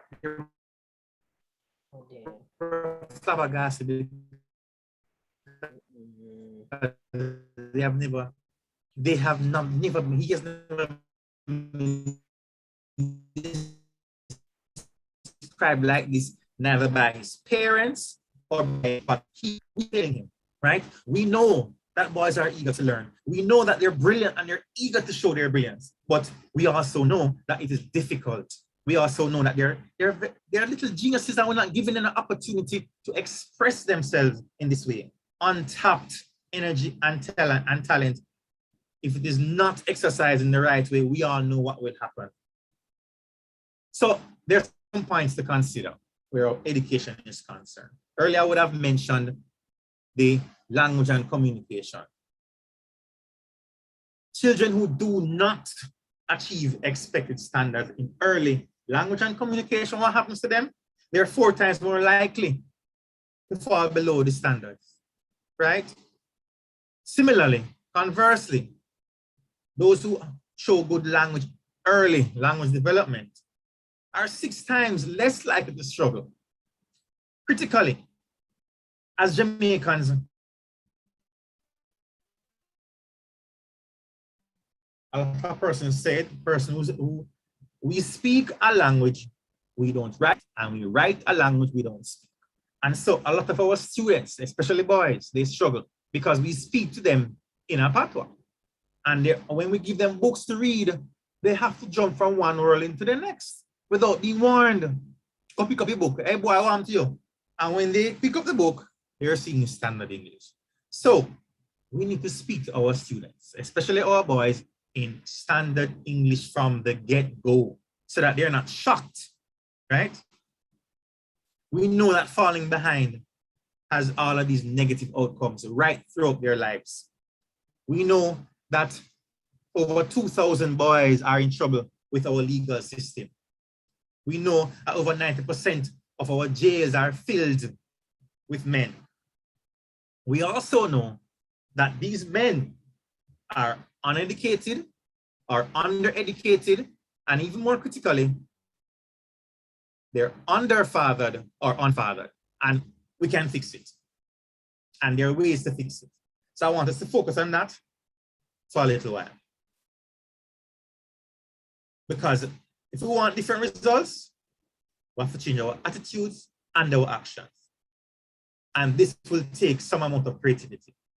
Many of our teachers are very innovative in what they're doing with our students, right?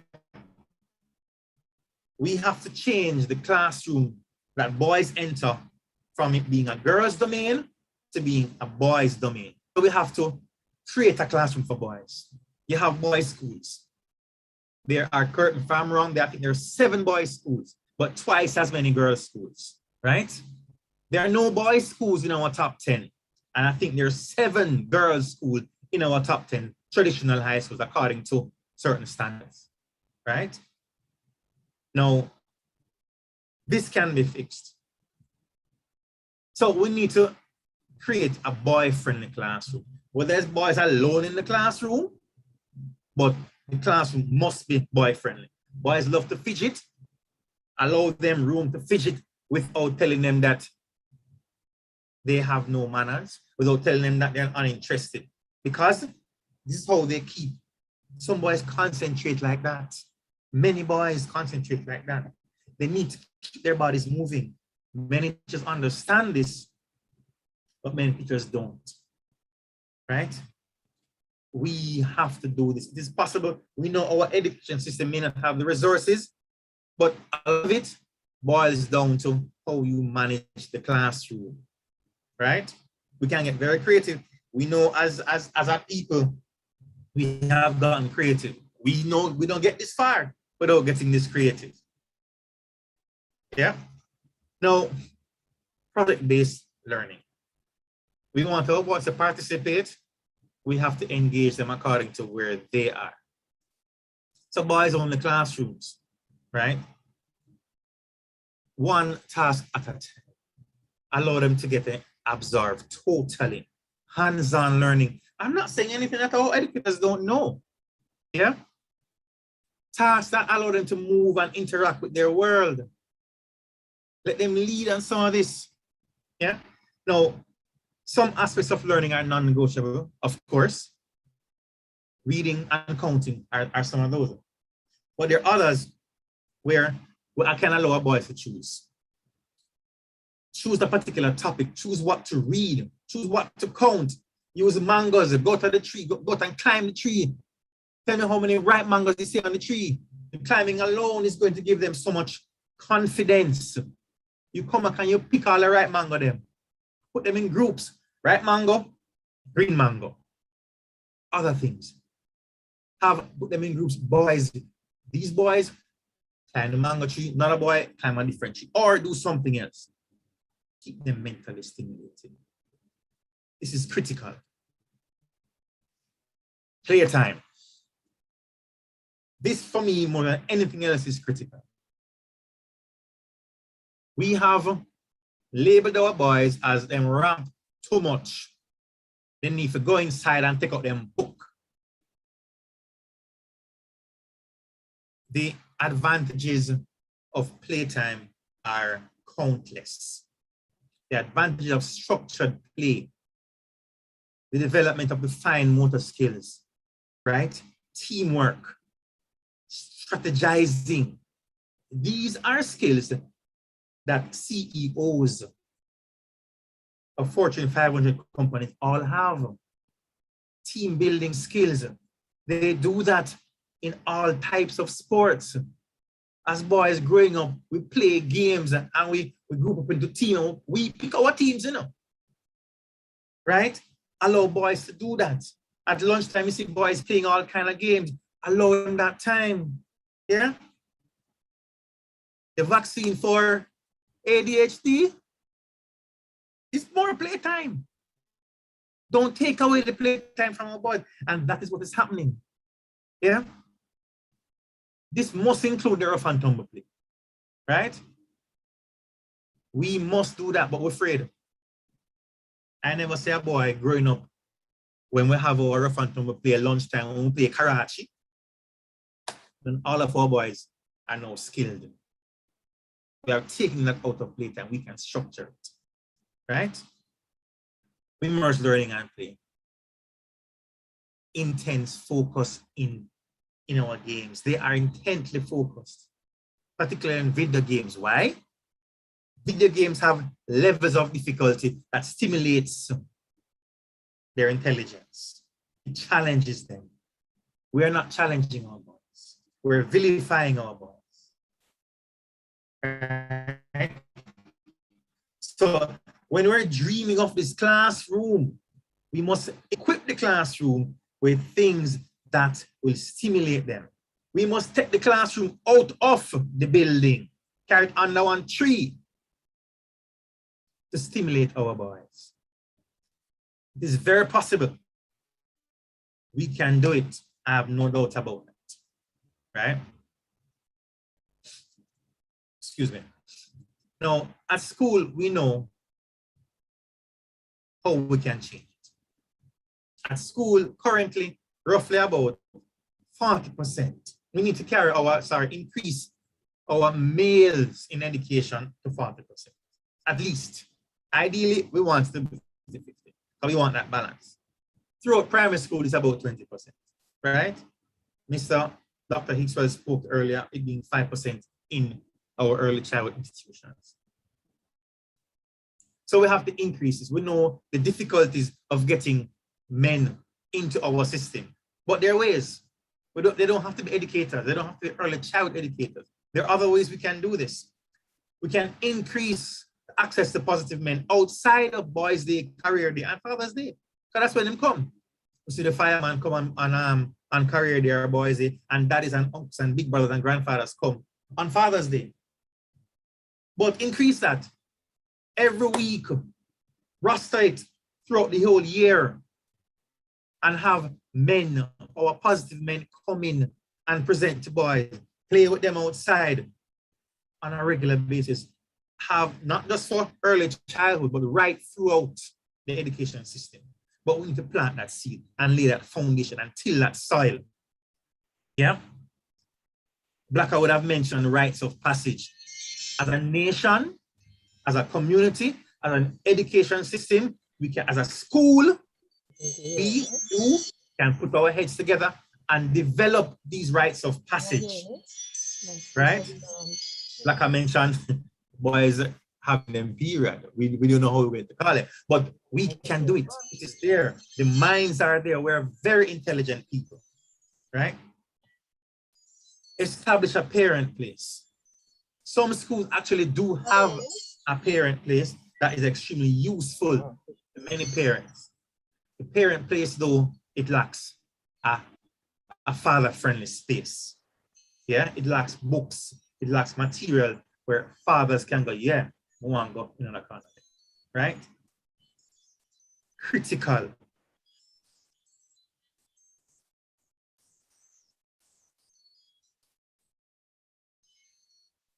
These are important factors.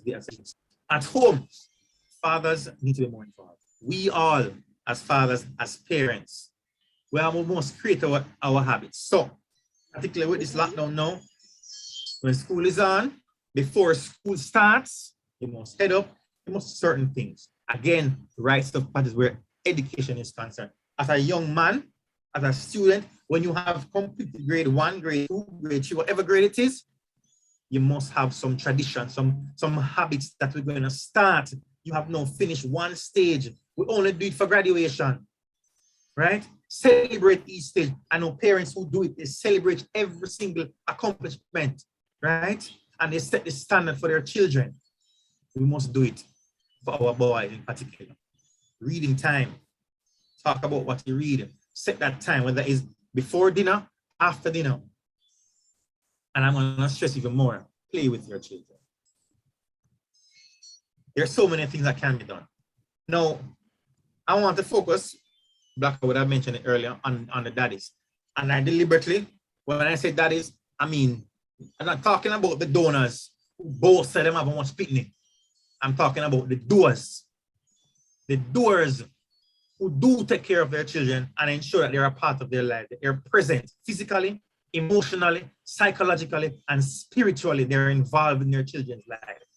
Because we know that the daddying starts before even conception. You start to daddy when you're an older brother or an older, you have younger persons who look up to you just by the way you walk, the way you talk, the way you be. The bond starts from in the womb, right? Spend more time reading specific material with our boys. Allow our boys to lead in how they play. Allow them to play. Just work with it. Yeah? Ask more questions, criticize, listen more, talk less, listen more, right? Allow them to fail, allow them to fall. Be there when they do that. Encourage them, get up, go again. Sometimes make them get up on them, don't help them to get up. They're learning. to be confident. They're learning to recover on their own. That is a part of growing up. That is a part of being a boy. And that being a boy will help them when they become man. And again, read some more. Books are topics that appeal to them, not to you. My father, if you said you are interested in tree climbing, lo and behold, you get in a book enough to climb a tree. If you like to swim, you get in a book. I remember this one because I love swimming. One of the books that he got us was Sprint the Crawl or Crawl the Sprint. I can't remember what it named, but he got us a book on swimming, right? How to swim, the freestyle. Take them on, challenge them. This is what we expect from our boys. Now, before I go, I'm coming up to an end now. This picture, I just saw it yesterday. I could not resist it. This says to me what we need to do. If our boys are going to start our education system on par with where they're supposed to be and not necessarily in relation to our girls, we cannot continue to compare our boys to girls because they learn differently, they grow differently. So we have to compare our boys with our boys with themselves, where one boy is supposed to be. They're not going to be at the same space at 5 years old or compare boys to girls. We can't keep doing that. And our education system keeps doing that. Yeah? We know that children who experience positive father involvement, they are amazing results. They're more likely to have high academic standards. They're more likely to be confident and self-assured. Don't get in trouble with less likely to get in trouble with the law. Less likely to have strong parent-bond relationships in their teenage years. We know the teenage years is a troublesome year.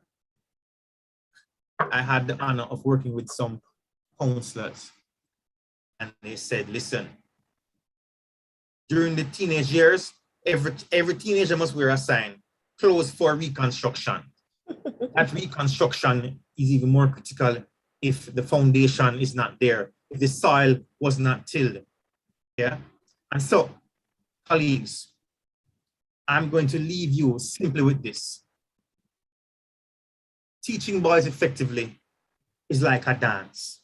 While someone leads and others follow, the process is a partnership united in a common purpose. And lastly, tell me and I'll forget. Show me and I may remember. But involve me and I will learn. And on those words, colleagues, I thank you. It is an honor to have presented here. And I trust that these words would have fallen or would have helped to till the soil before we plant the seeds for our boys to grow. Thank you very much. Thank you, Mr. Joseph Heron. I know your words would have fell on very fertile ground. Just reminding us there about the anger that our boys walk around with, and it links to Dr. Roach's presentation this morning when he talked about exposure to trauma in the early stages of their life. Teacher attitude to boys, and a recurring theme, we can fix it, and creativity is one of the elements that will help us to come up with those strategies to tap into the amazing wealth and energy that boys have. Do we have any questions, comments for Mr. Heron? Yes, we do. Not many. Looks like our attendees were focused on listening. Okay. Great. Yes, we have a few comments, that very short ones. Excellent points, Mr. Joseph. We have to challenge our boys. Great idea. And Ms. Gray says, I really like the idea of increasing the visits of men with positive and innovative ideas to visit boys in school and outside of school. Javier says, I really hope parents, especially fathers, take these points into consideration. And Dr. Davis Smith thought it was a great session. Okay, and I have to agree there. I really like those closing points that Mr. Heron made. Very relevant, easy to remember, and doable. And that is it for the comments and no real questions, just positive remarks. Thank you, Colleen. And I know that Mr. Heron's presentation, like all the others, have you reflecting, have you thinking, have you questioning. Please jot them down, and please also remember to take a lot of these tips, these conversation points, these statements, these ideas to your communities, to your parent teachers meetings, to your own families, and just keep tilling the soil, as Mr. Heron said, so that we can not just keep repeating the questions and the problems, but when we come back to the table, we would have had some working solutions, and we can show some progress, some movement forward. Thank you again, Mr. Joseph Heron, currently with the safety sector of the Ministry of Education. And closing our day one conference with an extremely important topic, impact of COVID-19 on early childhood education and some strategies for developing learning pods for young boys. We have Dr. Zoya Kincaid Clark. I think we often forget that the COVID is impacting not just the adults in our societies, but also our children. And we sometimes forget to ask them what's happening, how they're feeling, how it's impacting them. A senior lecturer and researcher in early childhood education, Dr. Clark holds a doctorate in education, and prior to lecturing at the tertiary level, taught at the early childhood level in Jamaica and the wider Caribbean. Her research focuses on early childhood development with a focus on teacher education, parenting, transition from early childhood to primary, and understanding how young children are shaped by the ecological experiences within the home and wider community. Sharing with us on the impact of COVID-19 on early childhood education and giving us some tips on strategies for developing learning pods for young boys. Please welcome Dr. Zoya Kincaid Clark.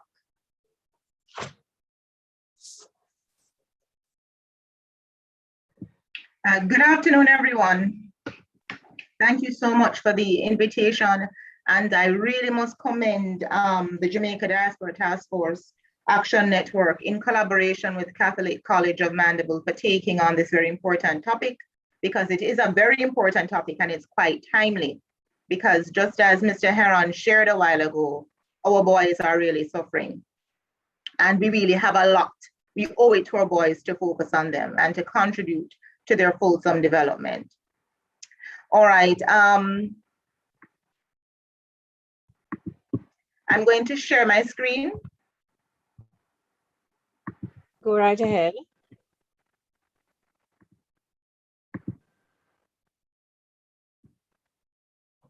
Are you able to see? Not yet.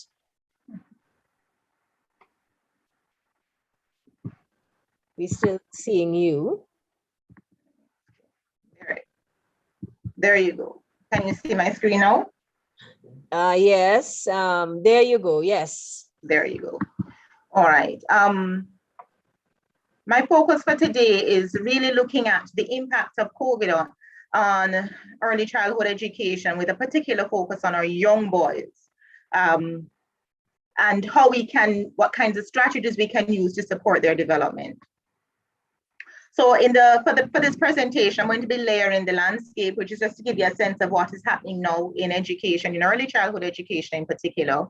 And then I'm going to talk a little bit more about the impact of COVID on early childhood education in Jamaica, and what we do and what we know about young boys and how they learn. Now, following Mr. Heron's presentation, I don't really need to go into a lot of detail because he really did an excellent job. And then I'm going to zero in finally on the use of learning pods to support young boys and their learning. So let's layer the landscape a little bit. So perhaps next to the region's economic and healthcare systems, no other facet of society has suffered more deleterious effects from the pandemic than our collective education systems. Caribbean education has suffered on a whole. But in comparison to other levels of education, early childhood education has been most affected and remains the most affected, simply because of the dynamic of the situation whereby most early childhood institutions are privately owned and operated institutions. And so what that means is, because early childhood education is suffering, the social dividends that have been promised to us that are able to be harnessed from investing in quality early childhood care and education is at a risk. And we know that poor early childhood education is a healthcare crisis. And so what it means though is that COVID has created several healthcare crises. And one major one that we haven't fulsomely addressed is how early childhood education is suffering, thereby how children are suffering.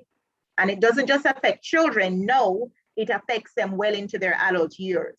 So there's a predictive component when we think about access to quality early childhood education and the problems or the consequences if children do not have that opportunity.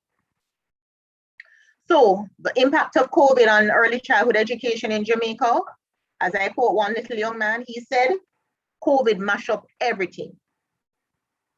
COVID mashed up everything. So COVID, let's take a look at this. What's happening in our region? Our children are more vulnerable. So I'm going to quote something from UNICEF, which I think encompasses and it really brings a spotlight on what we're facing. Children in Latin America and the Caribbean have already lost on average 4 times more days of schooling compared to the rest of the world. So let me say this, 4 times more days of schooling compared to the rest of the world. And while schools are gradually reopening in several parts of the world, the vast majority of classrooms in the Caribbean are still closed. Now, this is a very important thing to raise. It's a very important point that we need to consider. If access to early childhood education is a protective factor, and by that I mean when children have the opportunity to be a part of an early childhood institution, it means that they are given an opportunity to shed many of those negative or those harsh environmental dynamics which they may face on a regular day-to-day basis. So if they don't have access to that protective factor, they are at increased risk. So let's take a look at this. So most of our children are recovered for early childhood education in basic schools. So if we have persons who are not Jamaicans, basic school is just a term that we use in Jamaica to describe pre-primary education or preschool. And this mainly caters to children 3 to 5 years old.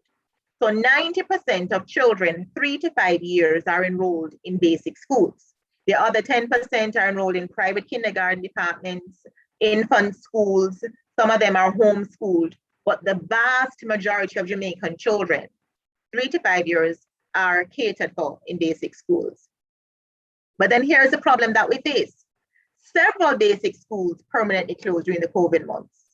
Because basic schools are community schools, if there is no school in operation and these schools depend on the fees that are charged, it means that these schools have no money to sustain. And when a school, COVID locked down schools for several months. And some of these schools have not been able to open. Many of these schools, they are operated in rented spaces, so the rent couldn't be paid. The landlord has come for his building. Many of the principals were unable to pay the teachers. The teachers have moved on to greener pastures. Many of the children who didn't have access to these schools, especially in communities, they have nowhere to go.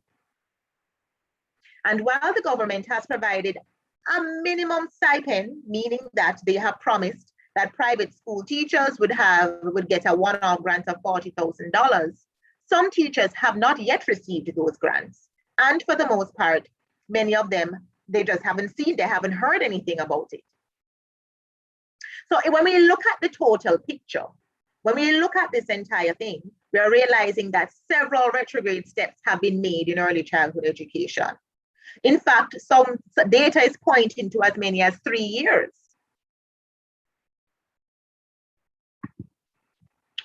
The effects of COVID on children has been vicious. The effects have been vicious. And while it has been reported that 120,000 children have been lost, we have heard in the ministry, we have heard the ministry talk about this. We have heard it mentioned in Parliament, these 120,000 children. That is 3 birth cohorts, because if on average we have about 40,000 children born each year, and if we have 120,000 children who are lost, what it is saying to us is that 3 years worth of children, we have they're unfound. We don't know where they are. But what it hasn't pointed to is that the 120,000 only pertains to primary and secondary children. We have even greater numbers of children at the early childhood level who have been lost, but we have not yet collected the data on this.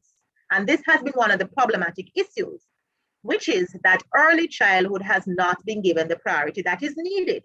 Because as I said, there's a predictive component or element to early childhood education. It predicts what will happen later on in somebody's life.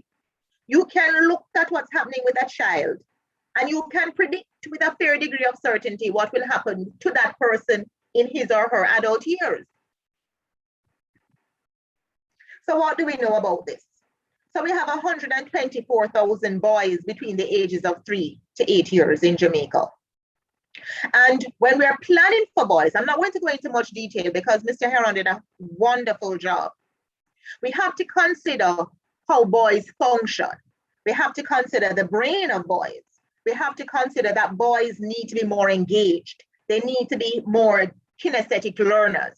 They can't function as we would normally do. And one of the challenges, as Mr. Heron shared, is because of the feminized nature of the early childhood profession. Many of us, and I'm considering myself because I was a kindergarten teacher for several years, many of us may not have understood how our feminine approach or feminine thinking or ideology, how that would shape our classroom space. And unless you make a concerted effort, you will not plan purposefully and intentionally for these boys. So when we think about it, movement, boys need movement. Boys need games. Boys need humor. They need challenge, they need competition. They need meaning, they need mastery. Now, if I can share a personal experience, yesterday my boys went to school, and when I picked them up from school and I asked them how was school, they told me school was amazing. On a scale of 1 to 10, it was 10. Why? Miss didn't come, so we had fun. Miss didn't come to school today, so we sat in another teacher's class and she made us have fun. That was what they said. This is the first time I've ever heard them say school got a 10 out of 10.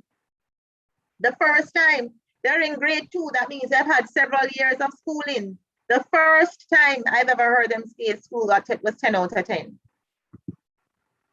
So then let's talk a little bit about learning pods. So what is a learning pod and how can this be used to support our boys? How can this be used? So taking into consideration all the things that we heard from Mr. Heron about allowing boys to be active and to be engaged and to run up and down, that rough and tumble play that he spoke about. You know, Dr. Carol Long, who was actually my lecturer at Shortwood Teachers College several years ago, decades ago, in fact, I can use the plural, decades ago, she spoke a lot about rough and tumble play. And, you know, I really have to give her, you know, big ups, because she has been awesome in terms of promoting and encouraging rough and tumble play in our schools. So she's spoken quite a lot about rough and tumble play. And I'm going to share with you why learning pods as a concept, both theoretical and conceptually, is of benefit to boys and how it can support them. So let's talk a little bit about what learning pods are. So learning pods are structures which have emerged during the COVID pandemic. So prior to that, we didn't know it. Well, we had some formation of learning pods, but it wasn't called a learning pod. We use the term pod because it means that if you think about a pod, a pea pod or whatever, it's something that it's encompassing. So it holds the pea in it, or it holds the seed in it. So there is some protection. And in learning pods, the same concept has emerged. So we talk about learning pods. What we're saying is that we are having a layer of protection around our children because there is consistency in what the support system that is surrounding the child or the children. We have a space of protection, of care, and there is interaction or engagement that is taking place within this pod that keeps the rest of the world out. And you and I, we all know what it was like during COVID, when we were literally stuck in our homes for days on end because we were trying to create a familial pod, so to speak. So learning pods, or another term for it, is a learning bubble. And they are semi-formal facilitation groups which allow parents to support their children with online and blended learning. And why did this come into being, and why was this so important? Really and truly, learning pods became very popular because many of our boys struggled with online learning. The demands of online learning, even though we're talking about 21st century learners, is that many of our children were not prepared for the nature of learning in a pandemic world. So even though we are preparing them for the 21st century, many of our children were not oriented in that way. And when we threw it on them, it was jarring for many of them. And especially our boys, and especially our teachers. You know, I consider myself to be a teacher still. I am among colleagues when I'm in a group of teachers. And one of the challenges was that many teachers did not receive formal instruction on how to engage, especially young boys, in an online space. And so there was the assumption, really and truly what ended up happening was that teachers were trying to replicate face-to-face instruction behind a screen. And this was not going to work and has not worked for many boys. Some of them are more experienced now because we're in the second year of COVID, but it has still been very problematic. And teachers have become, as intuitive learners, have found means and ways of, kind of making it a little bit easier. But I have still found that some teachers are unrealistic in their expectations of learning in an online space. Because it cannot be when children are in the physical space or the regular classroom, they're able to move around, they're able to socialize, they're seeing somebody's head back or they're seeing somebody's shoulder, they can reach across and touch a friend. But when you're in the online space, you're looking at somebody who is far away. Sometimes your technology will work, sometimes it won't. You are struggling. So the psychological effects, as that little boy said, COVID mash up everything. So learning pods come in many shapes and forms. At times, there are simple co-ops of working parents who share supervision of the group on alternate days. And in some instances, the parents have put together and decided to hire tutors. So what it means is that a group of parents will come together, learning pods between 5 or 8, roughly between 5 or 8 children will come together and they will go to a particular parent's house for the day. And that parent will have all 8 children or all 5 children working together. And those children would be taken through, the parent will go through the activities, the teaching, carry them through activities. But this has really worked for some children. In fact, some parents have committed to these learning pods because they have recognized where their boys and their children in general have thrived as opposed to being in an online space. And in fact, some of them have recognized the benefits more than being in the average regular classroom system. Because when you have 5 or 8 children, what it means is you have more one-on-one time. The power of those wonderful interactions that can happen. You're sitting and you're talking and you're sharing and you're engaging with your friends. Because as Mr. Heron can testify to, a lot of time when we have children in our classrooms from 8 o'clock until 1 o'clock or 2 o'clock, especially if they're in the early childhood years, 1 o'clock, a lot of time is lost with transitions from activity to activity. A lot of time is spent in correcting children. So you waste a lot of time. So when you really think about the time that is actually devoted to learning, to teaching and learning, it may be about 1 or 2 hours. And the rest of the time is moving, lunchtime, all sorts of other extraneous activities. And so when you have a learning pod, where most you have targeted and specific, you have your routines, the children are used to it, it's a smaller group. More time can be spent on instruction as was intentionally planned for. And you can use the additional time or the other time to do things that boys want to do. So the climbing of the mango tree, the going outside and looking for earthworms, the going outside and picking up leaf, the going outside and jumping up and down in mud, the going outside and running up and down, just running up and down, telling the boys, just go and play, all of that, that time when children can construct their own knowledge, where they construct their play rules, their game rules, all of those things can be done in that other period. So teaching and learning is happening, but then children have additional time to be children. It's not wasted time. It's time that we know is needed. The children who are grounded socio-emotionally, the children who are grounded psychosocially, are those children who have time to interact with other children, to network with other children, to play with other children.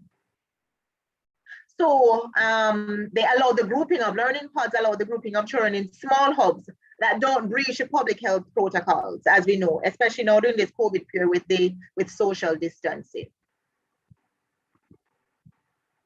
So why learning pods and what are the benefits? Learning pods give parents time and space to focus on their work. I can say this, I'm a mother of 3 boys. So this topic is really speaking to me. I'm a mother of 3 boys. And it was very, very stressful during the period, the COVID period, especially last year, with all the stress and strain and all the challenges and all the dynamics of focusing on them. My work couldn't get done. So in order for my work to get done, I would have to get up at 1 o'clock in the morning, and not getting enough sleep is not the best thing for a parent of 3 boys. What learning pods will also do is that it leaves the teaching to experts. Not all parents have the skills to teach, and there is no shame in this. There is no shame in not having the capacity to meet your children's educational needs at the level that teachers are expected to do. Teaching is a profession, and it requires expert skills. So we're not expecting parents to be experts in teaching, because that's not what you trained to do unless you're a teacher. What it also does is that it leaves the teaching to experts so that parents can shift their focus to being advocates, partners, and cheerleaders for their children's education, which we need more of. Because the fact that we are not given the attention to early childhood, it means that we need more priority to be placed on it.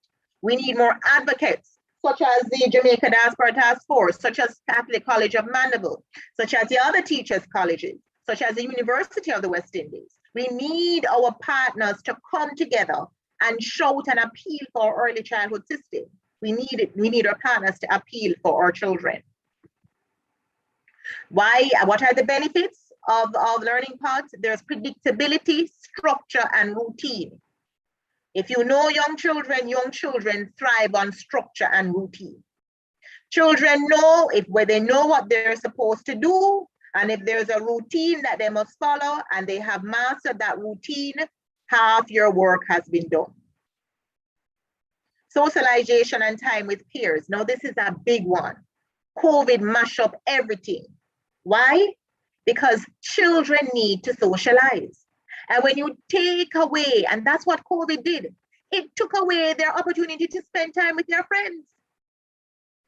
You know, when you think about it, when we talk about the holistic development of children, and that means we cater to the whole child. We're talking about the affective part, the psychosocial part, the socio-emotional part, the physical part, the cognitive aspect.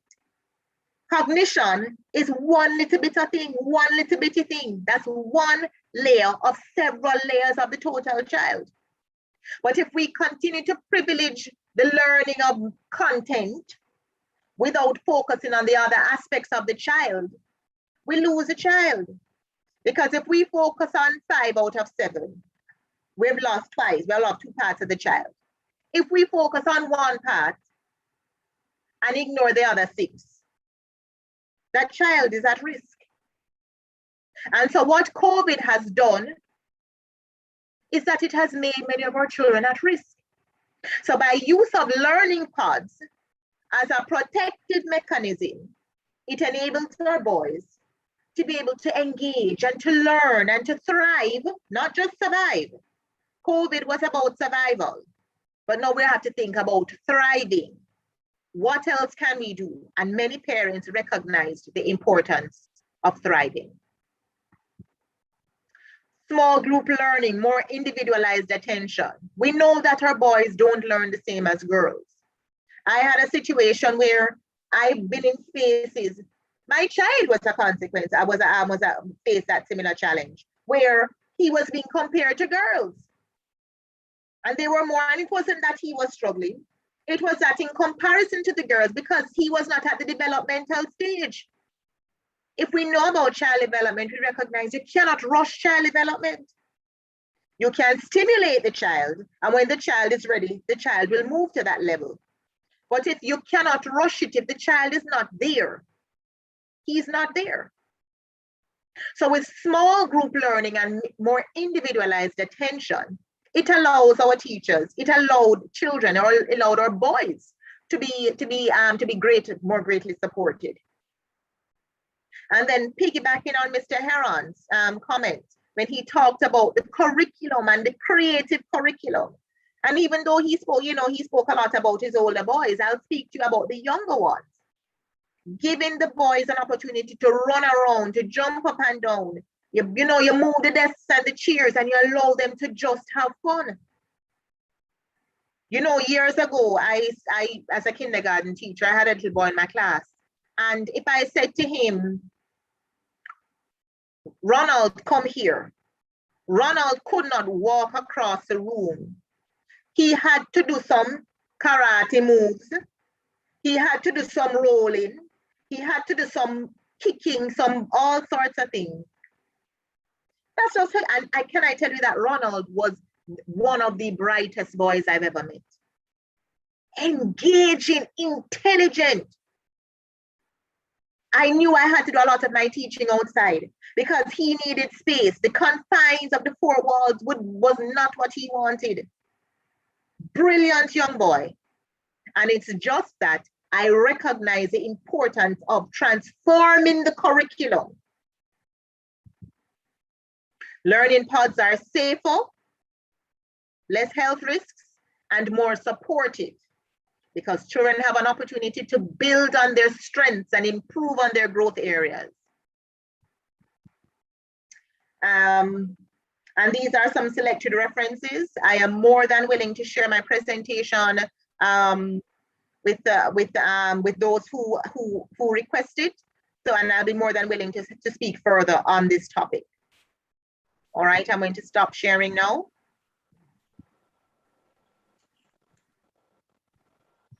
Thank you, Dr. Zoya Kincaid-Clark. Boy, a lot of food for thought there. COVID and its impact, some of the healthcare crises created by the COVID virus, prioritizing early childhood education, a critical component that's been a thread throughout all the presentations. And the major impact particularly on the early childhood education system? How do we redress that, reimagine that? How do we further engage our boys so that they are not lost in the system? Feminization of teaching approaches, some things to reflect on and question. Do we have any questions or comments from our audience? Yes, yes, there is. Sure. Thank you, Dr. Kincaid Clark. Remarkable presentation. And allow me to share what some persons have been saying. Marcella Taylor, she says, so true. Most teachers were not given the training and necessary steps to prepare them for online teaching. Elaine Baker, she said, excellent learning pods describe a common approach homeschoolers have used in the US. How can it be incorporated to blend with traditional education in Jamaica once schools resume? And Moya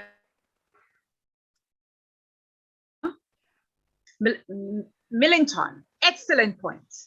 A curriculum that facilitates meets students right where they are. So these are the comments that I have for you.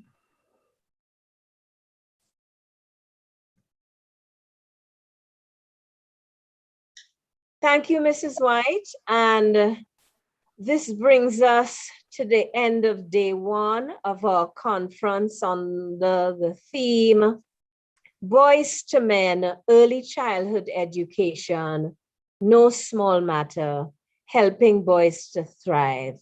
There's been such a rich sharing of information, of tips, of ideas, of facing the realities of what's happening with our boys today. And I hope our audience has taken away or have a lot of takeaways from today's discussions, and feel free to make contact with our presenters. And I know we will have the presentations so that we can sit with them as we create our strategic plans going forward for the early childhood environment and system, because it's not just about our individual schools. There are issues across the diaspora, I dare say, across our societies, where early childhood education seems to be the last sector that gets attention, when it should be the first, really, where our resources really should be plowed into upgrading, improving, and ensuring that we produce the best citizens we can to strengthen our communities. We really want to thank all who participated today, beginning with a wonderful prayer that started us off, Reverend Bishop John Persad, Mrs. Gray, the coordinator for the early childhood education, Sister Una, past president of the college, reminding us of where the program started with one student, such brave, initiatives. Mrs. Deslandes from the Early Childhood Commission, Mrs. Foster from Chase Fund, Ms. Fanger from our collaborating partner, JDTAN, Dr. Davis Smith, Dr. Clark, Dr. Ira Roach, Dr. Hickswell, Blacker Ellis, Joseph Heron, and rounding out our day and bringing us right back to one of the major impacts on early childhood and early childhood system, Dr. Zoya Clark, helping us to look at the value of learning pods and to explore our teaching attitudes, explore creativity, and ensure that we are tapping into boys' energies as we strengthen the early childhood system. I thank all of you. I thank the team, the technical team. I thank Ms. Carlene Lagi, Mrs. Esther White, behind the scenes, Kimon, DeAndre Booth. Have I left anybody out? And all who, Antoinette, all who made the streaming today possible. We could not have done it without you. Mr. Gabriel, how could I not mention your name as you were our keynote speaker, setting us off on reflecting on the current realities and the need to change the narratives in which we talk about boys, in which we teach boys, in which we approach the teaching of boys in early childhood. I think our coordinator, before I close, wants to say a quick word. Mrs. Gray? Always, I must say, I always enjoy Dr. Kincaid Clark presentations at all times. And as I watched and listened to her presentation, I really see the passion, the knowledge about early childhood education. I see her taking up that advocacy role that Dr. Rose Davis has left behind. So Dr. Kincaid Clark, I really want you to run with it because you're so knowledgeable and passionate. And passion is what we need for the early childhood sector. Passion and knowledge. Thank you. All right, so Dr. Clark, Dr. Kincaid Clark, the gauntlet has been thrown down by Mrs. Gray for you to take up the challenge, take the baton from one of the important predecessors in the field of early childhood education. So I hope that you are brave enough to just take up the baton, run with it. Can I hear an amen, Dr. Clark? Dr. Kincaid Clark? I will do my best. I will do my best. Thank Our you. children deserve it. They deserve it. Thank you for sharing with us. As a mother of 3 boys, boy, I don't envy you. That multiplication of energies, but they are so wonderful to be around, you know? They can stress you out, but they really are wonderful to be around. Thank you, audience members. Thank you all who participated today.